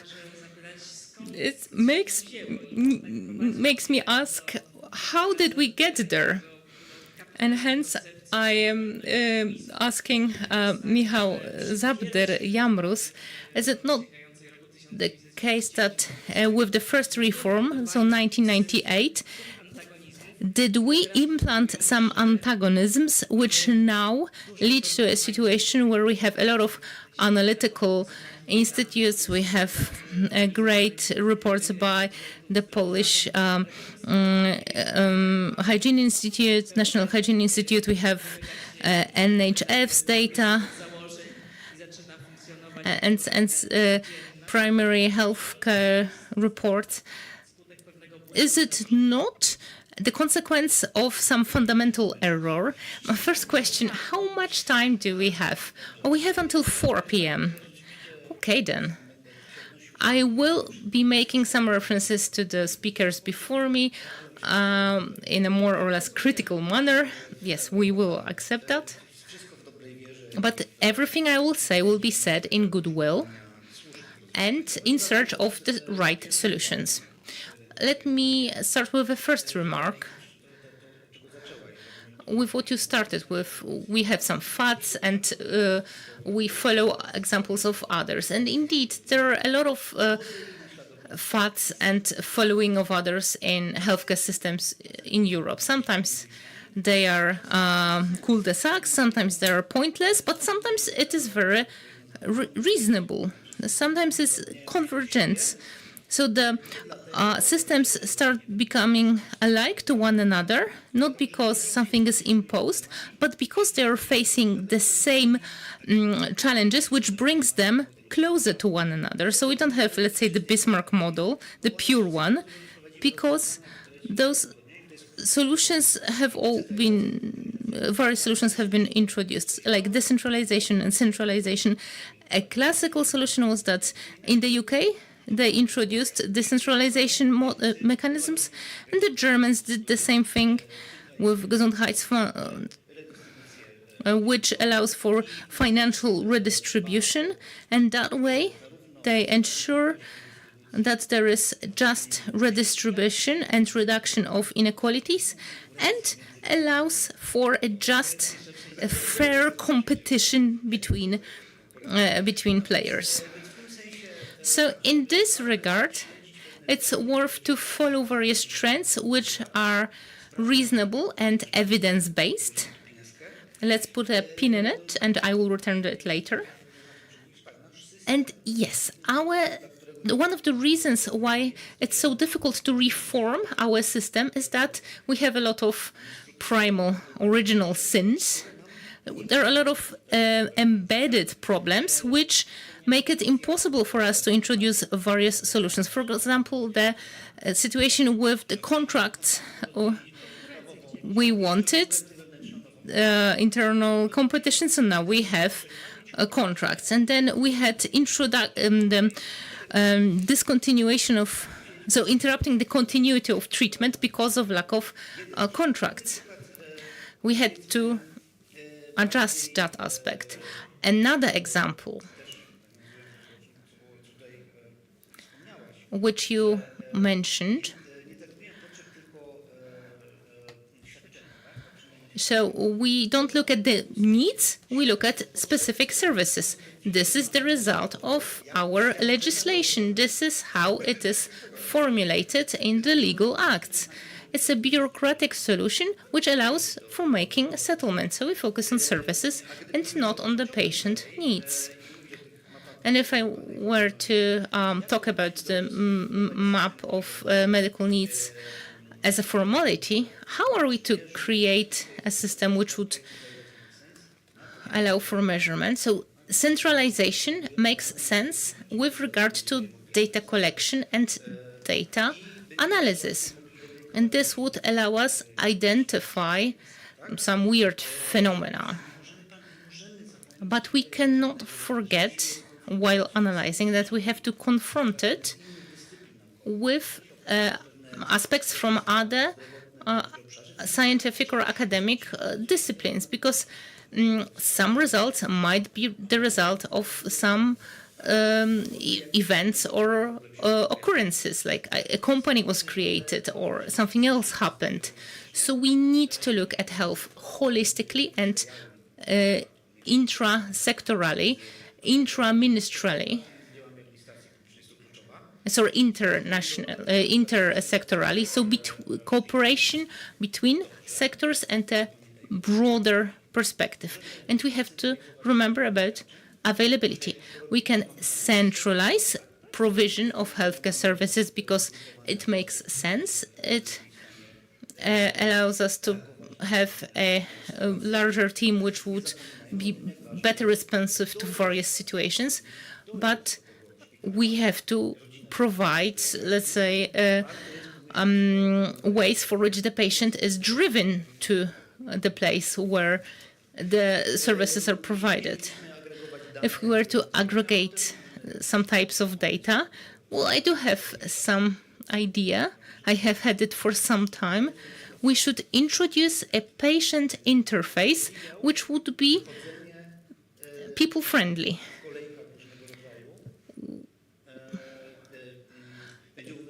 It would allow for following waiting times. It would facilitate cancelling appointments if they are necessary. It could be a gateway for adding some data. And I know how unfeasible it is, because I talked to people who deal with collecting data, and the conclusion is, in Poland, this is not possible. I will make a reference to the waiting times. This is...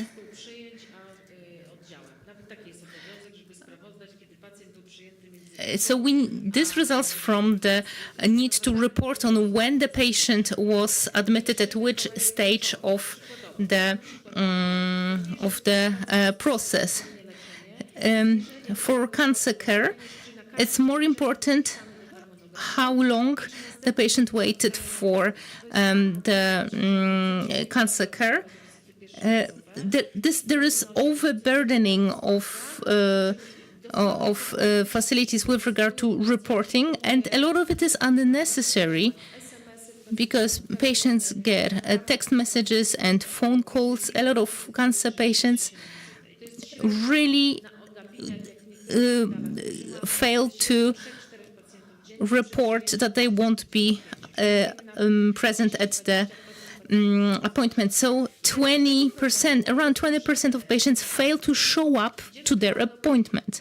So we are heading towards healthcare or treatment plans. This is the patient's role. The patient needs to have it at hand. We need some solutions which would facilitate it. What fails is communicating with the patient. The patient does not know what to do, where to direct oneself. Let me just finish. I'm very polite, and I'm not going to butt into your statement. But Magda, I need to say something. If it were so simple, we'd be at a different point than we are right now. Unfortunately, it is not the case. So, are there problems in the system? Obviously. But we should have a look at it from a different perspective as well. It's not like the patient can't let the clinic know that they can't show up. If the patient wants to report that he will be absent, there is often no way to do it because he can't get through on the phone, and there is no way to do it electronically. So we, for example, should measure what is the rate of phones being actually received. But this, again, would be a burden. I want to say one thing. Administrative burdens are a fact, but we have to remember they will not get lighter, they will be even greater, and we have more and more tools which can help services. So I don't need to put a doctor to fill out the medical records of a patient, and so that he's dealing only with administrative work, because I can have dedicated personnel who more efficiently and for less wages will do the same thing. For some reason, this is not happening. Just one more sentence, and I will just retreat back to my cozy position. I think that it is not just about this is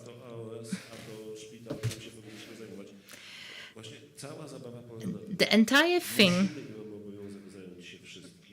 The whole problem is that we should take care of all the aspects of the system and prioritize.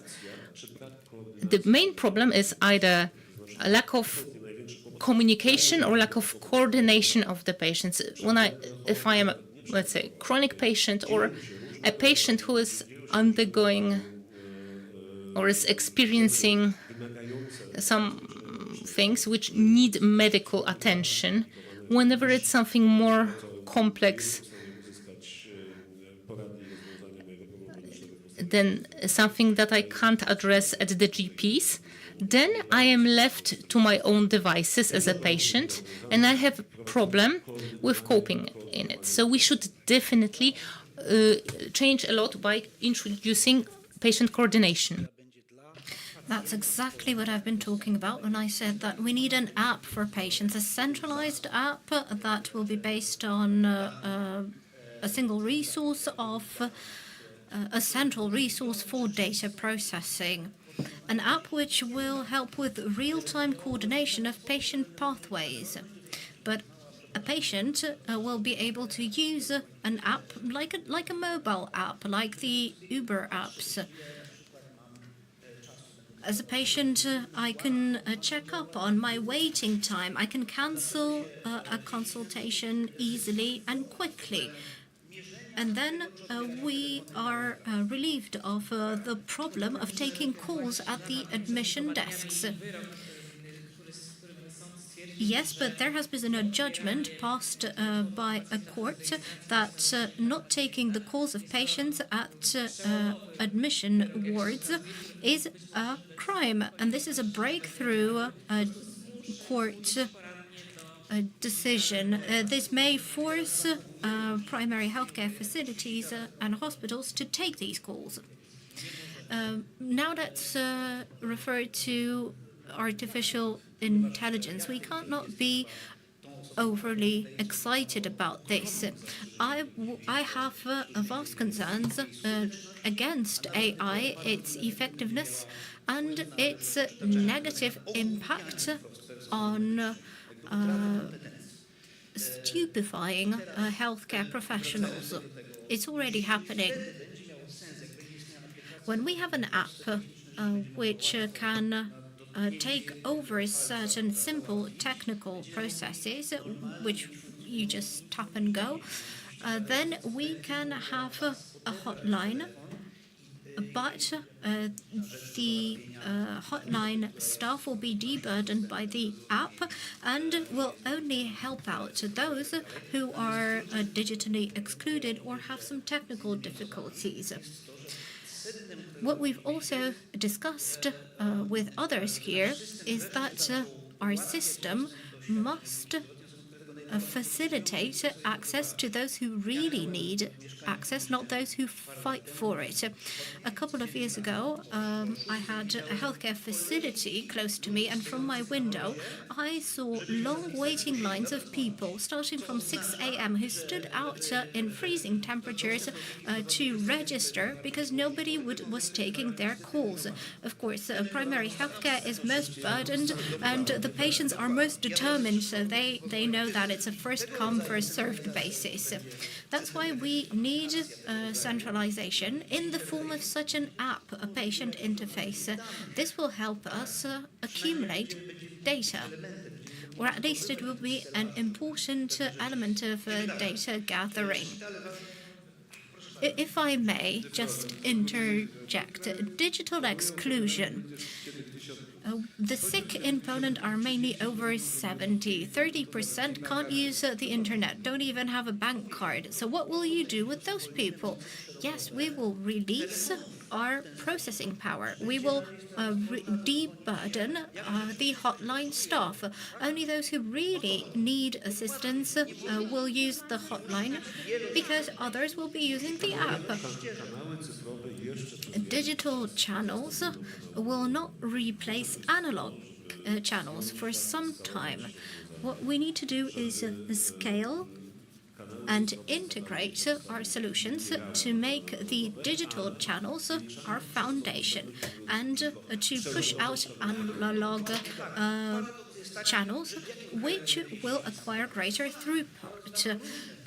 Where is it most pleasant to drive? In the Netherlands, which have invested in other means of transportation. Most of the people cycle, so the roads are empty for cars. Let's move on to the next point of mine. Our system is too heavy at the top. That's a classic problem of our system. Most financing goes to hospitals. No, we're spending most on primary health care, but the question is, how does it trickle down? Well, the financing is disproportionate.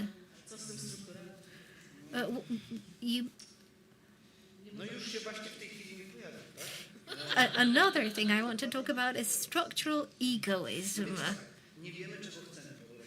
We don't know what we want. We've heard that phrase here. We don't know how we want to reform our system. We can be inspired by different international experiences, and there is this conflict between centralization and decentralization, which is a conflict based on pride and vanity. So please, let's put that to a stop. We're coming to what is undermining our system. We're still in the 1990s. Our mindset in the system is still in the 1990s. It's still a battle between decentralization and centralization. It's as if the last 2 decades didn't teach anything to us. Unfortunately, this can be very convenient for many system stakeholders. It has been duly noted that the stakeholders do not have an interest in introducing a change. It's a non-decision, as political scientists say. A non-decision to paralyze and block change is detrimental to weaker groups. So it can be a way of wielding power. That's embedded in our system, this whole mechanism. We have a system of expert opinions which blurred the divisions between different roles. I often read that there is insufficient confidence because we have a hospital director, and that person expresses their opinions as an expert. So are they an expert, or are they acting in the interest of a hospital, in their own interest? 2 more important issues. The first one, which is really irritating to me, Andrzej Sośnierz. That name has already been mentioned. I saw a manager of health, Adam Sośnierz, yesterday, and he said that limiting the sale of alcohol after 10 p.m. has no rational grounds. That's what I heard from him. Okay, fine. And I have 10 scientific publications before me, and they provide these rational grounds. And this is where I become irate. Our debate on health reform is evidence-free. That's my conclusion. We have evidence that is being used to blur, to make things fuzzy, to make things obscure, but not the right evidence. I think you know what I mean, ladies and gentlemen. we're not adopting the right approach. Voices in this debate should be evidence-based. They shouldn't be position-based, based on the position of a hospital director, of somebody who has been in power for years, or simply assuming that if something has been functioning for years, for example, electronic insurance cards, then it should continue forever. And the last thing, we will not be able to track our system well. I will contradict myself to a certain extent. We will not be capable of tracking and gathering data well. We will see many falsifications in the process of data gathering because this is always present.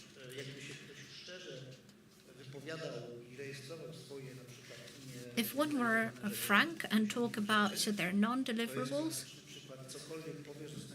then it is a classical case of whatever you say can be used against you. We need to hedge the system, the no-fault system, medical errors. In data gathering, we must focus not on chastising someone for not delivering on their targets, but we must encourage honest and frank information on what we succeeded in. Of course, we want the outcomes of our actions to be as successful as possible, but we need to accept a certain kindness, a certain lenience, a certain understanding, an understanding of why the error occurred. Let me respond to that. It's a good question related to quality. The register of endoprosthesis, a very famous example. This EP register, 13–14% of complications is a standard. That's what is accepted. This is a generally accepted level across the globe. But it's not our aim to achieve 13–14%, but we should monitor how many we have. So if I have 20%, then I shouldn't be labeled as an ineffective healthcare facility, because maybe I monitor better, or maybe my patients, for some reason, due to their disease structure, have worse health outcomes.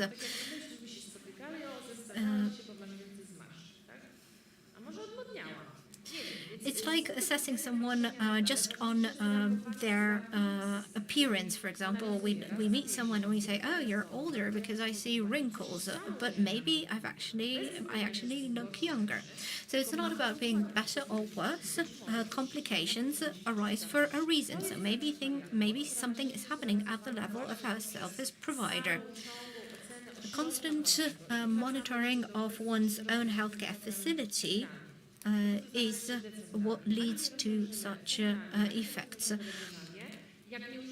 What level should we be looking at? The central, the regional, or the local? Each level manages their resources and their quality. The most important effects occur at the intersection of a physician and a patient, where the treatment is defined, the diagnosis is reached, and guidelines for recovery are provided. A couple of years ago, the National Health Fund published data on complications and indicated that some hospital in the middle of nowhere has the best outcomes because they have 0 complications. But I would be afraid to be admitted to that hospital. So figures are not the only dimension we should be looking at in healthcare, and that's a problem of our approach.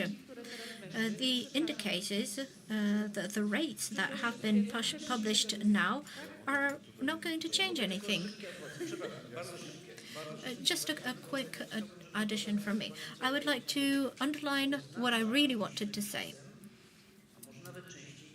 Sometimes, or even more frequently, we must give up on a punitive evaluation, punishing someone for being honest about what went wrong. Reliable data is more important than chastising people for their mistakes. We don't need targets and terrors. It's completely destructive. Campbell's laws, management, etc. Just read up on it.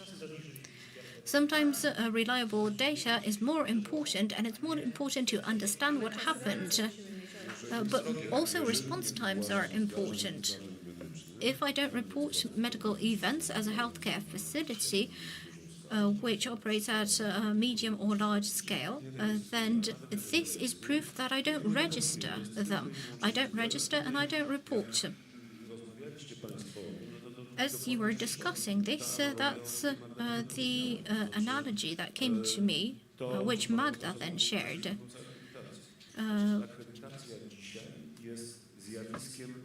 Today, accreditation is an art in itself. We take an administrative effort at the hospital to complete a certain process.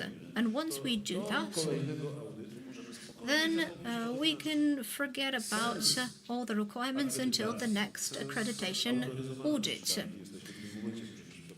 At the moment, we are seeking such authorization as a hospital.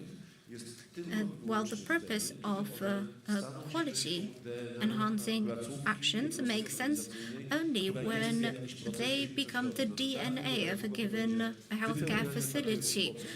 Filling out documentation is not an end in itself if we forget about the requirements as soon as we get the accreditation. Yesterday I took part in a sitting of the same committee, and there was the question, it's been a year since the quality law entered into force. How did the quality of medical services improve? So the answer is, I don't know, and it had no chance of improving was another one. And let's recall how we didn't want to accept the act because we knew it would bring about no effect. We had so many discussions about this. And after all of those discussions and negotiations, the act doesn't resemble anything of its original version. So we're trying to be very binary in evaluating different systems, but it's not always a binary issue. It's not always quantifiable. Certain events or effects are simply not quantifiable. If I might give an example of an actual case from a few months ago, where a patient was not admitted to the hospital after an anaphylactic shock, after drug administration, because the staff was afraid for how the ratios of the hospital would be viewed. So this is an actual case, and this shows the poor use of good ideas, how this can be counterproductive at times. And when I think about our topic at hand, so evolution of the healthcare system, returning to the original sin issues, we are mentally still in the 1990s, and we are hostages of the idea that in the healthcare all problems will be naturally resolved with time.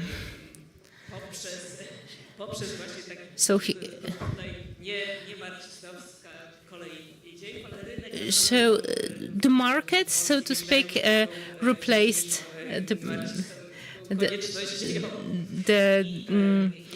the historic times of the past. So, like, market will resolve the whole problem. So when I saw the posters of the 1998 reform promotion, now the money will follow the patient. You, the patient, will be comparing the hospitals, can choose the healthcare provider. You will choose what is best for you. I understand with President Schulz, a sick person often doesn't have the resources to make such comparisons. But what does it mean that I will choose the best hospital to have my surgery, like heart surgery or an urgent intervention. So healthcare is an area where we expect that each healthcare provider, each doctor, each nurse will be doing everything they can. So it's not like, oh, this didn't work, these shoes fell apart, I will choose a different brand. So here, this competition doesn't work. We have to have a different type of competition. But it's not a question of competition at all. So what new metaphor or what new method of thinking, mindset is necessary so that we move away from this issue of this crude competition and move towards the mindset which incentivizes everyone to cooperate, so to get rid of this blunt competition. What mindset can we adopt? So how should we move to coordination from competition? Yes, how can we start adopting a new different way of thinking? So from the perspective of competition in Poland, we are actually experiencing some quasi-competition. So maybe we could have multiple payers, not just one payer. We have Ulrich, who represents Germany. He could tell us more about the German system, the German funds, or in other countries. When I recently checked data in the Netherlands, prevention is in a bad way. There's problem with hospitalizations. The ratios are not going the right way, despite of the idea of competition, despite of the patient's high co-payment is between 600 up to 1,000 euro for the patient to get care. And when I recently talked to Dutch people, they say that Poles prefer to go to Poland rather than get treatment in the Netherlands. So this means that access to treatment is a barrier. So in theory, they have more wealth in the system than ours, but yet they are experiencing problems. So this points us to the conclusion that, again, money is not always the solution, is usually not the solution. So to a certain point it is, but Germany, the Netherlands are countries with a much higher GDP. We have 7%, 9% if we calculate also private sector. Germany now has around 13% and maybe additionally some private funds. So the situation is that we are down by around 5% of GDP. So relatively, we spend much less, while we also have a lot of things that are provided free of charge. Because compared to the Netherlands, we basically don't have financial barriers, only for drugs. So my belief is that if we have a good look at the system, competition of the healthcare providers is quite crude. So they compete with services, with service packages, or the situation that we have in the Netherlands now. I started to ask about the causes of the situation. It turns out that the responsibility for maintaining the budget was transferred on the doctors. They were burdened with them. So physicians, they were burdened with the obligation to keep the budget, and immediately quality started to deteriorate. So it's this or that. We either focus on the money or on the quality.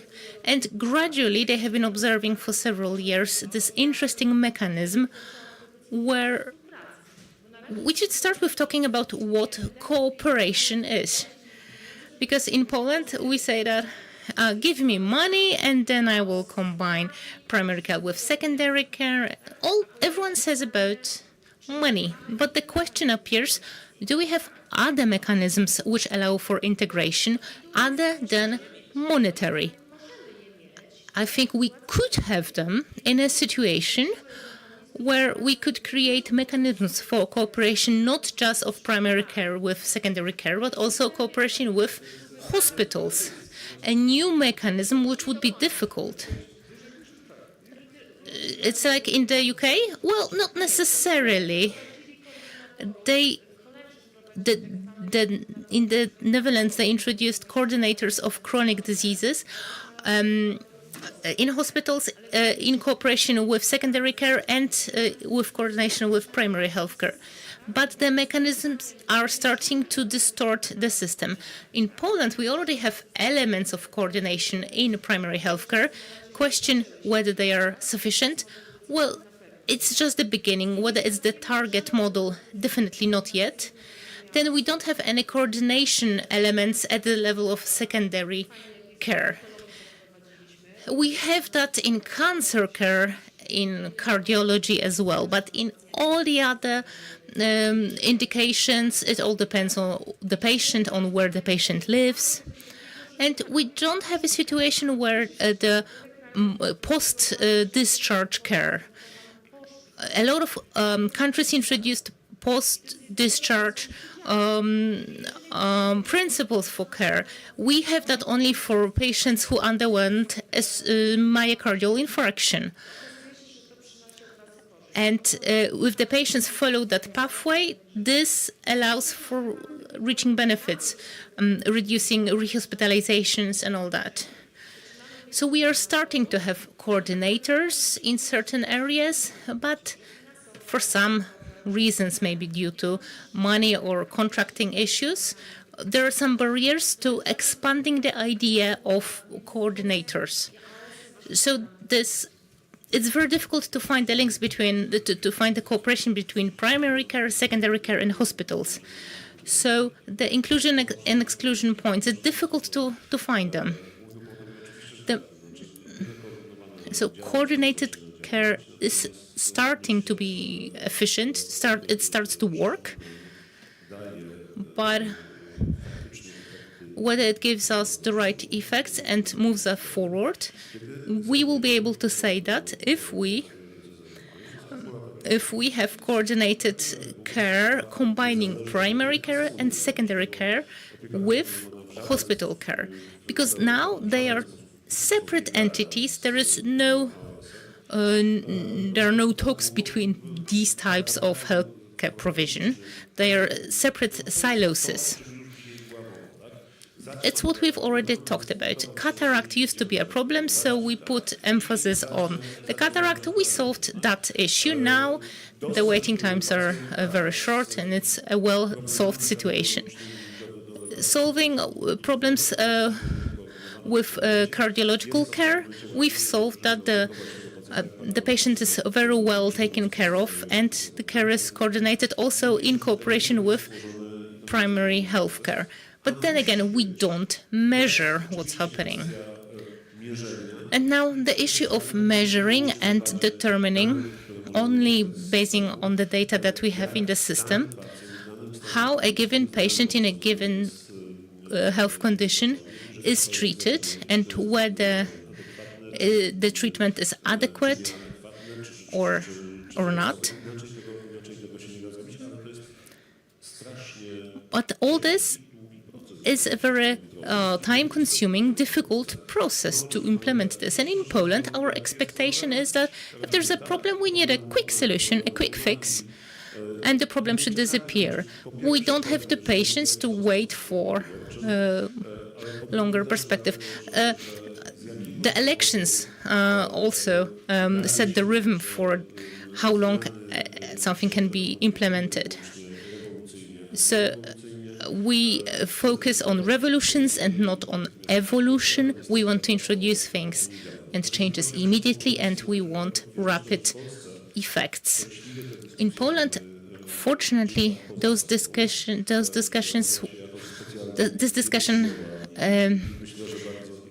did not fall on a fruitful ground.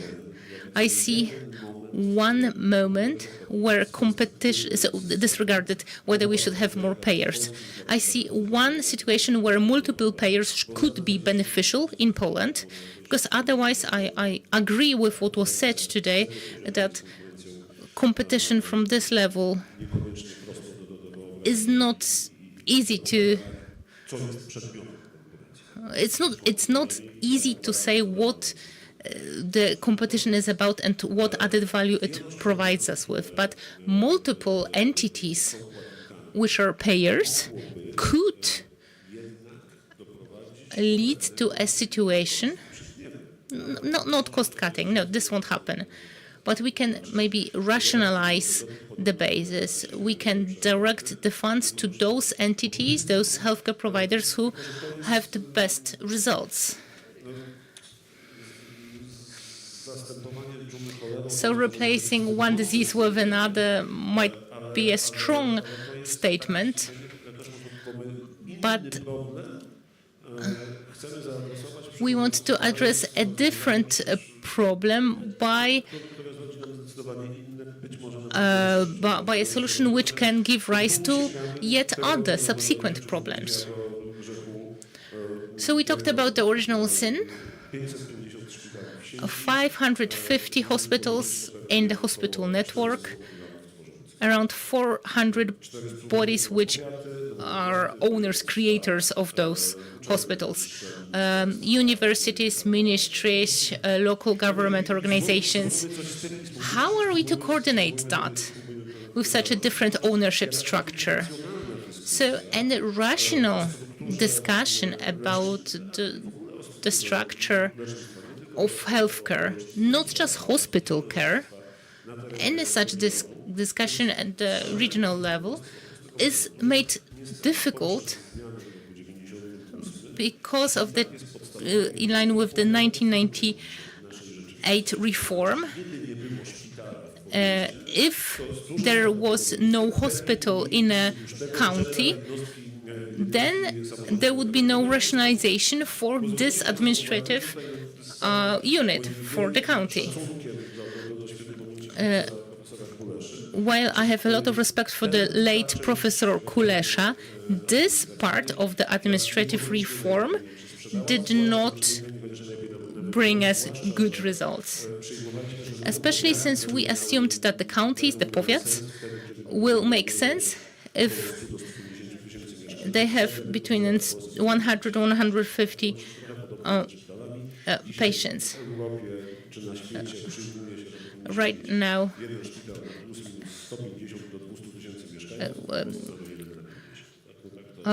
we have one hospital per 50,000 patients on average in Poland.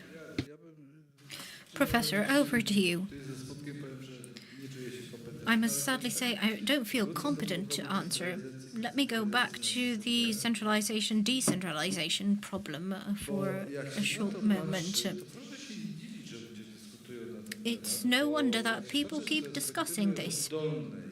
From the bottom-up perspective, when we look at the changes at the top, every couple of years there's a change in strategy, in the legal regulations.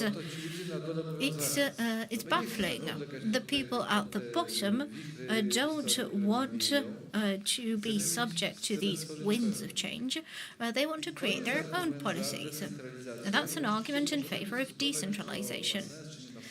We can discuss whether it's purposeful or expedient, but all at the back of our minds, we agree with it. We have 6 hospital owners in Krakow, at least. I've talked to all the directors in the Lesser Poland region. Privately, we get along well. We can refer patients to one another, and handover is not a problem. But when it's about money, when it's about people, when it's about recruitment, it turns out they're fighting for the money. No discussion for them. It's a problem when we need to recruit new personnel. And one owner is incapable of solving the situation.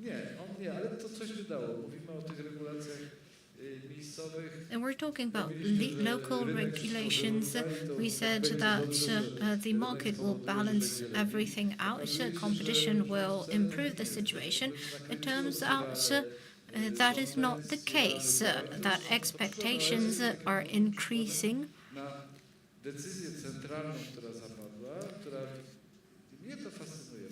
I find this fascinating.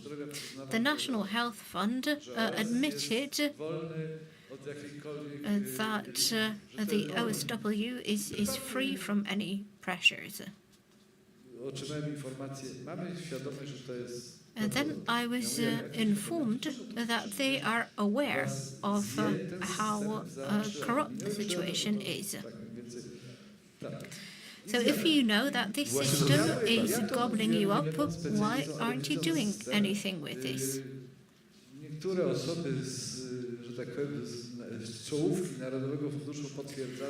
Some top managers from the National Health Fund were aware of the difficulties, and yet the decision was taken.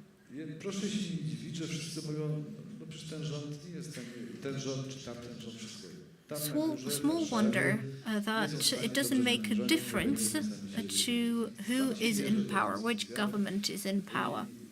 It's all the same for the people at the bottom rungs of the hierarchy.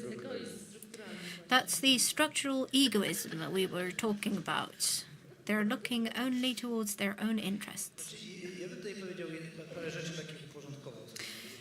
Let me introduce some order to what has been said so that it's clear what we're talking about, what we want, what is feasible, what is not feasible. Decentralization aims at being closer to the needs, to enabling better diagnosis of needs, to experiment on a small scale. In Poland, pilots are not really trials. They're simply the first stages of a program, and then you just scale them up. Well, 52% of the population has been covered by pilots. That's a great that's a great initiative, and we're going to follow up in the next year. The electronic insurance card, that's a good example here. It's labeled a success of decentralization, but I fail to see that success. I would expect that it would be successful if this solution had widespread uptake.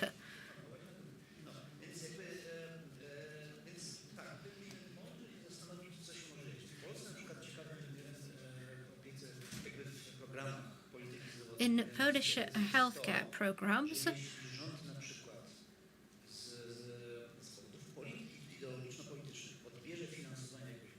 if the government decides to phase out funding for a non-ethical program, in their opinion, then you can fund it on your own. For example, IVF, that was an ethical problem a couple of years back. Competition, that's another important issue that we were touching upon. First of all, we must understand that competition is an interesting mechanism that can make something more effective. However, it can come at the cost of quality. Still, it's like the survival of the fittest. When we have competition, something has to go bust. We require excess. An excessive supply, so that we can introduce something new for the best to be selected. That's a classical example of structural egoism, when hospitals hijack the employees of other hospitals.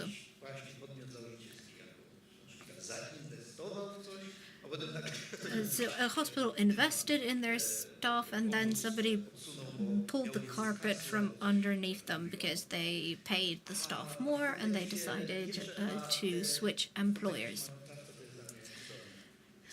There's also the concept of waste when it comes to competition. Competition does not allow for waste. We often hear that we can't keep pouring more money into a leaky bucket.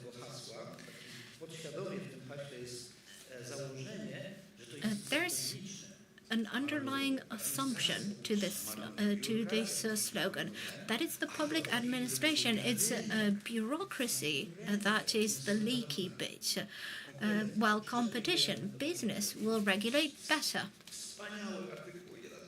I've read some wonderful publications on how competition in Germany works. It's quite famous. The competition in Germany is that they compete for whether they will reimburse homeopathy, because that's what they can compete for. But everything is regulated. You have the guaranteed benefits package, standards of care, etc. So what can they compete for? Only for non-important issues. The Gesundheitsfonds was introduced to regulate this. And then when competition was introduced, there was a sharp increase in administrative costs, so the bucket was even more leaky. They can't compete in the area of services, so they pour more money into marketing, into ridiculous marketing. There's a beautiful scientific publication what the German health funds are spending on. It's non-informational marketing. For example, there's a photo of a random person, and it's a lifestyle photo. That person claims to be a patient of a given healthcare fund, and they claim that they're very happy with it. That is an example of waste. Marketing which is not indispensable to competition is a waste. Informational marketing is something completely different. It tells you where you can seek services. The situation in Poland is so similar. The National Health Fund also engages in promotional activities. And you can say the same thing about the Polish insurance institution. I wonder how much money has been channeled to those ends. We know that these institutions are underfunded, they want more money. You don't have sufficient funds for a rational analysis of many areas because you don't have the human resources, you don't have the IT specialists. But you are taking different actions, the promotional activities of the National Health Fund, and I believe that's a waste of money. Although I have a positive approach to the National Health Fund, I just don't think that's the right purpose for the money. It's open to discussion. The promotional activities of the National Health Fund are mainly the promotion of preventive medicine. That's what comes to my mind. Encouraging preventive medicine. The National Health Fund dietary recommendations. I only hear accolades about this program, though I may be biased. Of course, there may be some blunt propaganda of the National Health Fund. I'm not aware of it. I never said it was blunt. However, I think that the National Health Fund has been established to take actions conducive to health. There's nothing perverse about that. In 2025, administrative costs of the funds amounted to 0.67% of our financial plan. Comparative institutions that manage similar budgets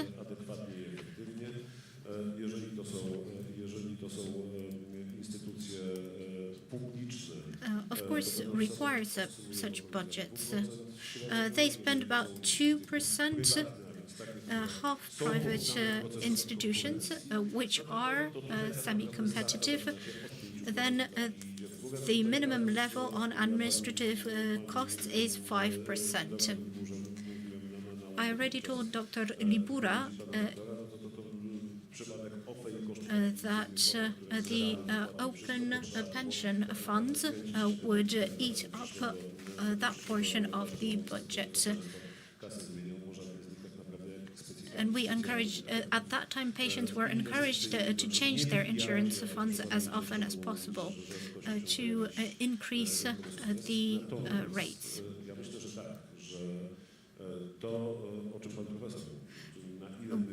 However, what the professor said is important. So what we can see, what we are capable of analyzing, that's important. We do share a lot of our data. But there's a lot more that we don't share. The problem, however, is completely different, in my opinion. I know that for those of you who know me, this may be a bit boring because I repeat it over and over again. One of my favorite European politicians said, "I know perfectly what I should do to improve the situation. I just don't know how to do it to make our voters vote for us again." If these decisions were based on merits alone, then we wouldn't need politicians at all. We would organize and arrange the system to our liking. The problem of the Polish system and of others, again, is that decisions are a one-way street.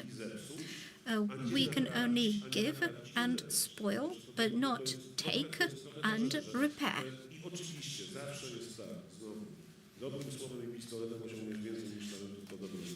Of course, being kind works better if you have a gun and point it to someone's head. If you're an institution and use only punishment, it's not that effective. It's best to combine the two.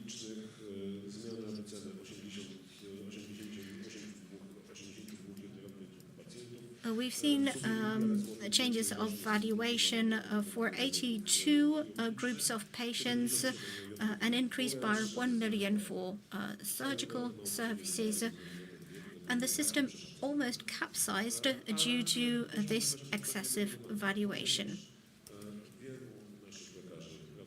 A lot of our physicians are paid per procedure, so decreasing the valuation of a service will impoverish the physicians. And that's not the only problems in our everyday work. We see a lot more than we can say. If we did share everything that we see, we would have to start acting upon it. And very often, these barriers cannot be overcome. So the competition has this aspect that some things go to waste.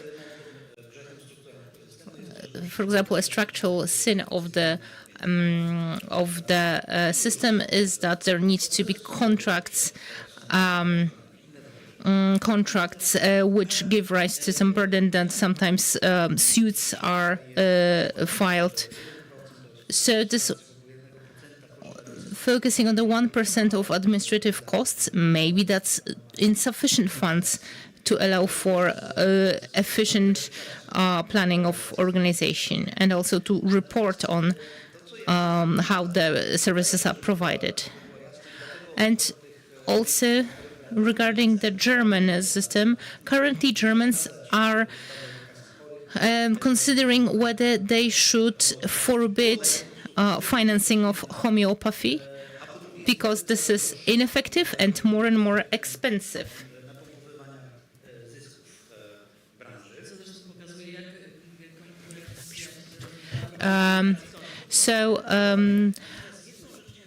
One thing I wanted to say,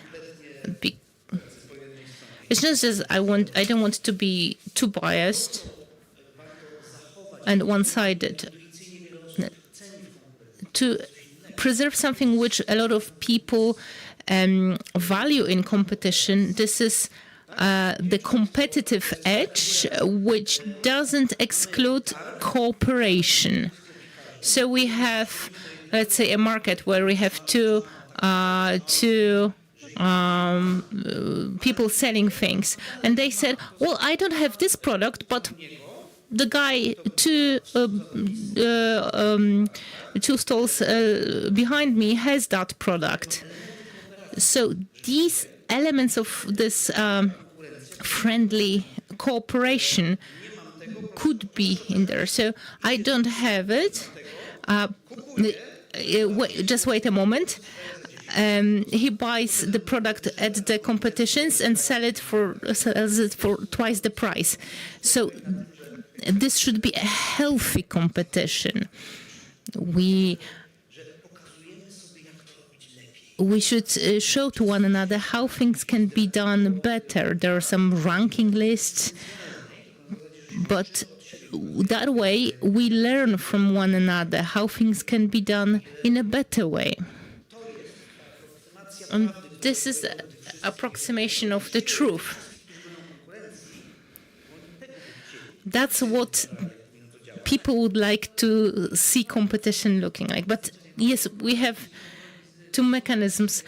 I think we should be wrapping up shortly, but if I may interrupt about competition, it's not about the race, it's about the result. It's not about who has the better effects, but how you achieve that and how we can get our system, healthcare system, closer to this model. After, given it was built on completely different grounds, I think that we shouldn't stop considering what the basics for hospital organization is. So where delivery wards should be, maternity wards. Because right now, very often, general internal medicine wards also are serving the role of geriatric wards. So hospitals, to have good financial results, cherry-pick the well-evaluated services and invests in those well-valued services, like the example of robotic surgery. Another thing, if we have the hospitals with contracts, we should have such funds that the healthcare professionals are secured so that they don't leave. What works is if we have the right tariff and the right scale effect. So if we have this scale effect, maybe we shouldn't lead to a situation where some people are in the black and the rest are in the red.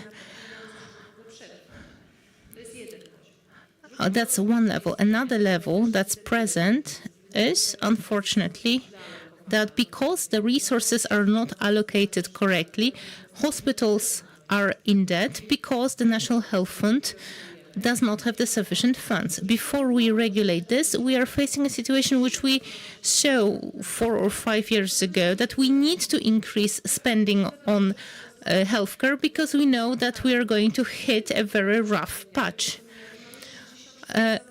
It's not just nurses and physicians. We have 64 different medical professions. It's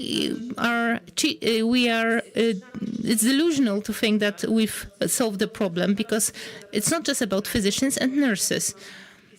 Radiologists, for example,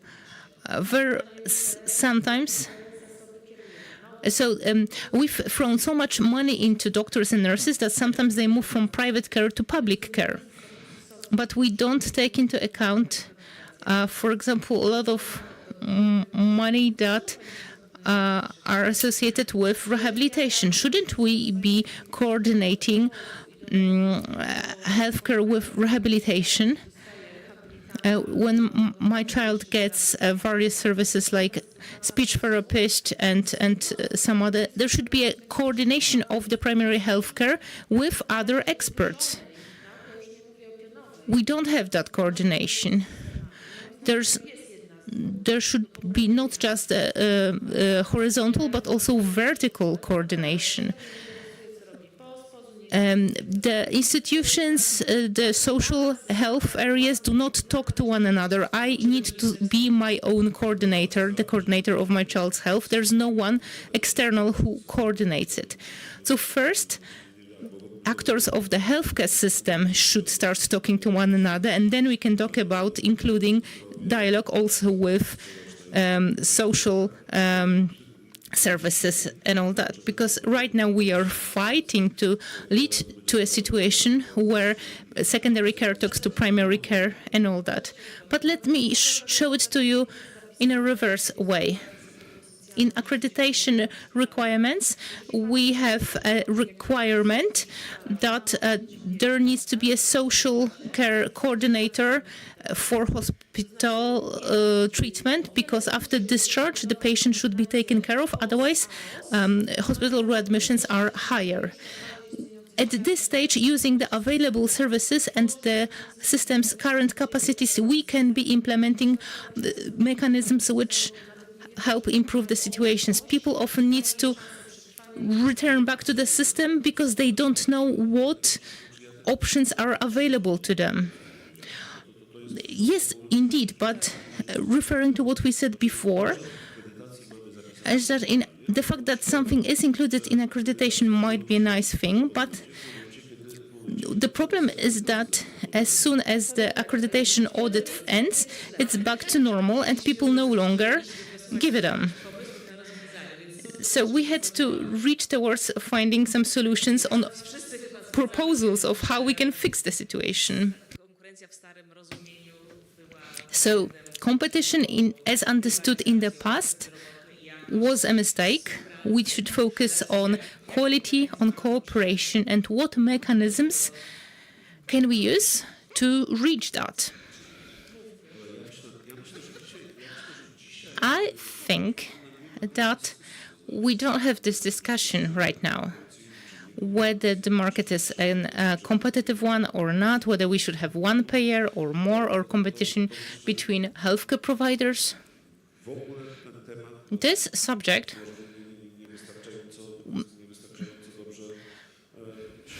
maybe I don't follow the discussion in the public sphere enough, but I don't see that being an issue. What I see as an issue is something we've already talked about, is this internal competition as part of the system which already is there. So one hospital might poach employees from a different hospital, experts from a given field, by proposing a better salaries. So I know that we still have a significant lack of aligning of the demand and supply of regarding specialist service providers. This is a problem which we've noticed, and the problem with setting the right wages and them being exacerbantly high at times. Maybe I'm going too far in my statement, but it's what I meant at the beginning of our discussion. where I was asked about whether models should be photocopied or copied one-to-one. The way I see it is that we should have either one institution, one central institution, but it can also be replaced with regional institutions, but there needs to be some central coordination so that some processes require coordination not just on the regional or sub-regional level, but need to be coordinated on a national Polish level. That's the way I see it.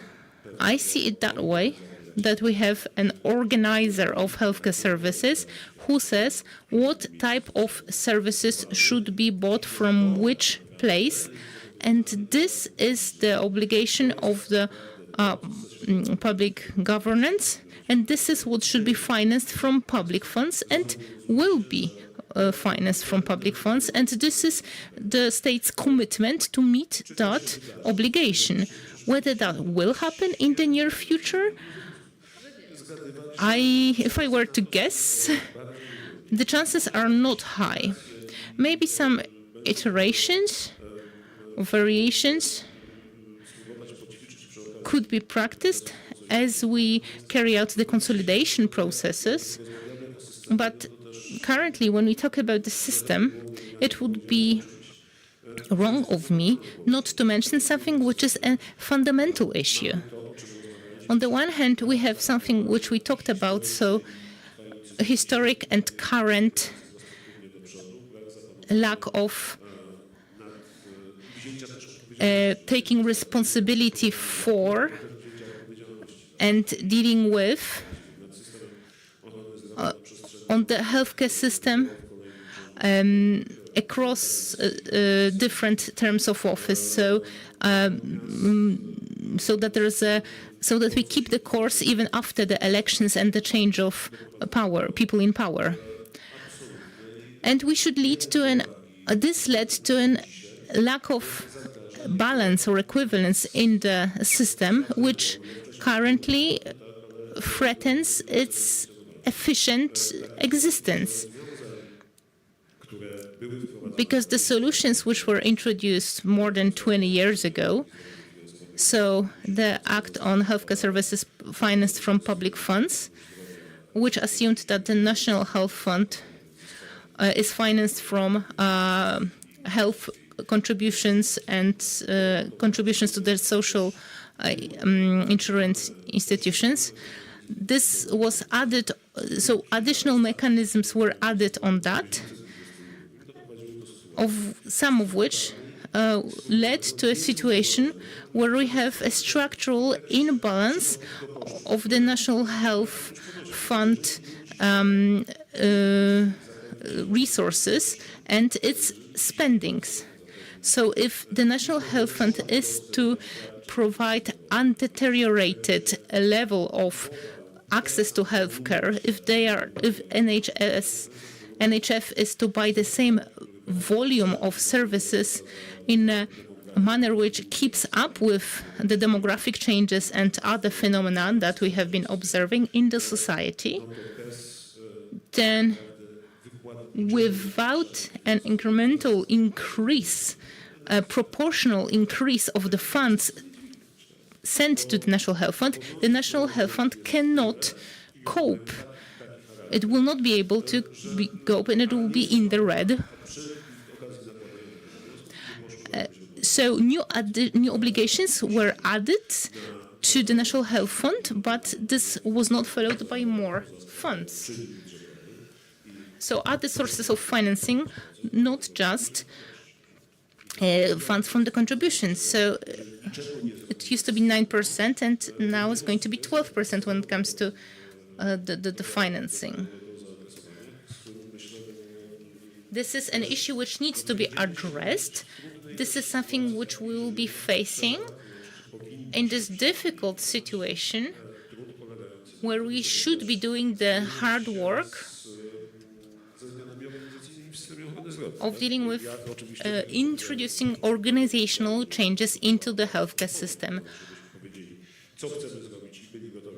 I would like us to be able to say what needs to be done and take responsibility for the changes. But I think I won't be so ambitious with my future dreams. I have to be more humble with regard to my plans and dreams. Professor, organization and finance.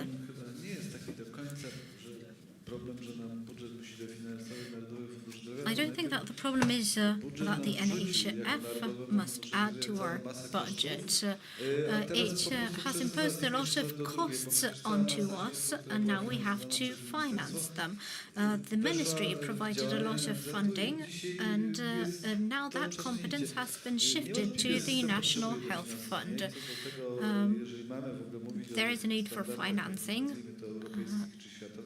undoubtedly. If we want a change on a global level, that is impossible at the moment. We won't do this within the coming year. I'm afraid that we need good scientific research and the right conclusions, and that will be the basis for further action. I think that competition is not a problem. Rather, it's not the competition between hospitals, but the competition to get as much as possible out of the National Health Fund. That's the problem. We need a serious reform of the funding system. We're working on that as part of the Polish economy network. We're trying to provide calculations. The guiding concept was the following.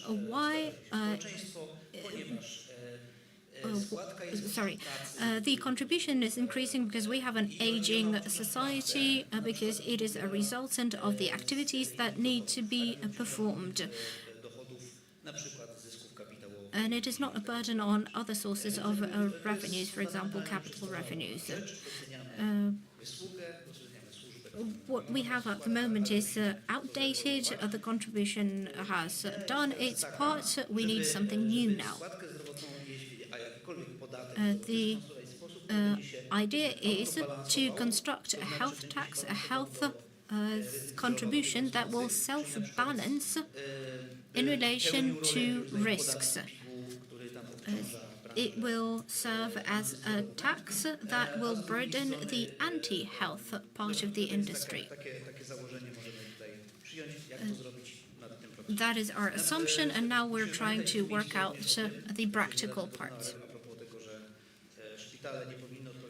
Let's not forget that hospitals should not be responsible for debts incurred due to performing the tasks that were entrusted to them.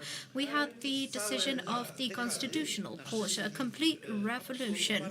Our system for many years has been living in an absurd reality that the owners of hospitals, the directors of hospitals, were to perform their tasks despite insufficient funding. Nobody pointed out that medical services were undervalued. That is not true. That is not fully true. Let's get to the point, because our time is running out. We should focus on the level of allocation. On that level, we should perform a virtual integration of systems to coordinate, for example, regional centralization, which will coordinate hospital investments at the level of investments to make sure they make sense. And now we have different entities responsible for investments in hospitals and different entity for funding medical services. And small wonder that medical equipment is not being used and is standing idly in hospitals. Then we have to think about a central patient interface that will be available to everyone, that will enhance coordination. I said we need to go back to securing hospitals. I believe primary healthcare should be the fundament. The primary hygiene center shows that we are already spending a lot in terms of public finance. In some diseases, however, we spend more. We are relying on health balance checkups. We are already spending the money, but if we spend them incorrectly, it will be not possible to repair anything. We need to identify risk groups and manage them appropriately. It should be the primary healthcare that should be managing those. And only part of that group should be referred to further levels of the system. I believe that data are important. We know a lot about hospitals, but we have less information about outpatient care, and primary health care is a white spot on the map. We have spent a lot on primary health care. The Resilience and Recovery Plan has provided us with funding. So I keep coming back to primary health care about what is happening there. We need to know that. Hospitals may not meet the needs, and primary health can support them. I know that you're holding some difficult negotiations. I do not envy the representative of the National Health Fund. We have inequalities in primary healthcare facilities. Some primary healthcare facilities are part of the Zielona Góra agreement. The patient and those provide better options for patients, so there are inequalities. Let me bring this discussion to an end. We've had a very dynamic conversation. I would like to thank our speakers. We need to use our analytical centers better. For example, the State Hygiene Center. As the professor said, ad hoc data cannot replace epidemiological studies. I would like to highlight that point. System integration. We all agree here, though we fear that nothing will change.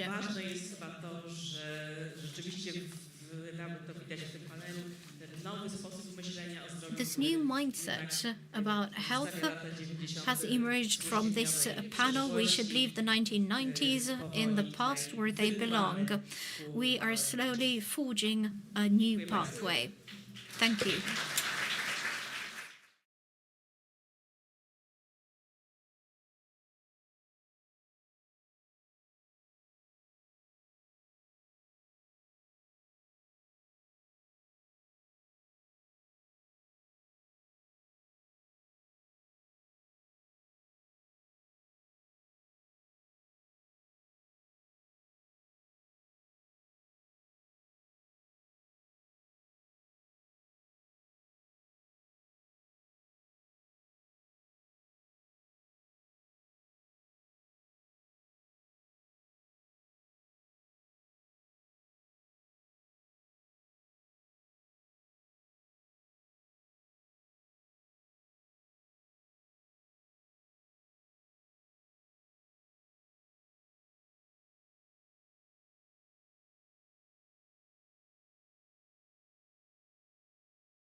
One.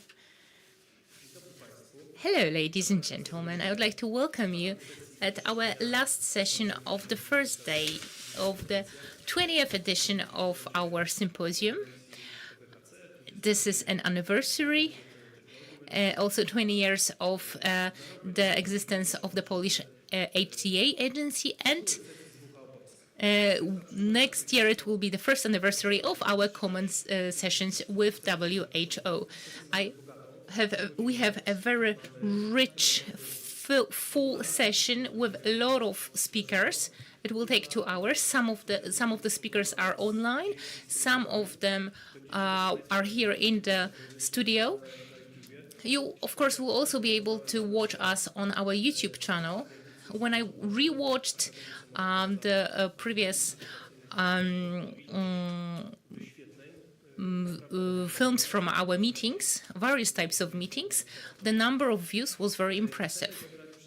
We want to bring together representatives of different areas to focus on the challenges of tuberculosis in the modern times. We want to suggest some solutions for local governments, and we will talk about what local governments have to offer, because the impact of self-governments on the local communities and public health has been known for years. The name of the session is special session is combating tuberculosis. A program on combating tuberculosis is to be presented by the 15th of December this year. Minister Paweł Grzesiowski understands and underlines the role of local governments, self-governments, on combating tuberculosis. So he also knows very well the power that local governments have in this regard. And today's meeting is a great opportunity for various stakeholders to talk and to present different needs of different members of the society. We have cooperated with WHO Poland since the end of last year. Since the start of our cooperation, we've prepared various deliverables. We will be also talking about what we do in the future. The intention of the project is to increase awareness and prevention of tuberculosis in local communities, and to reach also healthcare professionals to keep tuberculosis in mind. Diagnostics is there, we just need to reach for it. We are cooperating with the Association of Polish Pulmonologists, also the National Consultant on Pulmonology, Małgorzata Czajkowska, with NGOs and also experts of public health. You will see representatives of all those groups today during our session. For years, we have been cooperating with self-governments, and we are observing their complementary role in the healthcare system. And in connection with their role and the significance of tuberculosis, we should involve experts into this discussion and exchange experiences of both local experts and international experts, as we will have also a presentation of a representative of LHL from Norway. Our session is held in cooperation with WHO. First, I would like to invite Dr. Nino Bergiuli, Director of WHO Poland and the Special Envoy of the WHO regarding countries receiving Ukrainian refugees. The floor is yours now. Thank you so much, and good afternoon, everyone. If you could please confirm that you hear me well. Yes, we hear you well. Okay, very good. Very good afternoon from the WHO Poland to everyone, and thank you so much for inviting us to co-organize this very important session related to the tuberculosis, which represented the public health concern in Europe and globally. and it represents particularly the drug resistance tuberculosis, the security threat, the health security threat.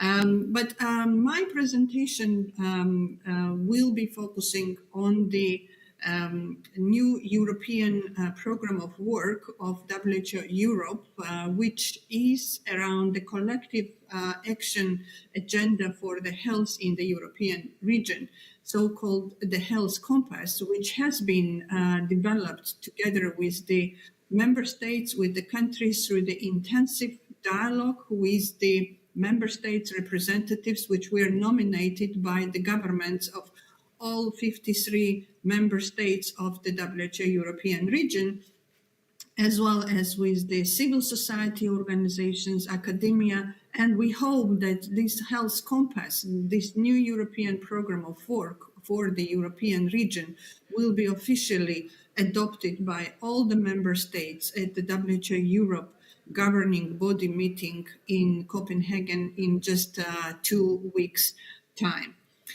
The Health Compass, as we call it, it's a program of work or the collective action agenda for the next 5 years, which is focusing on the closing the gap towards the achieving the sustainable development goals and the need for the future-proof health systems. And I've heard that there was quite a bit of intense discussion and a very good discussion at the conference around the health systems, the future health systems, forward-looking health systems, especially considering the mega trends that we are facing now, that are reshaping our societies.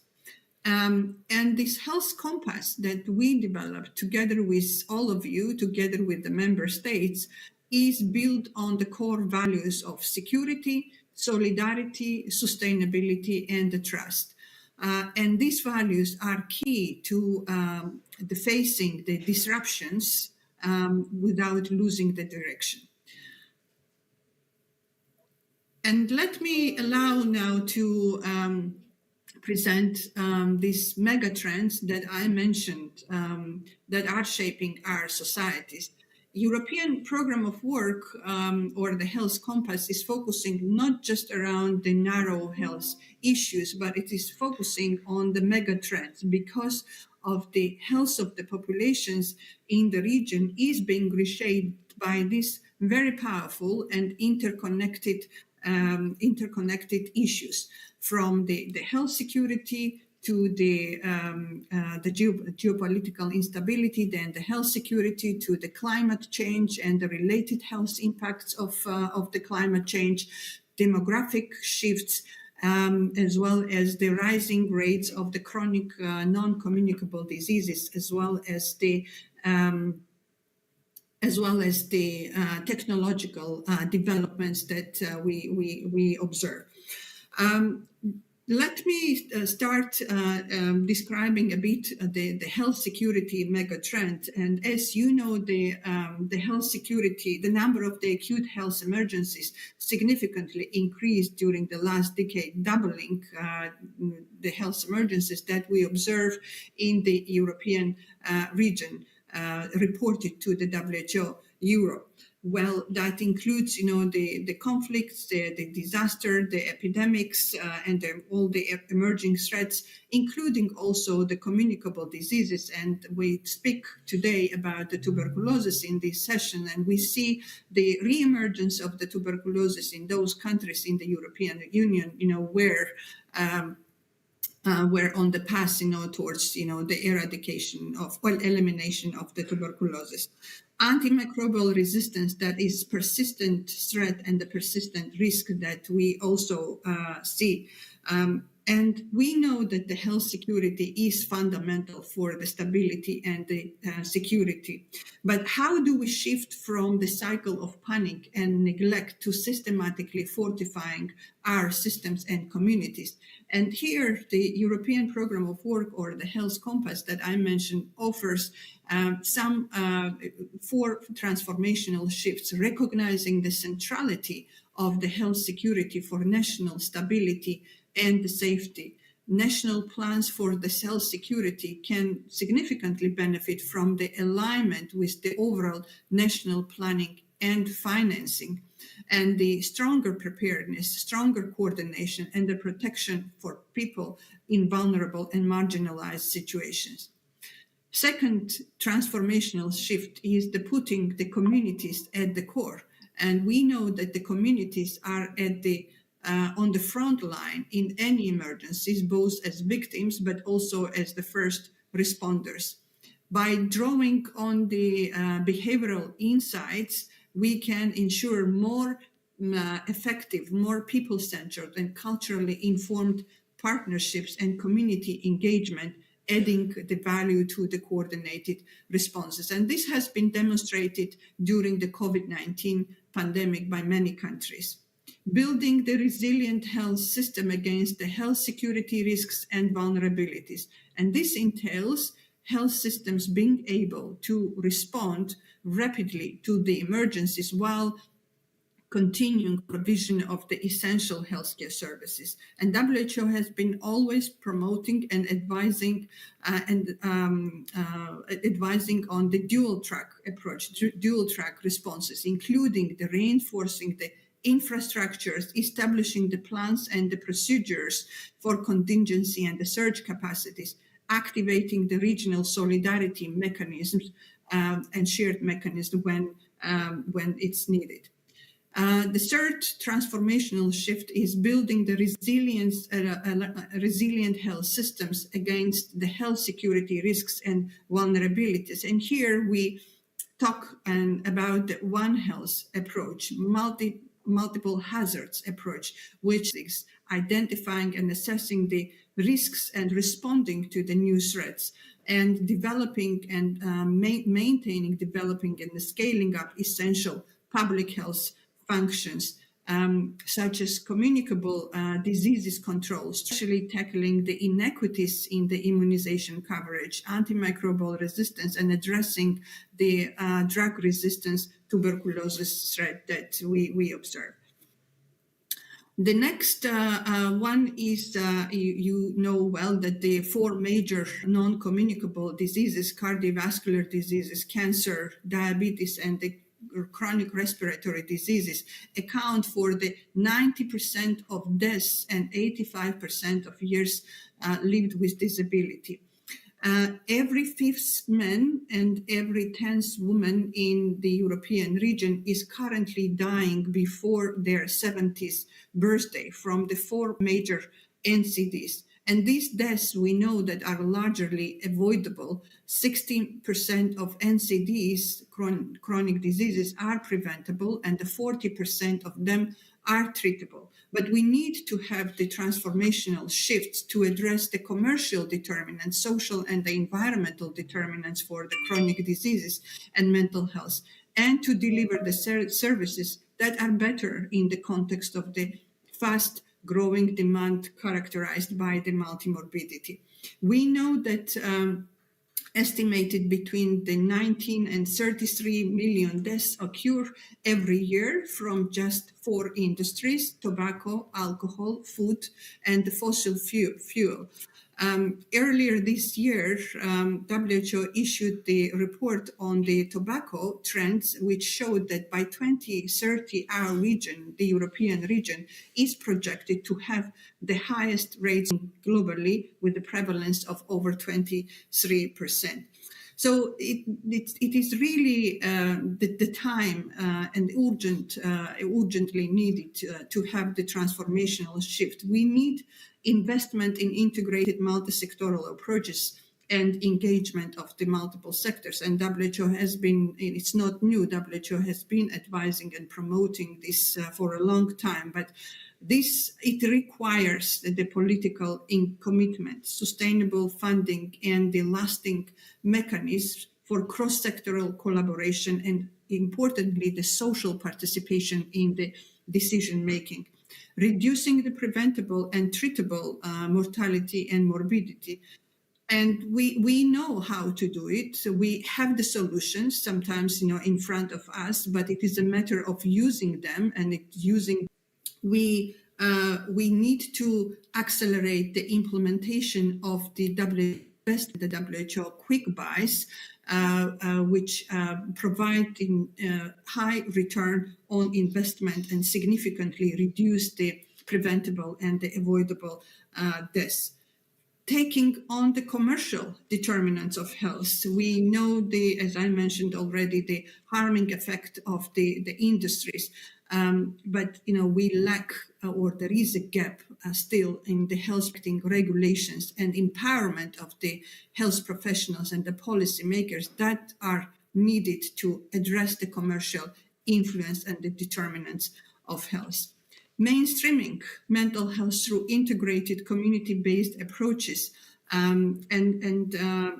Here we talk about the integrated community-based care, helping to counter stigma, address the loneliness and social exclusion, reduce the reliance on inpatient services, and better respond to the needs of young people and others that are experiencing vulnerability. And this transformation will require sustained capacity building across the health, social, and the community workforces.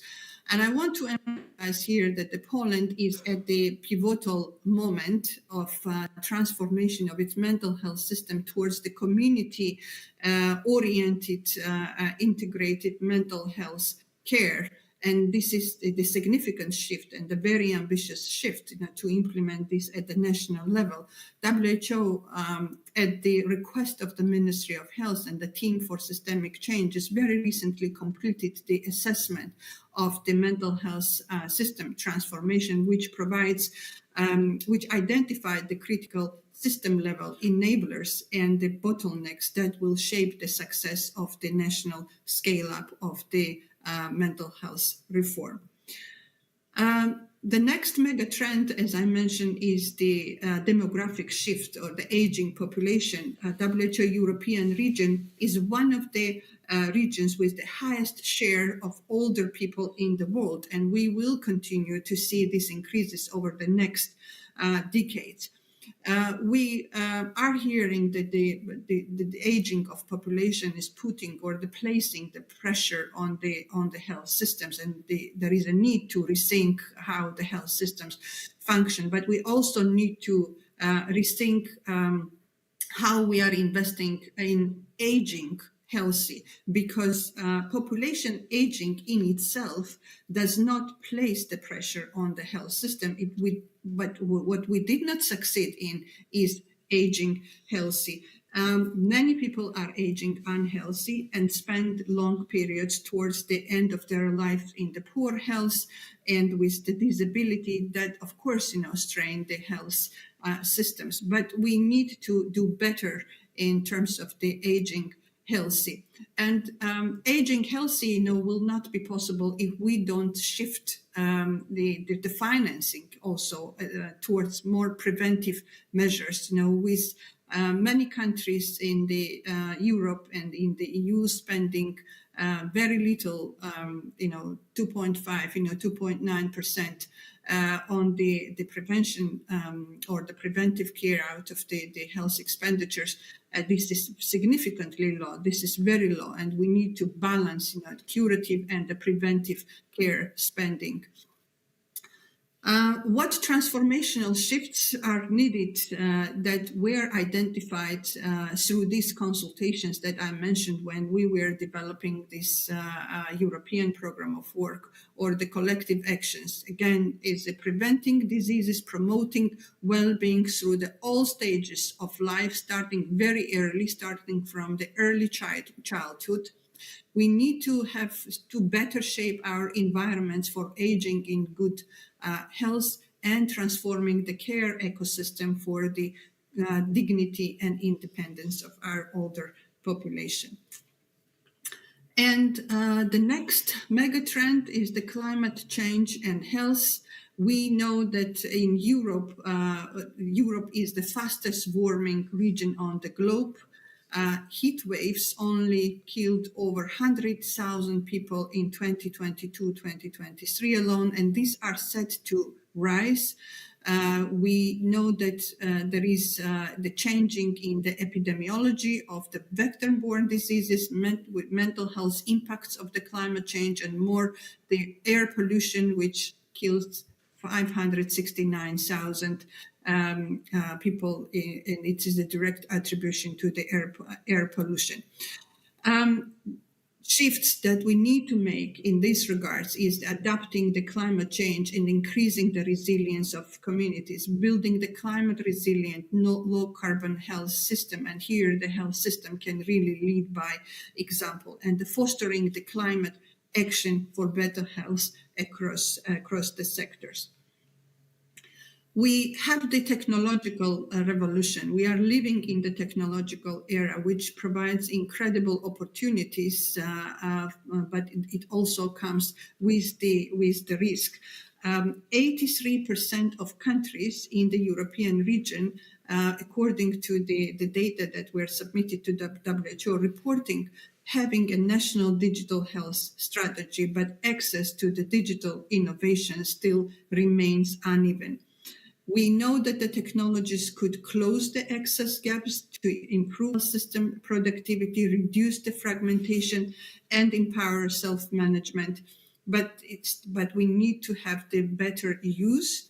We need to have more trust in the digital tools. We need to have the better interoperability and the safe and the ethical use of the data and the deployment of the digital solutions.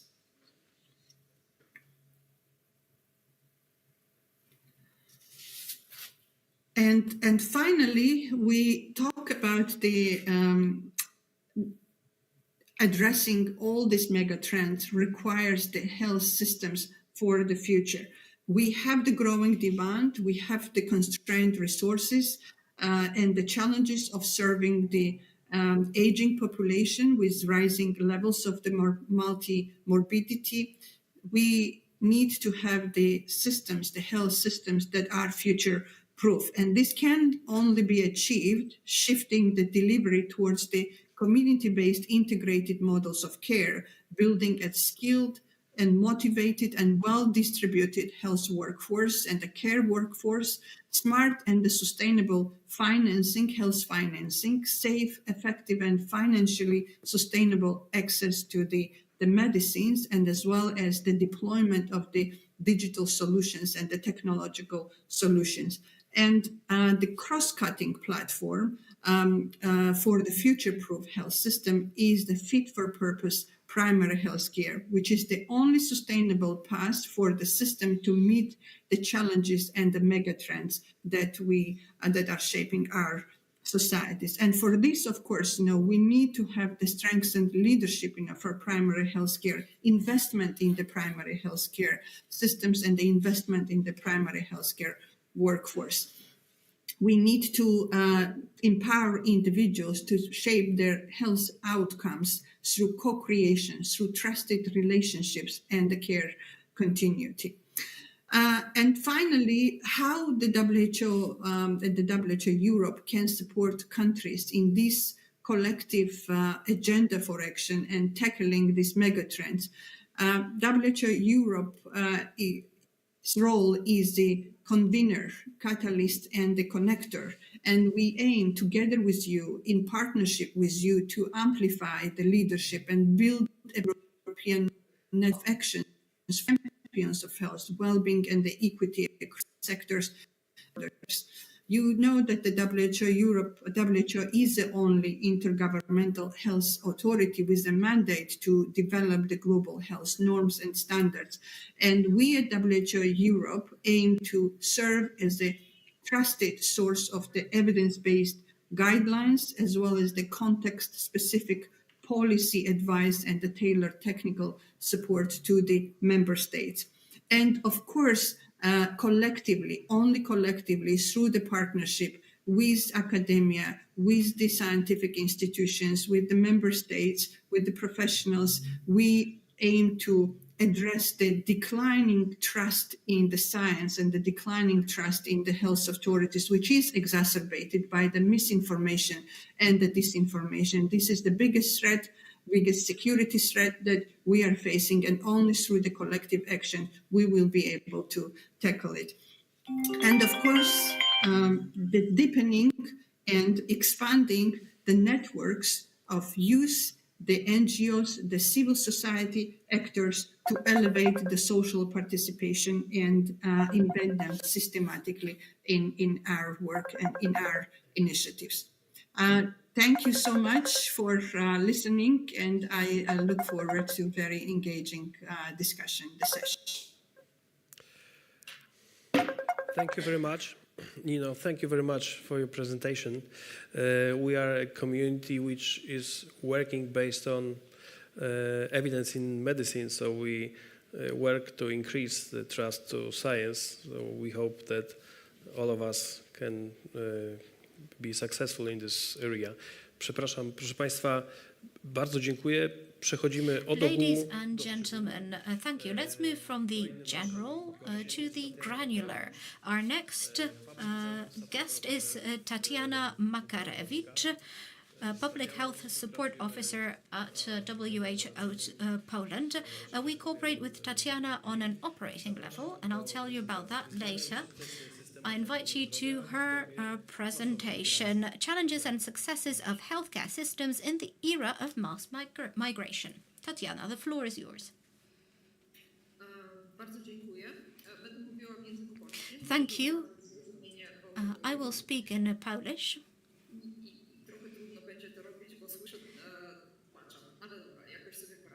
It's a bit difficult for me, but I will do my best.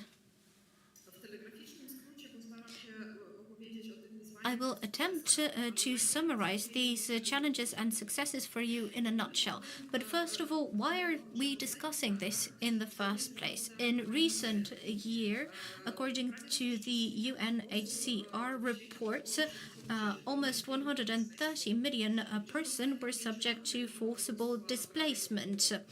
This figure rose almost by 50% in the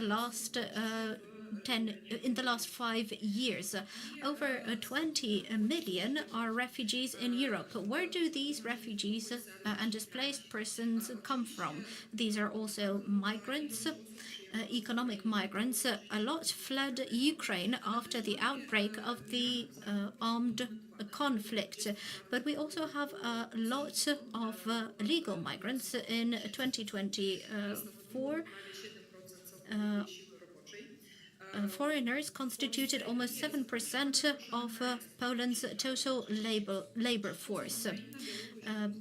We have migrants from Ukraine, Belarus, Georgia, Colombia, Moldova, Philippines, etc. We also have undocumented economic migrants in Poland.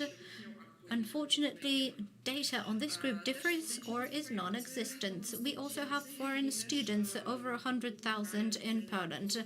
Main countries of origin are Ukraine, Belarus, and Turkey.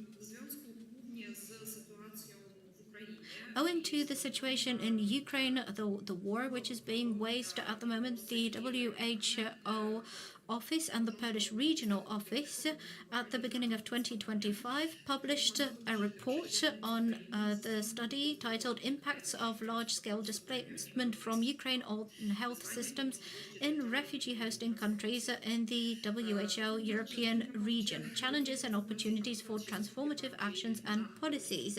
I will focus on Poland. I will quote the figures for Poland from this report, though there is some more general data for all countries receiving refugees in the report. The study was aimed at assessing the medium-term impact of the war on the basic functions of healthcare systems to identify challenges and opportunities. And there are five political actions which are worth introducing at the European and national levels to strengthen healthcare systems. It turns out that in times of mass migration, all of the gaps, all of the shortages are only amplified. The report contains a synthesis of conclusions from the assessment of mass migration from Europe and also the reaction of healthcare systems up to the end of 2023. It synthesizes data from 61 studies and reports. And also qualitative interviews with 21 experts, also from Poland. We know that by the end of 2023, more than 6.33 million Ukrainian refugees were recorded, 93% of which were staying in Europe. Poland became one of the countries which has and continues to have a high number of Ukrainian refugees, over 1 million at this point. Here I overview the legal framework and the initiatives implemented in Poland. The EU Directive on Temporary Care, that is an EU document applicable to all of Europe. The document didn't impose on European member states how they should support refugees. These gave countries the liberty to take decisions on their own. However, it also led to a situation where Ukrainian refugees have different assistance across different member states. There's been some recent change in this respect in Poland. Just 2 weeks ago, there was a vote on assistance for Ukrainian refugees, so it can also change. We have a Polish Act of Law on assistance provided to Ukrainian citizens. It also covers healthcare. And we have some initiatives that have been introduced after the outbreak of the war. I've listed them in the slide, I won't read them out. Let's look at the socio-demographic characteristics of Ukrainian refugees. This is the data for all refugee-receiving countries. These refugees are mainly women. Their age is on average between 28 and 49. Quite a lot of them are pregnant women or breastfeeding women. There's a lot of young people and also a lot of the elderly. This is completely understandable. The average size of a household, 2.8 to 3.5 family members. A lot of households have children. Unfortunately, some of the women had to abandon their partners in Ukraine and became single mothers.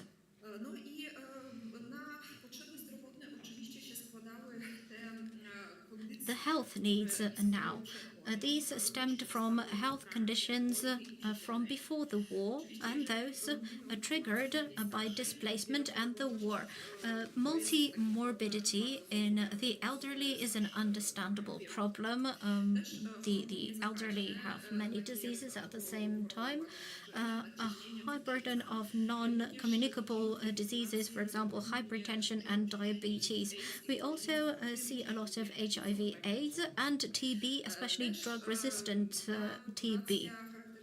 This population also has a low vaccination rate, a low COVID-19 vaccination rate, and low immunity of children to mumps, measles, rubella, diphtheria, tetanus, pertussis, and polio. So all the preventable diseases.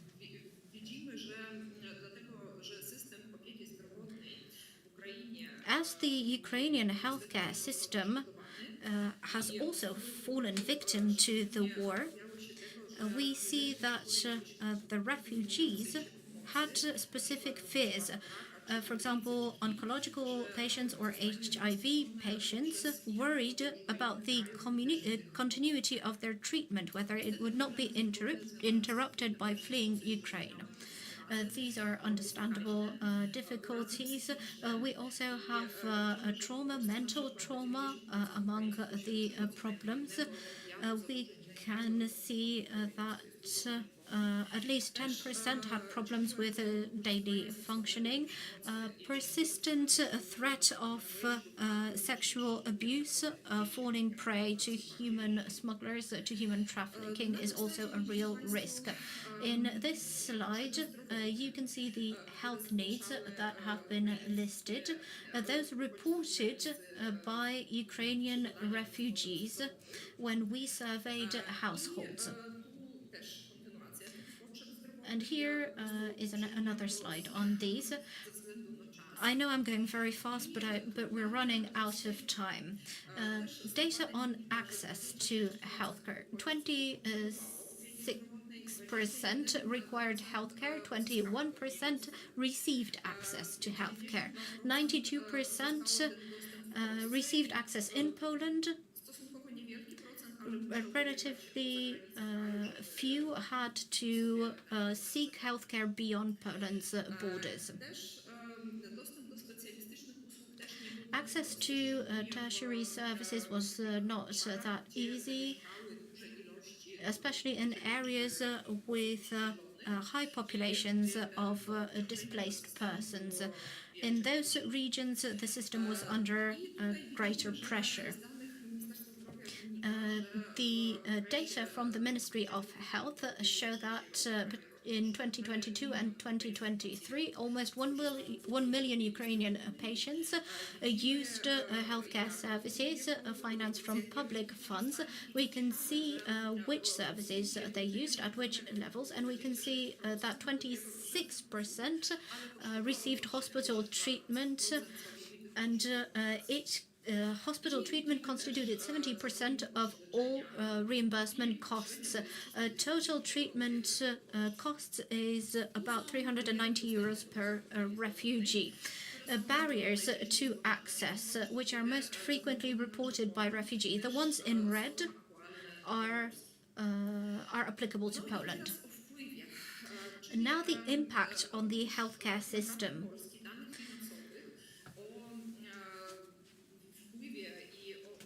Financial data on healthcare impact is not really available for Poland.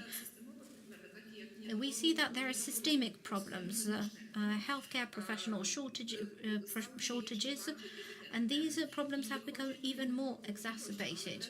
It's not just about the number of healthcare personnel, but also their qualifications. Healthcare personnel must have certain skills to communicate with people from different countries. Our information systems didn't fare well. It turned out that gathering any data in our digital era is not as easy as it should be.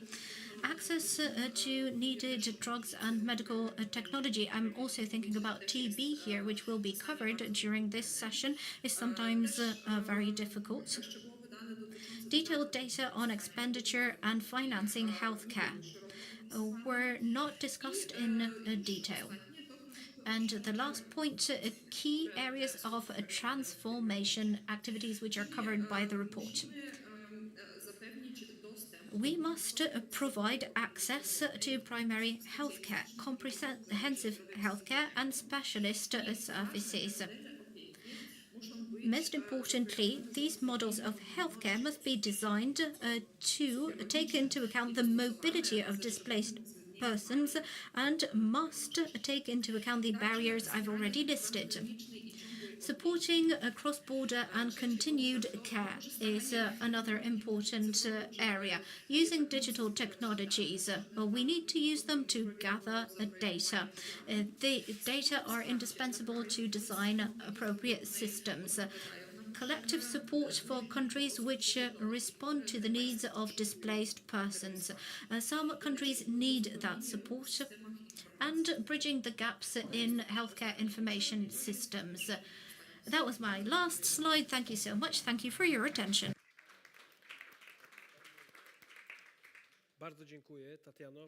Thank you so much, Tatiana. When we keep in mind that tuberculosis is a disease which is prevalent everywhere across the world, we should not know what are the courses of action in terms of prevention, diagnostics, and care of TB patients in Poland. And now that is the cue for the National Consultant on Lung Diseases, Ms.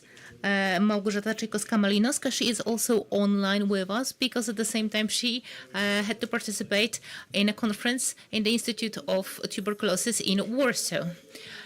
I'm really happy that this issue of tuberculosis is being discussed at this anniversary edition of your symposium. I would like to present the current situation. I also represent the Polish Pulmonary Association, an association that has 90 years of tradition. It was first the Polish Association of Studies over Tuberculosis. When it was created, the problem of tuberculosis was huge, not just in Poland, but in Europe in general. Thanks to all the efforts of the experts of the institute, which was created as part of the initiative of the Polish Pulmonary Association, an act was adopted in 1959 after 50 years of efforts for such an act to be introduced. This was a breakthrough bill because it streamlined actions. It encompassed both vaccinations and access to treatment, as well as the way in which tuberculosis management took place, and also protection of healthcare providers, healthcare professionals who treat tuberculosis patients. This act covered a lot of aspects which helped reduce incidence of tuberculosis greatly. It was the joint effort of a lot of experts, mostly from Warsaw, as Warsaw Institute was coordinating the whole initiative. I have some trouble with moving the slides, but I've managed. Thanks to those actions, the incidence of tuberculosis went down from the very high ratios in the 50s, has dropped significantly up to the current situation. Right now, this is 11.8 per 100,000 inhabitants. But we are currently in a different situation, much better incidence rates, but we are facing other challenges. What are we based on? We are based on guidelines of the WHO. The WHO publishes various documents, recommendations, and guidelines. They regard both prophylaxis, diagnostics, and treatment. And in the previous years, there have been significant changes with regard to prevention, diagnostics, and treatment. Let me say that diagnostics has been shortened over the last 15 years from a long waiting time to a very short waiting time for the result, even up to a result within 48 hours to confirm the possible diagnosis. Also, the treatment of diagnosis has been shortened.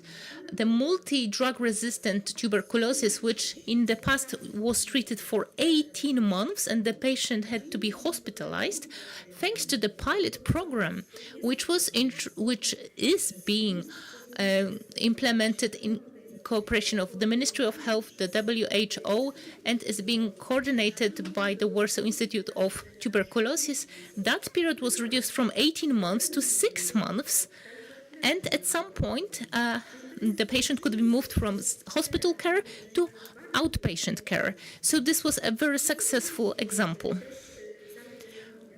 The guidelines also say that we should reduce time of treating sensitive tuberculosis from 6 months to 4 months, and also introduce outpatient treatment at some point.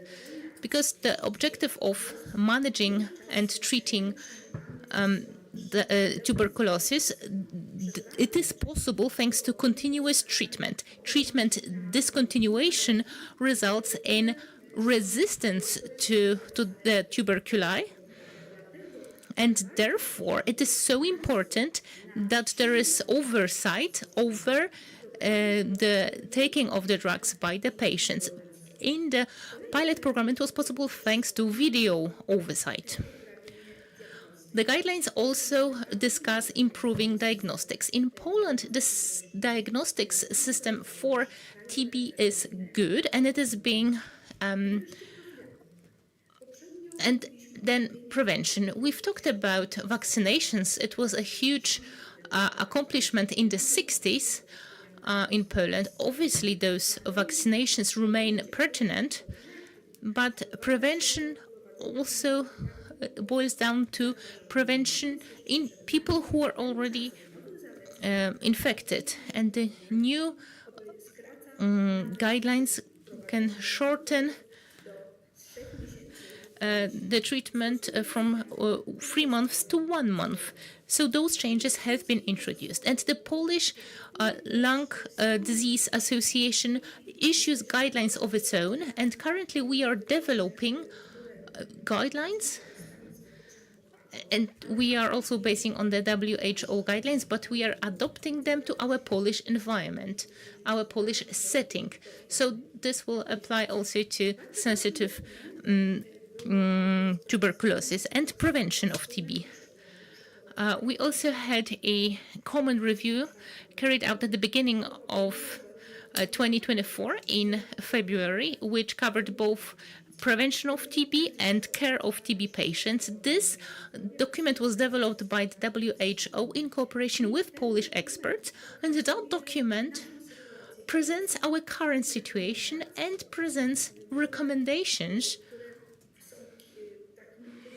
which are those points for introducing changes to how the TB is managed in Poland. So the key recommendations is adopting rapid referral for patients with suspected TB, similarly to the way that it works for people suspected of having cancer. Because the main specialization which deals with TB patients is pulmonology, unfortunately, we have only around 2,500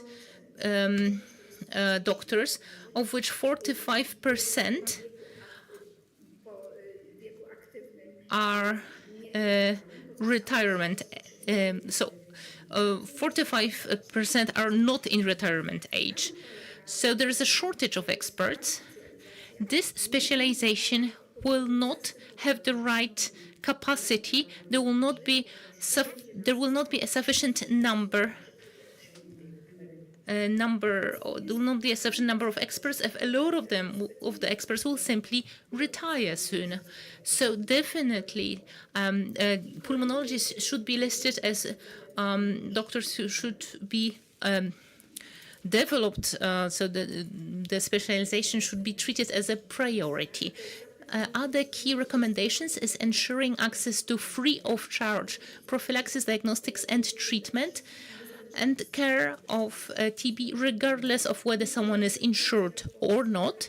I think that this recommendation in Poland, so the situation in Poland is not bad, but there are some people who are not covered by the healthcare system and they should be provided with these TB prevention and treatment we should also increase screening for TB, and this should target at-risk groups. So we want to present those recommendations so that we select those risk groups. The situation has changed to what was 50 years ago, when TB incidence was high. Currently, definitely we should be focusing on the at-risk patients. Other recommendations, which are not key recommendations but still important, are supplementing the national strategic plan on the TB by a component of screening tests and making available free of charge IGRA tests, which show us whether this is a dormant form of TB or not. And another important recommendation is the update and approving of the organizational structure of a network of laboratories which test the TB pathogens. Microbiologists meet every year. They have been meeting for 60 years, and they discuss about the quality of the tests they perform.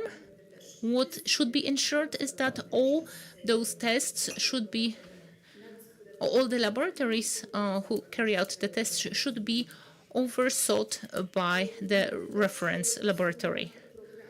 I mentioned a pilot program. It is being implemented, and its course has been extended, but we would like to roll out the pilot program across Poland so that it can be upscaled to a regular program introduced across Poland.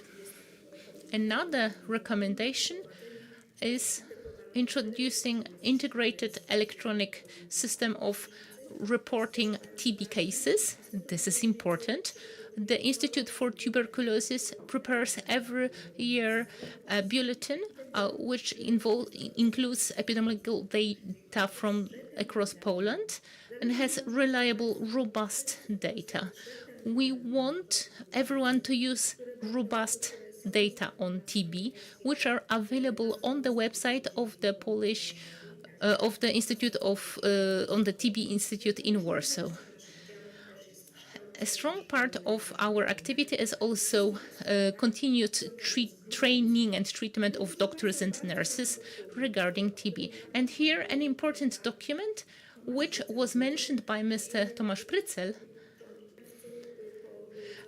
In June 2025, it was reported in the official journal of the government, where a team on which is to develop the management of TB is appointed. To that team, we have the following members appointed. So Adam Nowinski from the Epidemiology and TB Combating Institute, but also representatives of the Institute for TB and Lung Diseases. Also representatives of the Polish Pulmonology Association,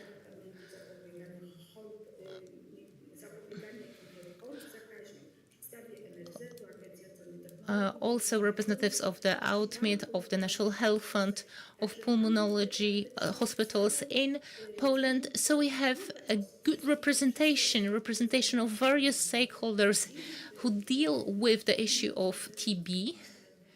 If I may ask for another slide. Indeed, another. Here you can see all the representatives who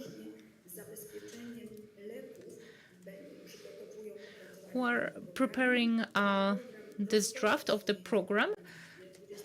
And the program was launched on the 27th of June 2025, and a comprehensive paper, which is to set directions for the future, is to be created after an audit carried out by the WHO. This team is made up of 3 working groups: the group on prevention and monitoring of TB, the group which ensures access to healthcare and adapting hospitals, pulmonary hospitals, to new needs, and the group which ensures the availability of medicinal products used in treating TB. The works will be carried out until the 15th of December 2025. The team is to develop and submit to the Minister of Health an entire program which will be the cornerstone of strategic actions of the state in combating TB in Poland. It will be another breakthrough step, like the Act on Combating TB published 60 years ago. And I encourage any questions later on.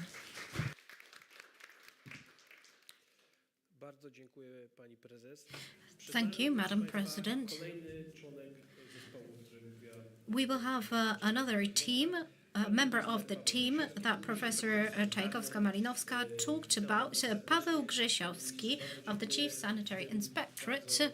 Thank you very much for carving out the time for us in such a busy time. We know that the Sanitary Inspectorate plays a very important role in this process.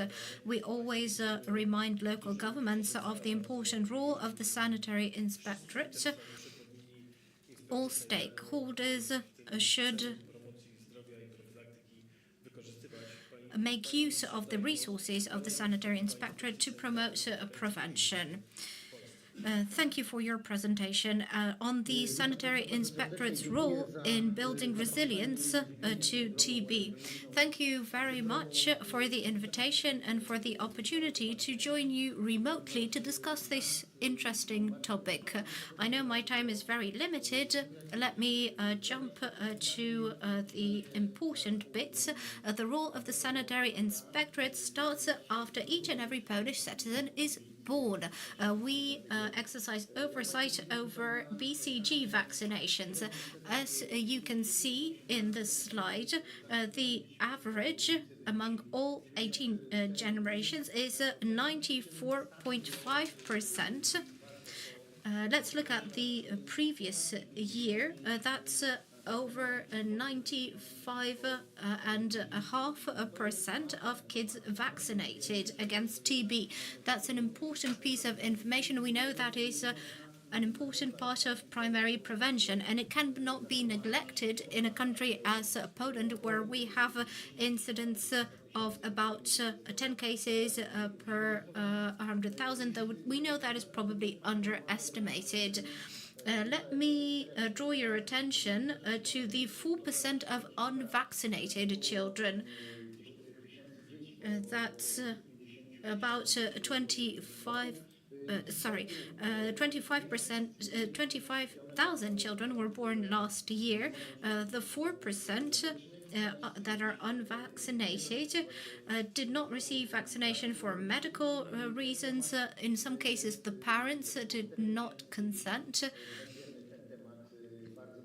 And in the case of about 4,000 children which do not have any counter-indications, will be followed up on. We will encourage the parents to agree to vaccination. The role of the Sanitary Inspectorate is mainly about supervision. We collect data on cases based on reports from physicians. Physicians report diagnoses or suspected TB. We have the same system we have had for years. It's part of our passive monitoring of TB. The first level is the POVIAT level, the POVIAT Sanitary Epidemiological Station. That's where data is introduced into the system and epidemiological interviews are conducted. That's the first step. Here we can look at prevention measures, contact and exposure. In previous months we had serious situations where these interviews and information about exposed persons directly impacted our actions, as well as the medical actions that we took. The second level is the voivodeship level. That's where all the data are entered into the EPI database. It is now, that database is governed by the Polish Hygiene Institute. That is the point where we supplement the data and complete any gaps in it. Then the TB data is transferred to the Institute for TB and Lung Diseases. The TB data is then analyzed and periodic reports are drafted. Some of our actions are intervention. When we receive a report of a potential epidemic outbreak, and we know that at least 2 people who are connected with one another are exposed, then we take actions. These actions are diverse. First, we must coordinate anti-epidemic actions such as screening tests. I need to emphasize the urgent need for new second-generation tests, protein tests, skin tests. We know that these tests are non-specific. They can be positive even in vaccinated persons, and they are more expensive. We need the cheaper skin tests that will be available at every healthcare facility. Those who are suspected of having contacted an infected person need to undergo testing. In our monitoring system, we see mainly passive monitoring. We base our actions on the reports submitted to us by physicians, by healthcare facilities. And these reports are voluntary. Theoretically, it's obligatory by law. However, it's not always adhered to. That's why we need to bridge any gaps in the reporting system to make sure we receive full data. This system does not make it possible to complete data by the healthcare facilities which provide treatment. So we have a patient that goes to the family doctor, then they are referred to the hospital. At each stage, it should be possible to gain insight and to supplement the data. However, that option is not available at the moment. Then foreigners. The database does not cover foreigners. If the foreigner is not insured, then the data will be entered into the database with a significant delay. Of course, we do receive data from hospitals. We have a big problem with the intervention system because the data are dispersed and care is also dispersed. We had a few situations recently where we could see this with our own eyes. The role of primary health care, of outpatient clinics and hospitals is blurry. Nobody knows who should prescribe an EGRA test or a screening. And not to mention who should pay. Then the borders are extremely blurry. We're talking about exposed persons here. We had an outbreak where we requested more than 200 EGRA tests, and the local authorities paid for the tests because the National Health Fund does not have a procedure that would cover such a case. They simply could not provide funding for an epidemiological investigation. Then we have problems with personnel. We don't have a separate group who could perform such tests. Skin tests could help bridge this gap, especially in working when we work on resistance in children up to 5 years of age. Foreigners are another group, not just the economic migrants, because those we can track to some extent, but I'm talking about all the foreigners in Poland and which come from countries with a higher prevalence of TB than in Poland. We need to screen them upon entry into the country. If the risk analysis shows an elevated risk of TB, they should be tested upon entry. To sum up, no other disease group has such dynamic characteristics in terms of contagiousness, variability, and increasing resistance to medicines. The frequency of infections is dependent not just on the pathogen, but also on human immunity. And let's not forget that recent events, such as the pandemic, contribute to a more difficult situation. COVID-19 can trigger TB, can trigger latent TB. A COVID-19 infection can lower immunity. We need to be prepared, and that's the perspective I wanted to share.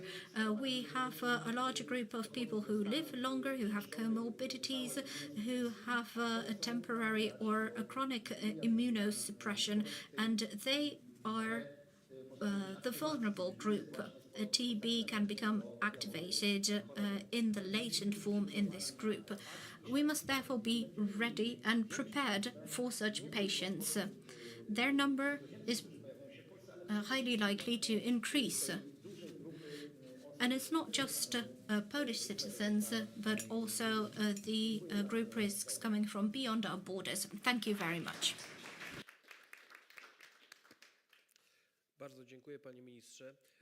Thank you so much. And now before we move on to the part where we have our guests present here, I read a few postulates that were formulated by local government. We ran a quick survey among participants of a conference of the Healthy Cities Association.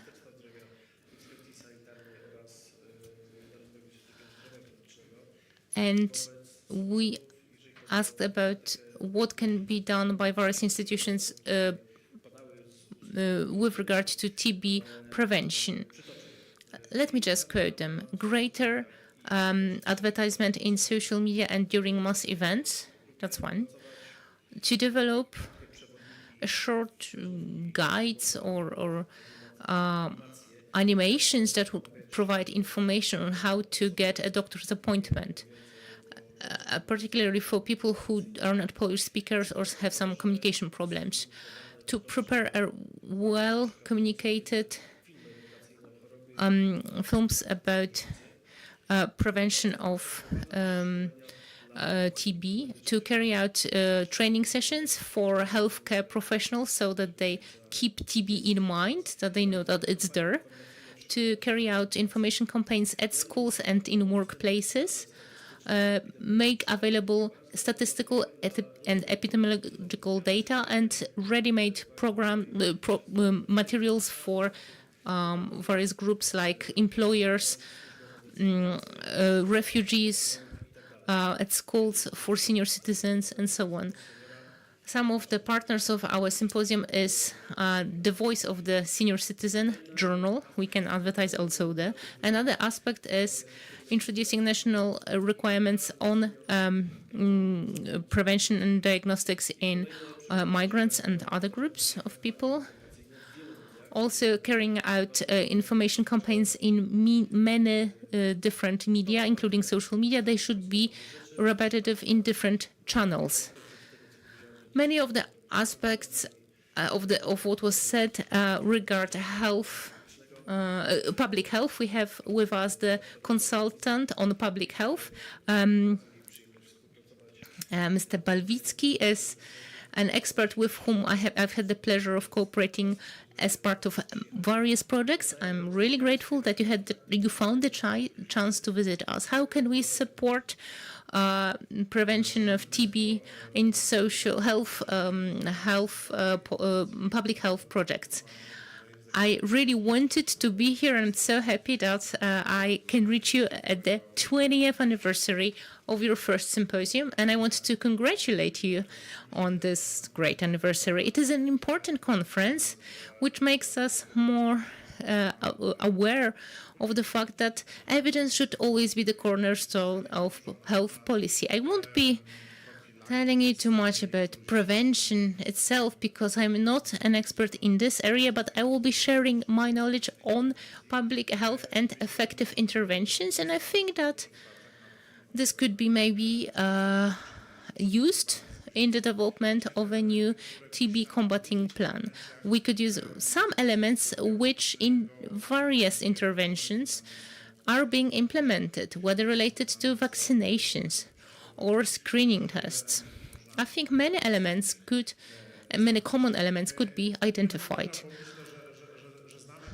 I think we know the statistics. We know that over 4,000 TB patients are identified This applies to various groups. It's not reserved only to migrants or the homeless, but it affects various people. But we know that there are some people who are particularly at risk, people who are immunocompromised, or people who live in some given more difficult conditions, or tobacco smokers, and also smokers of e-cigarettes. Apparently, they are also more susceptible to TB. And here, I will be using some WHO graphics from the latest campaign, because I think it's a very important campaign which increases awareness on this issue. We know that one of the important elements of public health is health education. It's not the only aspect. Public health cannot be reduced only to education. My definition that I try to always give is that public health is promotion of health, prevention, but first and foremost, we should be focusing on shaping the right health conditions. That includes availability of services, the impact of policy, media, advertisements. We should be aware of that. We should be aware that education is just one of the elements which make us do things or avoid things. So we should have a broader approach. But effective campaigns should use also behavioral techniques. So we should go beyond the approach that we should provide expertise, evidence, facts, and doctors will start treating. Patients will go directly to go and go for diagnostic tests. This is not how it works. Humans will remain humans. We have various circumstances, and even though we might consider some actions valuable, we encounter various obstacles. So psychology, sociology, behavioral economy, these are elements which we should take into account while creating good campaigns and good interventions, for example, regarding adherence to treatment. So those elements should be taken into account. We should avoid stigmatization.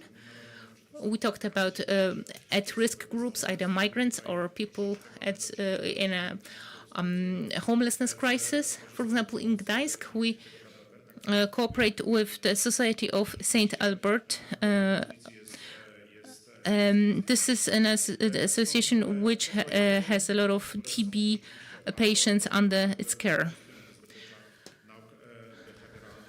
So we use behavioral aspects should be implemented indeed. Here, the WHO campaign, which was launched this year, is a good example of how, in a simple manner, we can increase awareness in primary care, to draw attention to the symptoms. I'm really happy that this campaign is being rolled out in various languages, so it will reach all the people who should increase their awareness on the topic. Public health is also an interdisciplinary challenge. We heard the voice of Minister Grzesiowski and other experts, but let's keep NGOs in mind, or social welfare institutions. They can help us identify those who are more at risk. I'm against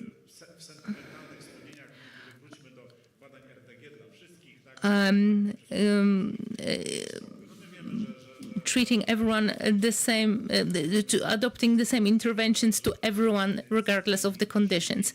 Screening everyone for everything is not the way to go.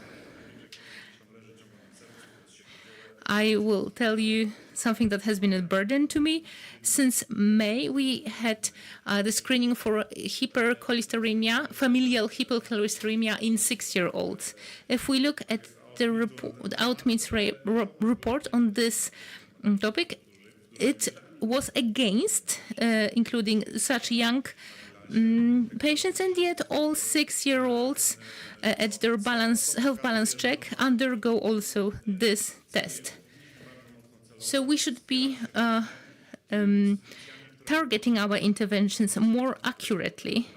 We should use various institutions which can point to the at-risk groups. We should also use new technologies.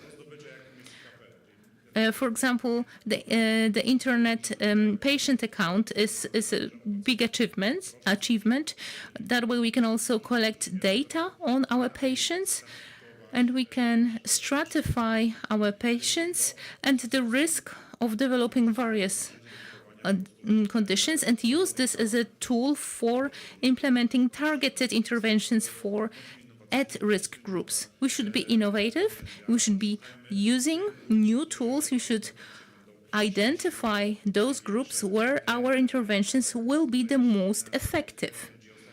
Hence, I mentioned the NGOs and local governments. As Tomek Prycel knows, I cooperated with NGOs and local governments a lot in the past, particularly. In the previous session, we talked about decentralization, but here such problems cannot be fought without the local organization involvement, but with central oversight, or central, maybe not oversight, but coordination. In Poland, what is lacking is there is insufficient treatment oversight. We don't know how many people complete the full treatment cycles. So we should use the examples of other countries which use different tools, various tools which assist them, which help them reach the right people. Different countries are at different advancement stages when it comes to using tools. To the best of my knowledge, what I know from this aforementioned charity that I mentioned, there is no local screening program among the homeless, and it would be great to introduce one. These are various examples from different countries, but I wanted to point to a common element. In the theory of public health, we use incentive tools. When we have a problem to ensure continuity of treatment, why not use some incentives, like some coupons or talons, especially with people who are financially troubled? This might foster continued treatment. Here, evidence is quite strong to increase compliance. If in some diseases which are important for the society, where we particularly want someone to take up treatment, maybe they should be rewarded for taking up treatment. For example, a coupon or food stamps, which cannot be used to buy alcohol or tobacco, but these are tools which have been confirmed to be effective. The UK has done that a lot. We can be incentivized. I am a supporter of screening tests, for example, for women. Taking part in screening for cervical cancer should be rewarded. So let's make the best of the available tools. Digitization, taking a broad picture, adopting a broad picture, using behavioral tools, and maybe rewards for those who take the effort to do the studies, to continue the treatment. Thank you so much. Bardzo dziękuję, proszę Państwa. Myślę, że po tej prezentacji Thank you so much. I think that this presentation of Dr. Balwicki made us believe even more strongly in comprehensive healthcare actions and has given us the energy to do that. You have to be really passionate about healthcare to fight for public health in Poland. A very brief digression. As concerns the mobile X-rays that Łukasz talked about, then we're engaged in that to a certain extent. We have such ideas in Poland. There are legal barriers to introducing this idea. We know that mobile X-rays are very effective. We can use AI to help us detect TB. We have one more online stakeholder with us who represents LHL International Norway. We have Veronica Alvarez-Magnon with us. I'm happy that she is with us and she can share good practices concerning prevention of TB in the era of mass migration. She will share her experience. She has been active across the globe for many years. That will be certainly valuable for us. Let's hear those good examples. Veronica, the floor is yours. Thank you very much, Thomas. Thank you for inviting me. Also, in behalf of my colleagues from LHL International. Seeing my clicker. Okay, this was a very interesting topic. Migration is not just an inherent part of humankind, but I think it's essential to it. Our species would not have survived if it wasn't for our migratory nature. However, now we are talking about mass migration. So due to the world's population growth and availability of transportation methods, the numbers of migrants in the world is without precedent in history. 1 in 8 people in the world are migrants. Since I live in Norway and my last name is Alvarez, it is safe to assume that I am one of them. But this also includes about 12% of them are forcibly displaced people. And this poses many challenges for them that puts them in this group of risk populations. Anything that weakens the immune system, all the language barriers, legal barriers, naive immune systems that are exposed to new pathogens, stigma, mental health, all of these things put migrants at risk. So I'm going to talk specifically about Norway. In absolute numbers, Norway doesn't have a lot of migrants. It's about 1 million people, but this represents a fifth of Norway's population. Even though there is people living all around Norway, most of them live in Oslo. So in Oslo, a third of the population is migrant. There are some diseases that are more prevalent among migrant populations, like tuberculosis, HIV, hepatitis B and C, syphilis, and others. And what's interesting is that the prevalence of these diseases among migrants reflects the prevalence of the disease in their original countries. So what do, especially the ones underlined, what do these diseases have in common? These diseases or infections often cause no or very few symptoms for many years. So A, routine screening or active case finding is needed to be able to detect cases. And B, early diagnosis is essential from a public point of view, from a public health point of view, for infection control in the population, but also from the individual point of view to prevent progression to severe forms of disease.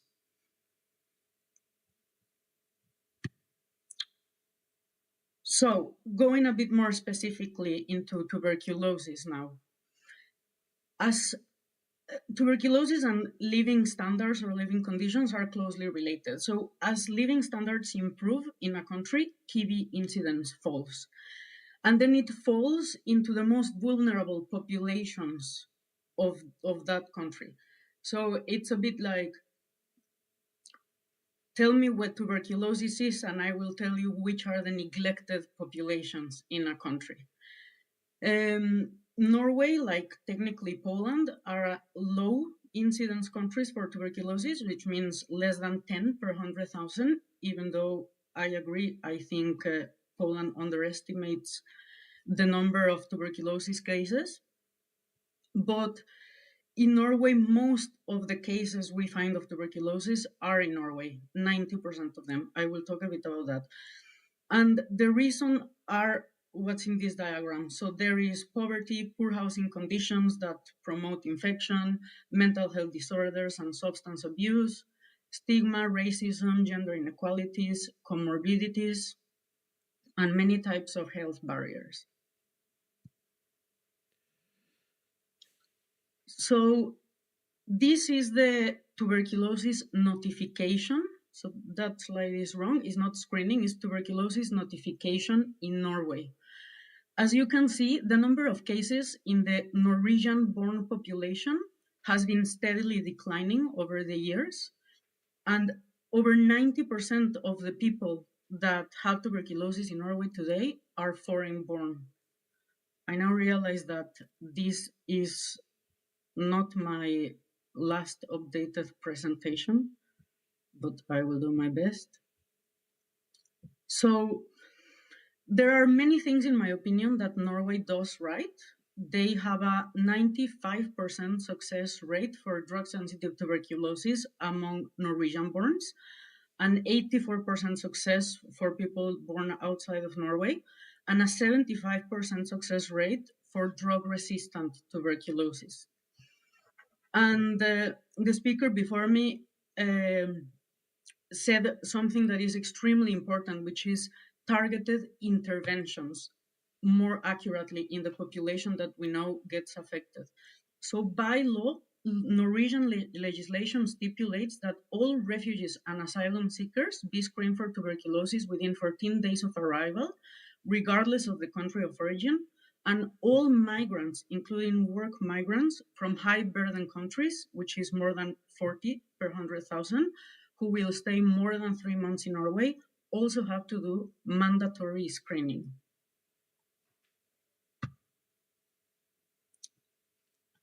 The way we screen is different in children and in adults. In children, we use a questionnaire for the parents. If the questionnaire is positive, then we do an IGRA test. And if the IGRA test is possible, they are referred to a specialist for an X-ray to rule out active tuberculosis. And in adults, we do it the other way around. So we start with an X-ray, and the people who are positive, they go for referral for treatment or further evaluation. And in addition, people who have a negative X-ray but come from very high incidence countries have an IGRA test. We don't use Mantoux test because it can give false positives through vaccination, and I think it's important also to say that vaccination does not prevent pulmonary tuberculosis in adults, which is what is important from a public health point of view. So it prevents severe diseases in children, but the vaccine has absolutely no effect in pulmonary tuberculosis in adults, which is the one that is infectious. So the first thing I think Norway does very well is active case finding. So the light blue is people who were diagnosed because of symptoms. So it's like passive case finding. It's people with symptoms who go to the doctor and then eventually they are diagnosed with tuberculosis. And as you can see, what is not in light blue, which is screening migrants routinely, contact tracing, is about a third of the cases that we find. So to say this the other way around, if we didn't have routine screening for migrants and refugees, and if we didn't have contact tracing in Norway, we would miss a third of the cases of tuberculosis in the country.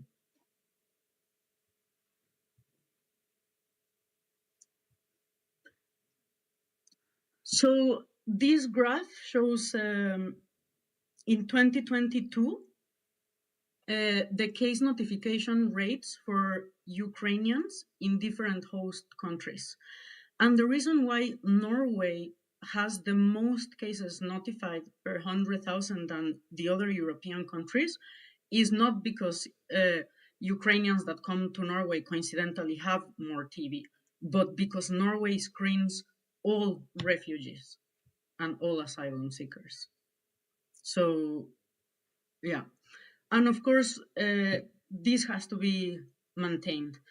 And it's also important to note that we have had in Norway many different waves of migrants coming. So as a fun fact, Polish are the biggest group of migrants in Poland, in Norway. 17% of migrants in Norway are Polish. So after 2004 that the European Union expanded, most migrants now come for work from the European Union. But we have also had waves from Somalia, Pakistan, Iraq. So what I want to say with this is that interventions should not focus on a crisis, but should focus on building resilient primary healthcare systems that can take different crises, because unfortunately this will keep on happening. We do offer treatment for latent tuberculosis, although it is voluntarily. And now coming to the second thing that I think Norway does really good and has to do with patient-centered care. So we have a national tuberculosis committee that is multi-sectoral, and it's conformed of TB coordinators who are nurses all around the country who, as its name says, they coordinate with the patient everything that is necessary for them to complete treatment. So they talk to the work for work leave with the families, they offer peer support, they get translators if they don't speak Norwegian, they help them through all of their treatment until they finish, and these TB coordinators are part of the TB committee. There are, of course, also nurses, pulmonologists, infectious disease specialists, pediatricians, people from the national laboratory, microbiologists, and most important, because this is a committee of experts, there are patient representatives. So in a patient-centered care point of view, patients are experts in the disease, and they should be considered as that. So it was also discussed earlier today about a patient-friendly interactive platform. Like, we need to ask patients where the barriers are, why they don't complete treatment, or which parts of the diagnostic cascade or care cascade they find difficult. And this is taken into consideration in the TB committee, which then writes recommendations to the Norwegian Directorate of Health. So one of the things, as an example, that we have been pushing for many years is the de-isolation of patients. Before, patients used to be isolated for the whole duration of their treatment, that in the best cases was 6 months, and in the worst cases was 18 months for drug-resistant tuberculosis. Now we have luckily shortened it, but it's still a rule of thumb of 2 weeks, because there's a lot of evidence of patients becoming immediately less infective or not infective only after a few days after effective treatment. But I wanted to say this example to show that we are still fighting for this, because as Tatiana say, I'm talking about, for example, specifically the Ukrainian refugees, if they are mothers, single mothers here without their husbands, with 2 children they have to take care of, how are they going to be isolated for the whole duration of the treatment? Who is going to take care of their children? So healthy decisions should be easy decisions. So we should not make it more complicated for patients to take the right healthy decision in a way. So we are working now to completely take away isolation from our care package. And the third thing we do is address barriers to healthcare. This is a lot of the work we LHLA I do as a patient organization. So we offer peer support. We put also in contact patients with interpreters. We do needs assessment, discussion groups, interviews. Capacity building, health communication trainings, and, for example, video directly observed treatment so that patients don't have to go to the hospital to take the treatment every day. These are some of the examples. And this was also mentioned before, information materials. So we do patient-friendly information materials in many languages, online and physical. We do talks. And since Thomas mentioned it, I deleted it from my presentation, which now I regret, but also work in other countries. And since you said that there is a problem now of not having enough pulmonologists in Poland for diagnosis, Tanzania, which is one of the countries where we work, has a similar problem. And we use CAT4TV, so computer-assisted diagnosis, with portable X-rays that work really well. So patient-centered care, active case finding, and addressing barriers to healthcare. Those are my 3 conclusions and main messages to summarize. Thank you.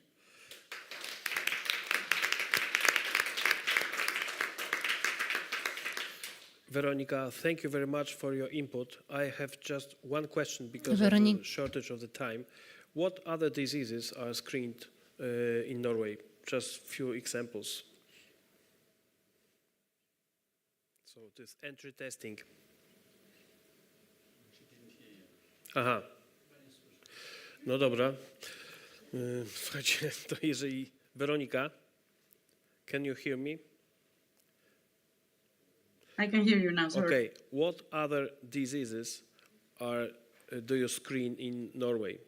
Could you give us some examples, very shortly? Yes. So the only one that is mandatory is tuberculosis, but we also screen for HIV, hepatitis B, hepatitis C, and syphilis. Okay. Veronica, thank you very much, really, for your input, and I think that we have some materials to think about related to our national program also. Thank you very much. If you could stay with us, would be great. Przepraszam, przechodzimy dalej. Zdążymy, ja będę miał 3-minutową prezentację, proszę Państwa, więc spokojnie. Ci, co nie zdążą, będą mogli zobaczyć to na YouTubie. Niestety, sesja jest bardzo na...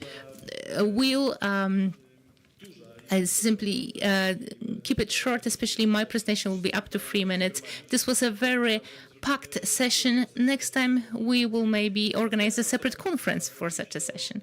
The next person I want to invite is Joanna Ładomirska, representative of the Doctors Without Borders, an organization which provides help across the entire world. They are implementing their project in Poland. It is still ongoing. Thank you for this invitation, and I will do my best to go ad rem, because we also need to make our train, which is leaving very soon. It's also interesting that an organization like Doctors Without Borders, our activity is associated mostly with Ukraine and the conflict. And the data from just before the war started, if you can have a look at the data on the slide, you can see the number of refugees registered in Poland and in other countries. Drug-resistant TB, you can see the numbers, how many of those cases, or the cases of TB was DRTB. So WHO carried out an estimation basing on the 1.5 million Ukrainian refugees registered in Poland. When you can see the estimated prognosed TB cases, you can see the numbers on the slide. When it comes to data, the Polish data, as Veronika said, in Norway, around 90% of TB patients are people from abroad. In Poland, it's 7 to 8%, but it is changing with regard to drug-resistant TB. It's been changing where 40% have been foreigners. Now it's more than 70% of such patients are foreigners. Our being present in Poland is associated with the war in Ukraine. What was important to us was ensuring continuity of treatment for refugees who crossed the border to Poland. Poland did not have the drugs, the modern drugs, which were being used in Ukraine as the war broke out. So it was important to provide them with the drugs as soon as possible. But apparently, this was not enough, because when we've addressed the most pertinent barriers, also resulting from the Polish system, we needed a full transformation of treating TB, particularly drug-resistant TB. We had to implement WHO recommendations mentioned by the speaker before me. We had to introduce outpatient specialist care and relevant access to drugs. So as Dr. Czekos-Kamilinowska said, we had a pilot program by the Ministry of Health. In this program, we focus on outpatient treatment of drug-resistant TB, and all the stakeholders are involved in this project. From a perspective of purely the Doctors Without Borders, our project started in June 2022 when the drugs were received, and it ended a week ago on the last day of September. You can see on the slide the elements of our projects. First of all, it's connecting the TB patients with the right care. So, for example, launching a hotline. Also medical assistance, so drug donations. We had the first delivery of the drugs, then the WHO implemented another drug donation. We also transferred medical data from Ukraine to Poland, and our consultant also participates in the TB Consilium, which was launched 3 years ago. The most important part of our project is the support system for the patient. It's about education, about comprehensive social, financial support, administrative support, and legal support. And when we talk about the needs of TB patients, we have to also add the difficult situation of migrant patients, especially those who are escaping war, and psychological help. Capacity building and advocacy are also very important. As an organization very involved in advocacy and drug availability, that's a separate program as well. We have a separate program on access to drugs, not just on the level of Poland, but the European Union in general, because there is a big problem. A lot of important drugs are not registered in the EU. They are either absent or extremely expensive. If you're interested, on our website, you can find an important comprehensive report on access to drugs in the EU. And it was also about implementing WHO guidelines and patient-centered care. Over the 3 years of our activity, we have managed to support almost 340 patients, most of whom had drug-resistant TB. 94% were Ukraine citizens, but we also covered other nationals of other countries. Most of them were men, but we know that most of the people who came to who moved to Poland were women and children. When it comes to people in the working age, we have to underline that Ukrainians with TB is a younger population than the average TB patient in Poland, and we had 16 children, of whom 2 had drug-resistant TB. So this is a difficult social situation. A lot of people reaching our country have no support system. They have trouble with finding accommodation, with making a living. So no mom can be a single mom, leave the child and go to a hospital for 2 years. And just until recently, patients with drug-resistant TB would spend up to 2 years in a hospital. What our data shows that we have a big problem with a quick diagnosis. We thought that it turns out that half of the patients were already in Poland pre the breakout of the war. When we asked them when they reached Poland and when they were diagnosed, only 12% of them were diagnosed in the first year. As you know, we don't have a screening program in Poland, which is in place in Norway. And a person with active untreated TB can infect between 10 and 15 people. In Poland, we don't have data on results of treatment. Poland does not report on the achieved treatment results. Those data are based on the 300 patients whom we had, and this is divided into DRTB and DSTB. Interestingly, DRTB has better results. It's due to the fact that lost to follow-up, there were only 5% for drug-resistant TB, because there was a special system for supporting and monitoring such patients. That was as part of the pilot program introduced by the Ministry of Health. So video-supported treatment was a part of this pilot program, but only for drug-resistant TB. But when we look at the drug-sensitive TB, this data is quite terrifying, actually. And this can be undervalued. This could be undervalued. We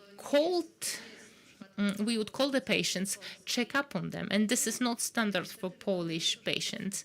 And it turned out that 1 in 5 patients gets lost and fails to continue the treatment and finish it until the end.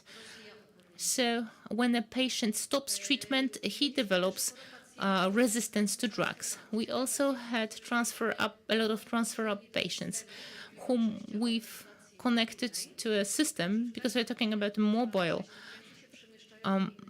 system, patients who during treatment moved to different countries.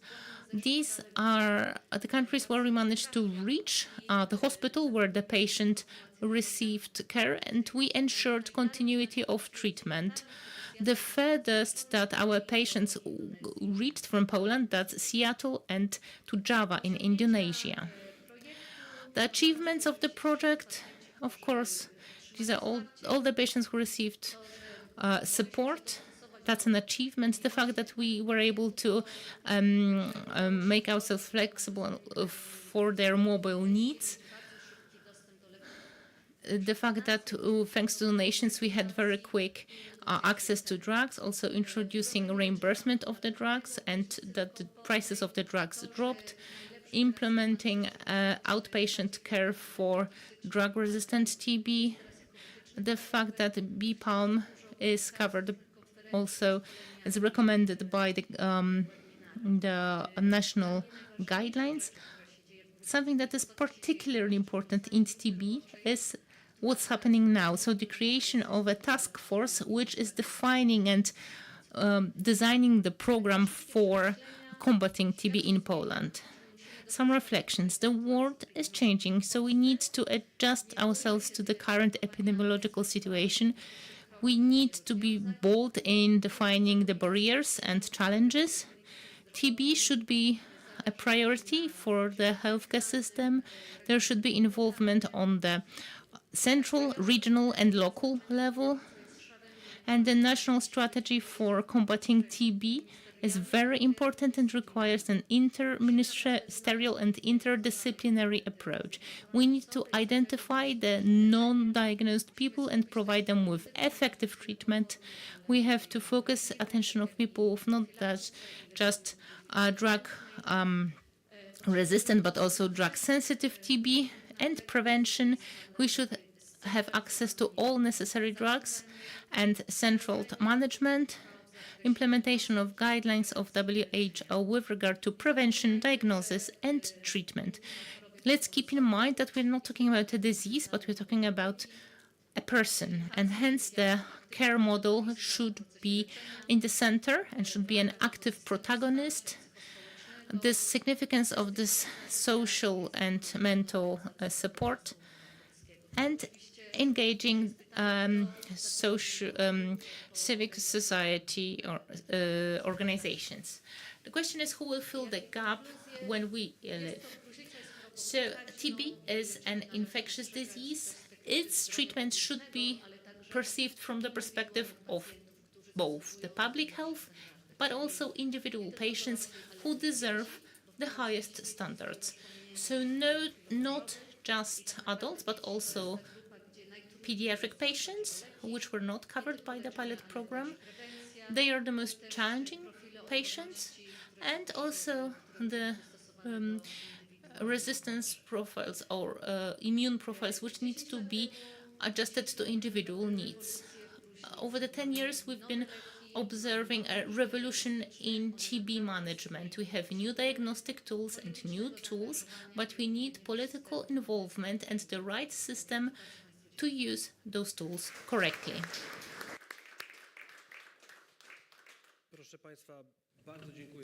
Ladies and gentlemen, thank you for another fantastic presentation. I just have one request to our online panelists.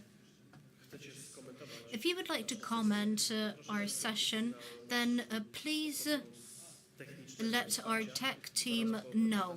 Right after the presentation of Magdalena Ankerstein-Barczak, we will give you the floor.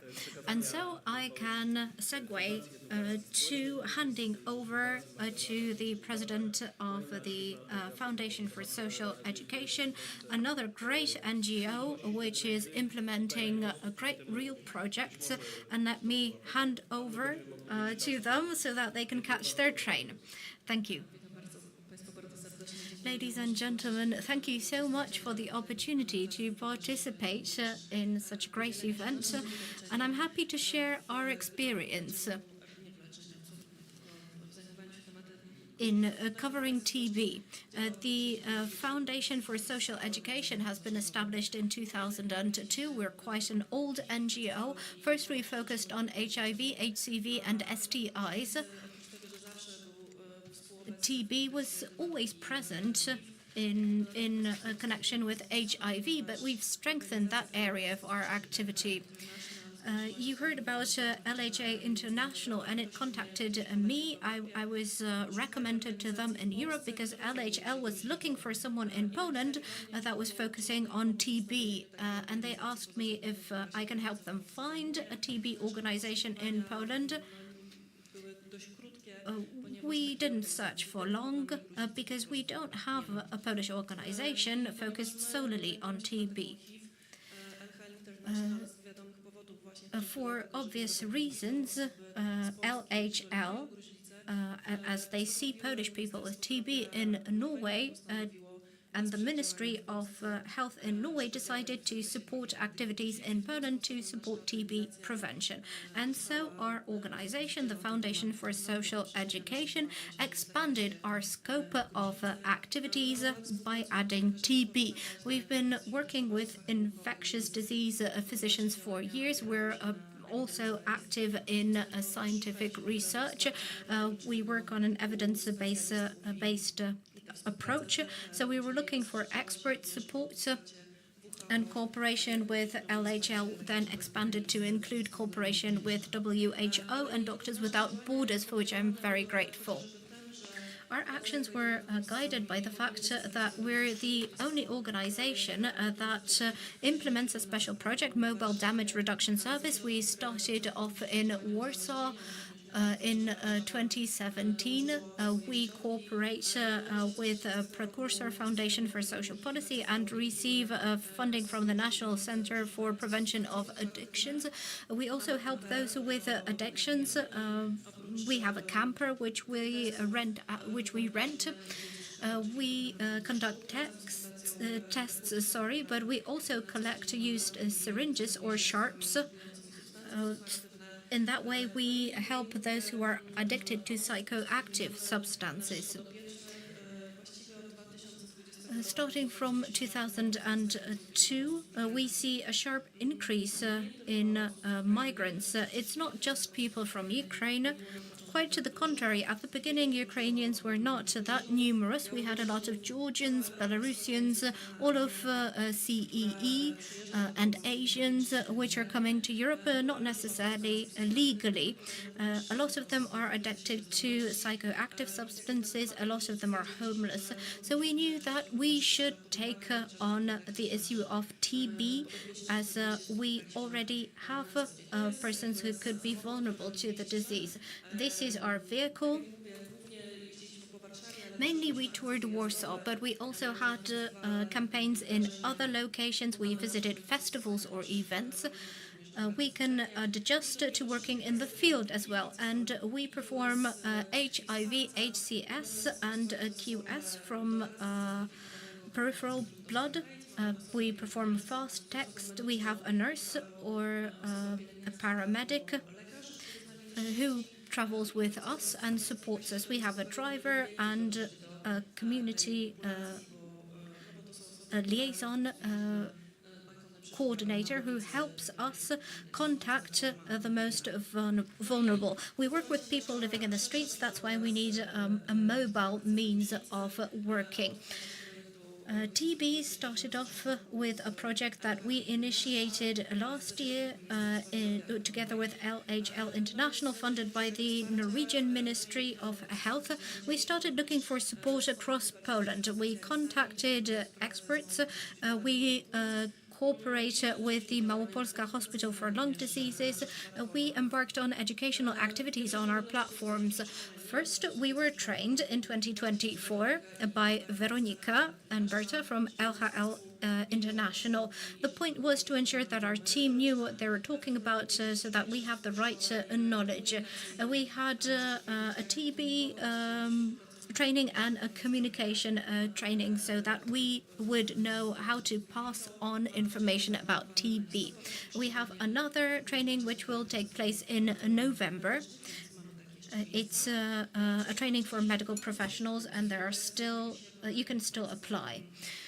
We focused on educational and informational programs. We need materials on TB. This has already been said today. LHL has provided us with such materials. There's a 2.5-hour video course. We translated it into Polish. You can scan the QR code, and it will take you to the platform. You can acquire basic information about inclusive communication on health and connected with TB. So such material are available in Polish.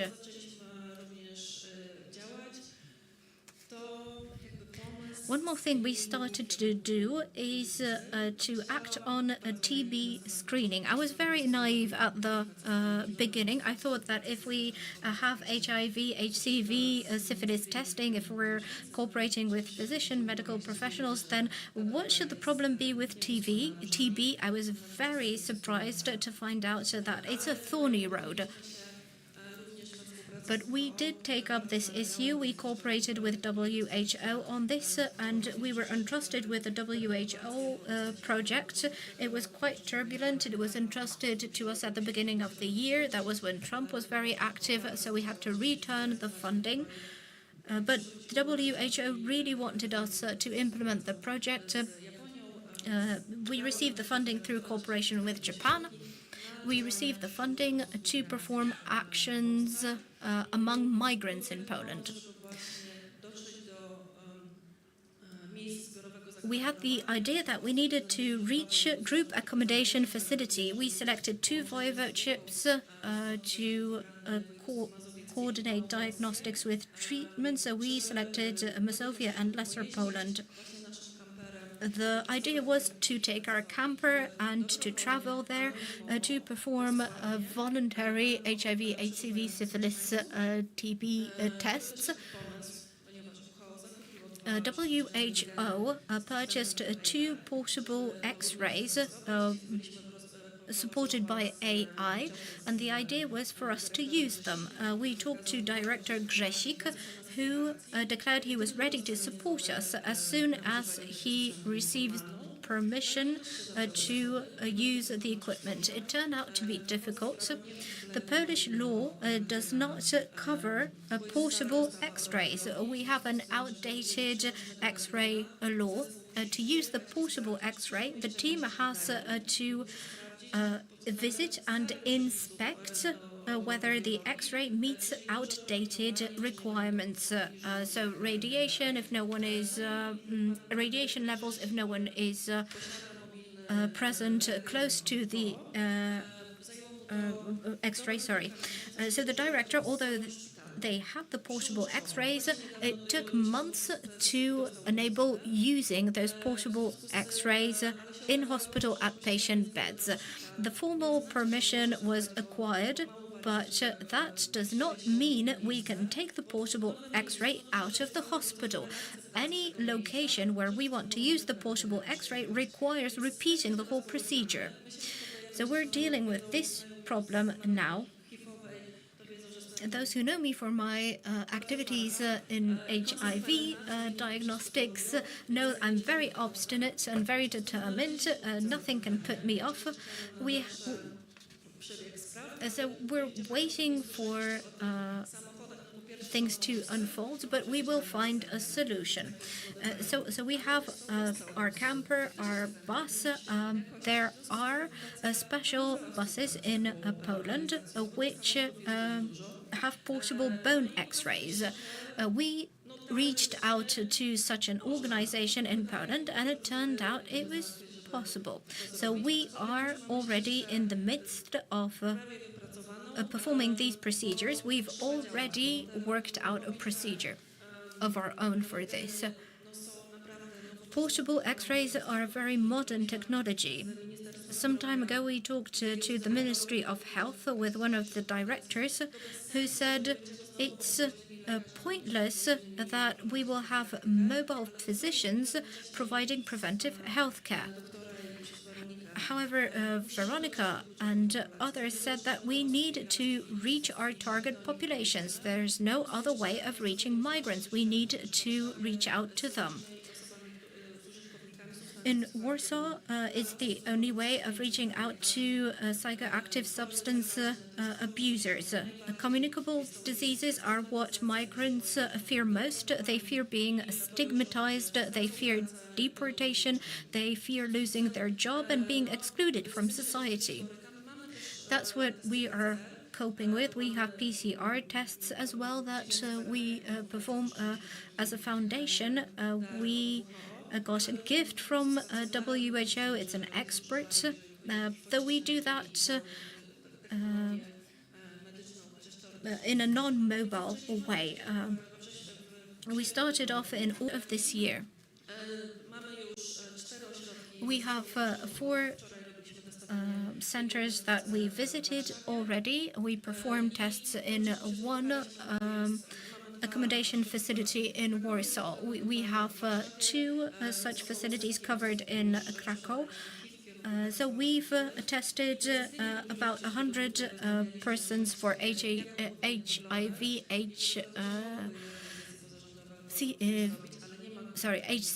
and syphilis. There is a bit of a problem with screening. Some claim that an organization such as ours should not perform screening. We talked to WHO, which would like to introduce European standards to Poland. LHL is encouraging us to introduce African standards. X-rays don't need electricity. They are solar powered. But it's not that easy in Poland. So we introduced TB screening based on a survey at the National Health Fund. So we fill out the TB survey designed by the NHF. If we suspect an infection, then we help those people contact physicians, and then the system should take over. Those are our expectations. That's what we can do as an NGO in terms of screening. We hope this will work, that we can continue with the portable X-ray, and those highly exposed will have the opportunity of getting an X-ray. If AI says there's a risk, then we can refer them to a specialist. I firmly believe that this will work, and I hope I can tell you in a year's time it did work. Communicable diseases are the cause of stigma among migrants. Migrants are afraid of what will happen when the sanitary inspectorate inspects their facilities. Migrants live in fear due to these communicable diseases. That's why it's very important to build trust and encourage a situation where migrants will let us in and let us do the tests. We need cooperation with local governments and with healthcare facilities. We need permission to use a mobile X-ray, and we need a fast track. To me, sending someone to a primary healthcare facility with suspected TB is the long track, especially that we have the language barrier. We have a Ukrainian nurse on our team who works in an infectious disease hospital. We also have counselors who speak Russian, so we have direct contact without the need for an interpreter. It's all possible. NGOs can get a lot done. They are supported by the Norwegian Ministry of Health until the coming year. WHO is supporting us. As an NGO, which is not focused solely on TB, we attempted to apply for funds from the Norwegian Ministry of Health to continue this program. However, Norway has shifted funding to defense, and this program will come to an end in the next year. Unfortunately, it will come to an end in the middle of the next year, and we cannot acquire additional funding. Thank you. I will just take 4 minutes for my presentation, and I will show it to you, and that way we will manage to satisfy the entire agenda of this session. So, very shortly, we have a website. It's tb.ceestach.org. There you can see what we have managed to achieve in cooperation with the WHO. A knowledge compendium. We have simple infographics which are clear. We have knowledge tests. We have educational materials. We have 3-minute videos in various orientations, so for mobile devices as well. I will tell you something about the surprise in a moment. We also have model of a health policy program. There we have described the at-risk groups of people who are particularly in need of such interventions like portable diagnostics. We also have those YouTube videos. I was surprised to see that one of the videos has almost 7,000 views, but others have 12,500 views. So for our modest conditions, this is very impressive. And we recommend that we've been recommending that you use those videos, and I can see that you continue to use them. They remain up to date. Maybe we should be translating them into various languages, as were the educational materials prepared by WHO. These are also materials which can be read by people waiting for healthcare provision in healthcare facilities. They're free 2-page leaflets. Because communication is key, we will also be simplifying those materials so that they can be maybe put in the form of pictograms that can be placed in mass transport measures like in buses. We have information about risk groups, and we have a calculator. If I had more time, I would ask that you click on the calculator to see to calculate the risk. But what we've done most recently, we held workshops with the Association of Health Polish Cities. We also participated in the Podlaskie meeting of the Occupational Medicine Days. We had a lot of people connecting online as well with regard to disease prevention and health promotion. There were representatives from across the entire country present at these days. We need occupational medicine services which can support regular testing of at-risk groups. Webinars for self-governments, including the Association of Polish Cities, webinars for employers. It's an important group which we want to reach. We want them to have a greater knowledge of TB, and we want to have them an awareness of TB being an actual disease which is present. We also have individual cooperation with specific local government units. We promote the educational materials which we have developed. We continue our cooperation with the Polish Society of Lung Diseases.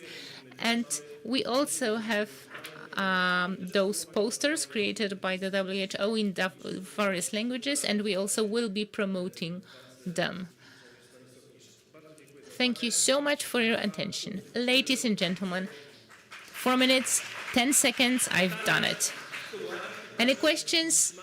Unofficially, maybe somewhere in the corridor. But do we have any comments to the sessions given by our speakers? If so, please speak up. So I have a request to Ms. Czajkowska-Malinowska. We talked offline about the role of local governments and the occupational medicine services. Can you comment on that role in this non-silos approach? I think that really important information was provided, that we should avoid disinformation. So, because we are creating a coalition of the healthy lung, if we would like it to be published on websites of the Polish Lung Society, of local government, so that there is a consistent message, consistent communication. We are happy to provide people with materials, and we are open to cooperation. It's really important to reach the risk groups, to support the at-risk persons, people who are looking for jobs, who are unhoused. It's important to reach those people. And this project, which was developed, the screening project, is a very valuable initiative. And I want to draw attention to the fact that we should look at the Polish situation. It's not like Mr. Balbicki said, we shouldn't be testing everyone. We should be testing well-selected at-risk groups. We can also provide you with the information of whom we consider the at-risk groups, so that not everyone must undergo screening tests, but only people who are at risk. The Kujawsko-Pomorskie Voivodeship implemented pilot programs directed at the Roma community. They also had this mobile X-ray machine that happened for 4 years. And thanks to that, we managed to reach high-risk groups. This TB was not diagnosed in high numbers, but this was an important project connected with educative measures, and also microbiologic testing was also incorporated. So it's important to use the experience of such past pilot programs. Ladies and gentlemen, the people present here in the room, do you have any questions to our panelists? I imagine they will be posed later on in the corridor, because our session has been a lengthy one. Thank you for bearing with us, the ones in front of our screens. I want to thank all our speakers, all our panelists, both those connecting and those who are on site. The ladies will definitely make their train. Łukasz, thank you for staying with me until the end.